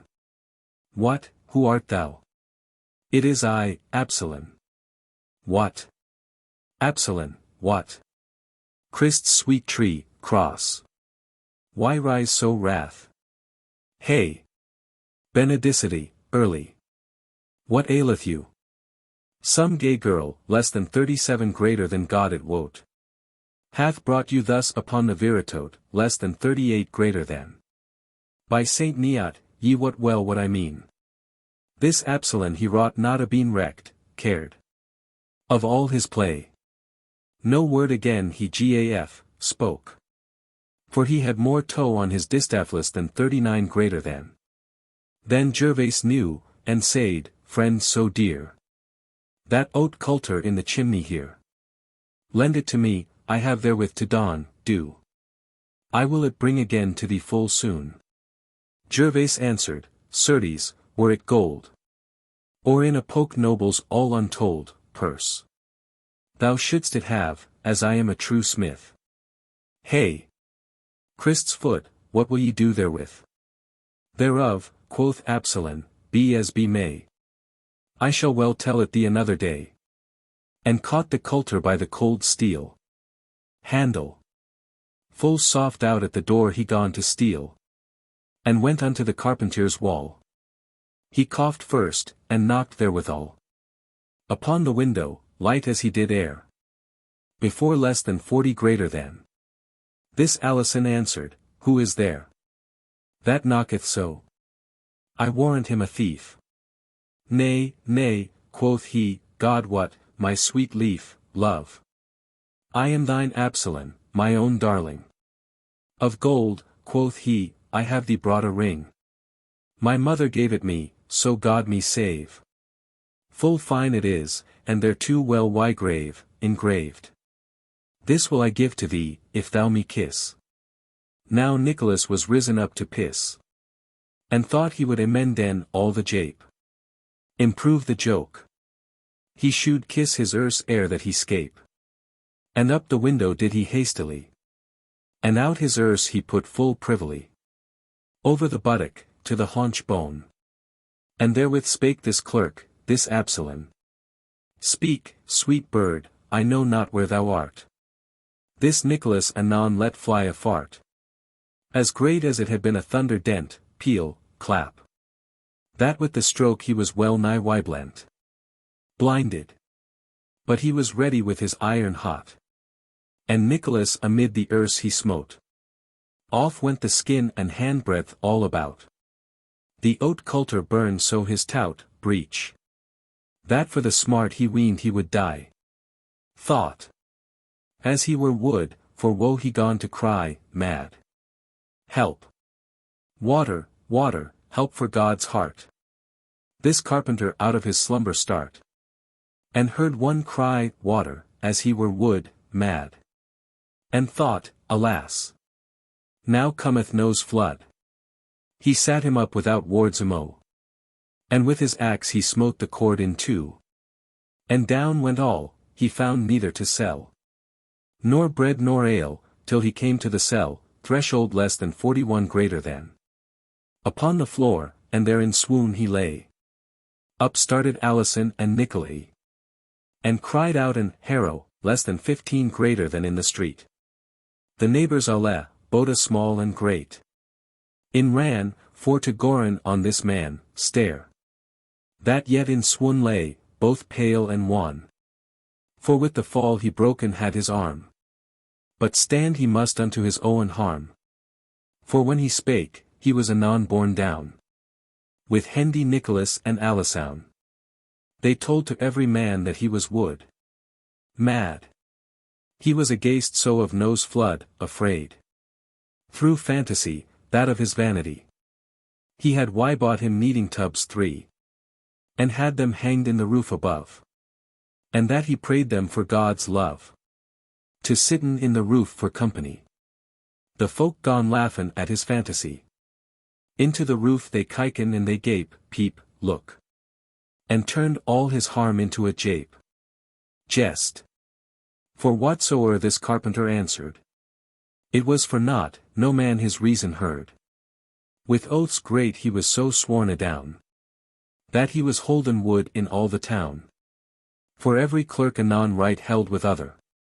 They said, the man was wood, my lieve brother, dear. And every wight gone laughin' at his strife. Thus swived was the carpenter's wife, enjoyed. For all his keeping in his jealousy, care. And Absalom hath kissed her nether eye. And Nicholas is scalded in the tout. This tale is done, and God save all the rout. Company. Notes to the Miller's Tale.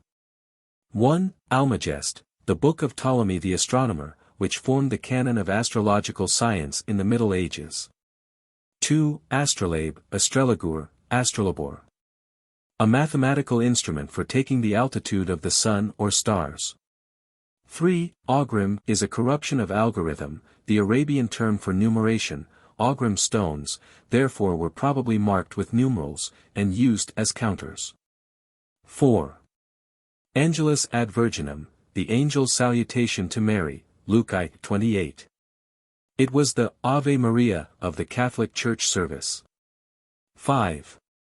Cato, though Chaucer may have referred to the famous censor, more probably the reference is merely to the moral distichs, which go under his name, though written after his time, and in a supplement to which the quoted passage may be found.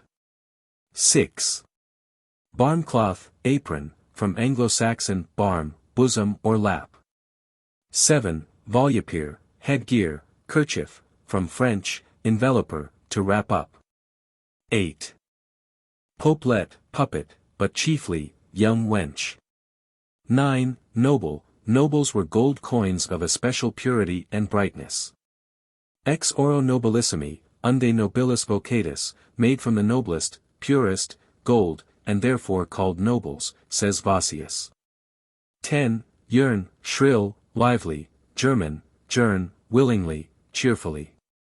11. Break it, bragget, a sweet drink made of honey, spices, and in some parts of the country, a drink made from honeycomb, after the honey is extracted, is still called bragwort. 12. Pigasny, a fond term, like my duck. From Anglo-Saxon, piga, a young maid, but Tyrwhitt associates it with the Latin ocellus, little eye, a fondling term, and suggests that the pigs, which is very small, was applied in the same sense. Davenport and Butler both use the word pigsney, the first for darling, the second literally for eye. And Bishop Gardner, on true obedience, in his address to the reader, says, how softly she was wont to chirp him under the chin, and kiss him, how prettily she could talk to him, how doth my sweet heart, what saith now pig's eye? 13. Osney, a once well-known abbey near Oxford. 14. Trave, Travis, a frame in which unruly horses were shod. 15. Harrow and alas, Harrow was an old Norman cry for redress or aid.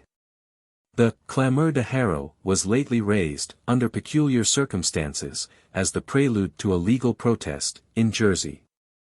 16. His shoes were ornamented like the windows of St. Paul's, especially like the old rose window. 17. Rise, twig, bush. German, Ries, a twig, Reisig, a copse. 18. Chaucer satirises the dancing of Oxford as he did the French of Stratford at Bow. 19. Shot window, a projecting or bow window, whence it was possible shoot at anyone approaching the door. 20.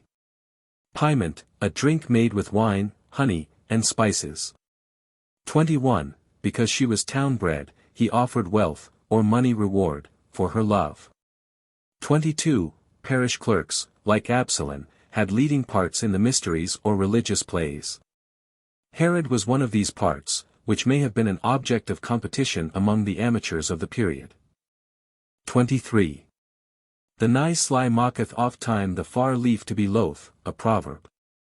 The cunning one near at hand oft makes the loving one afar off to be odious.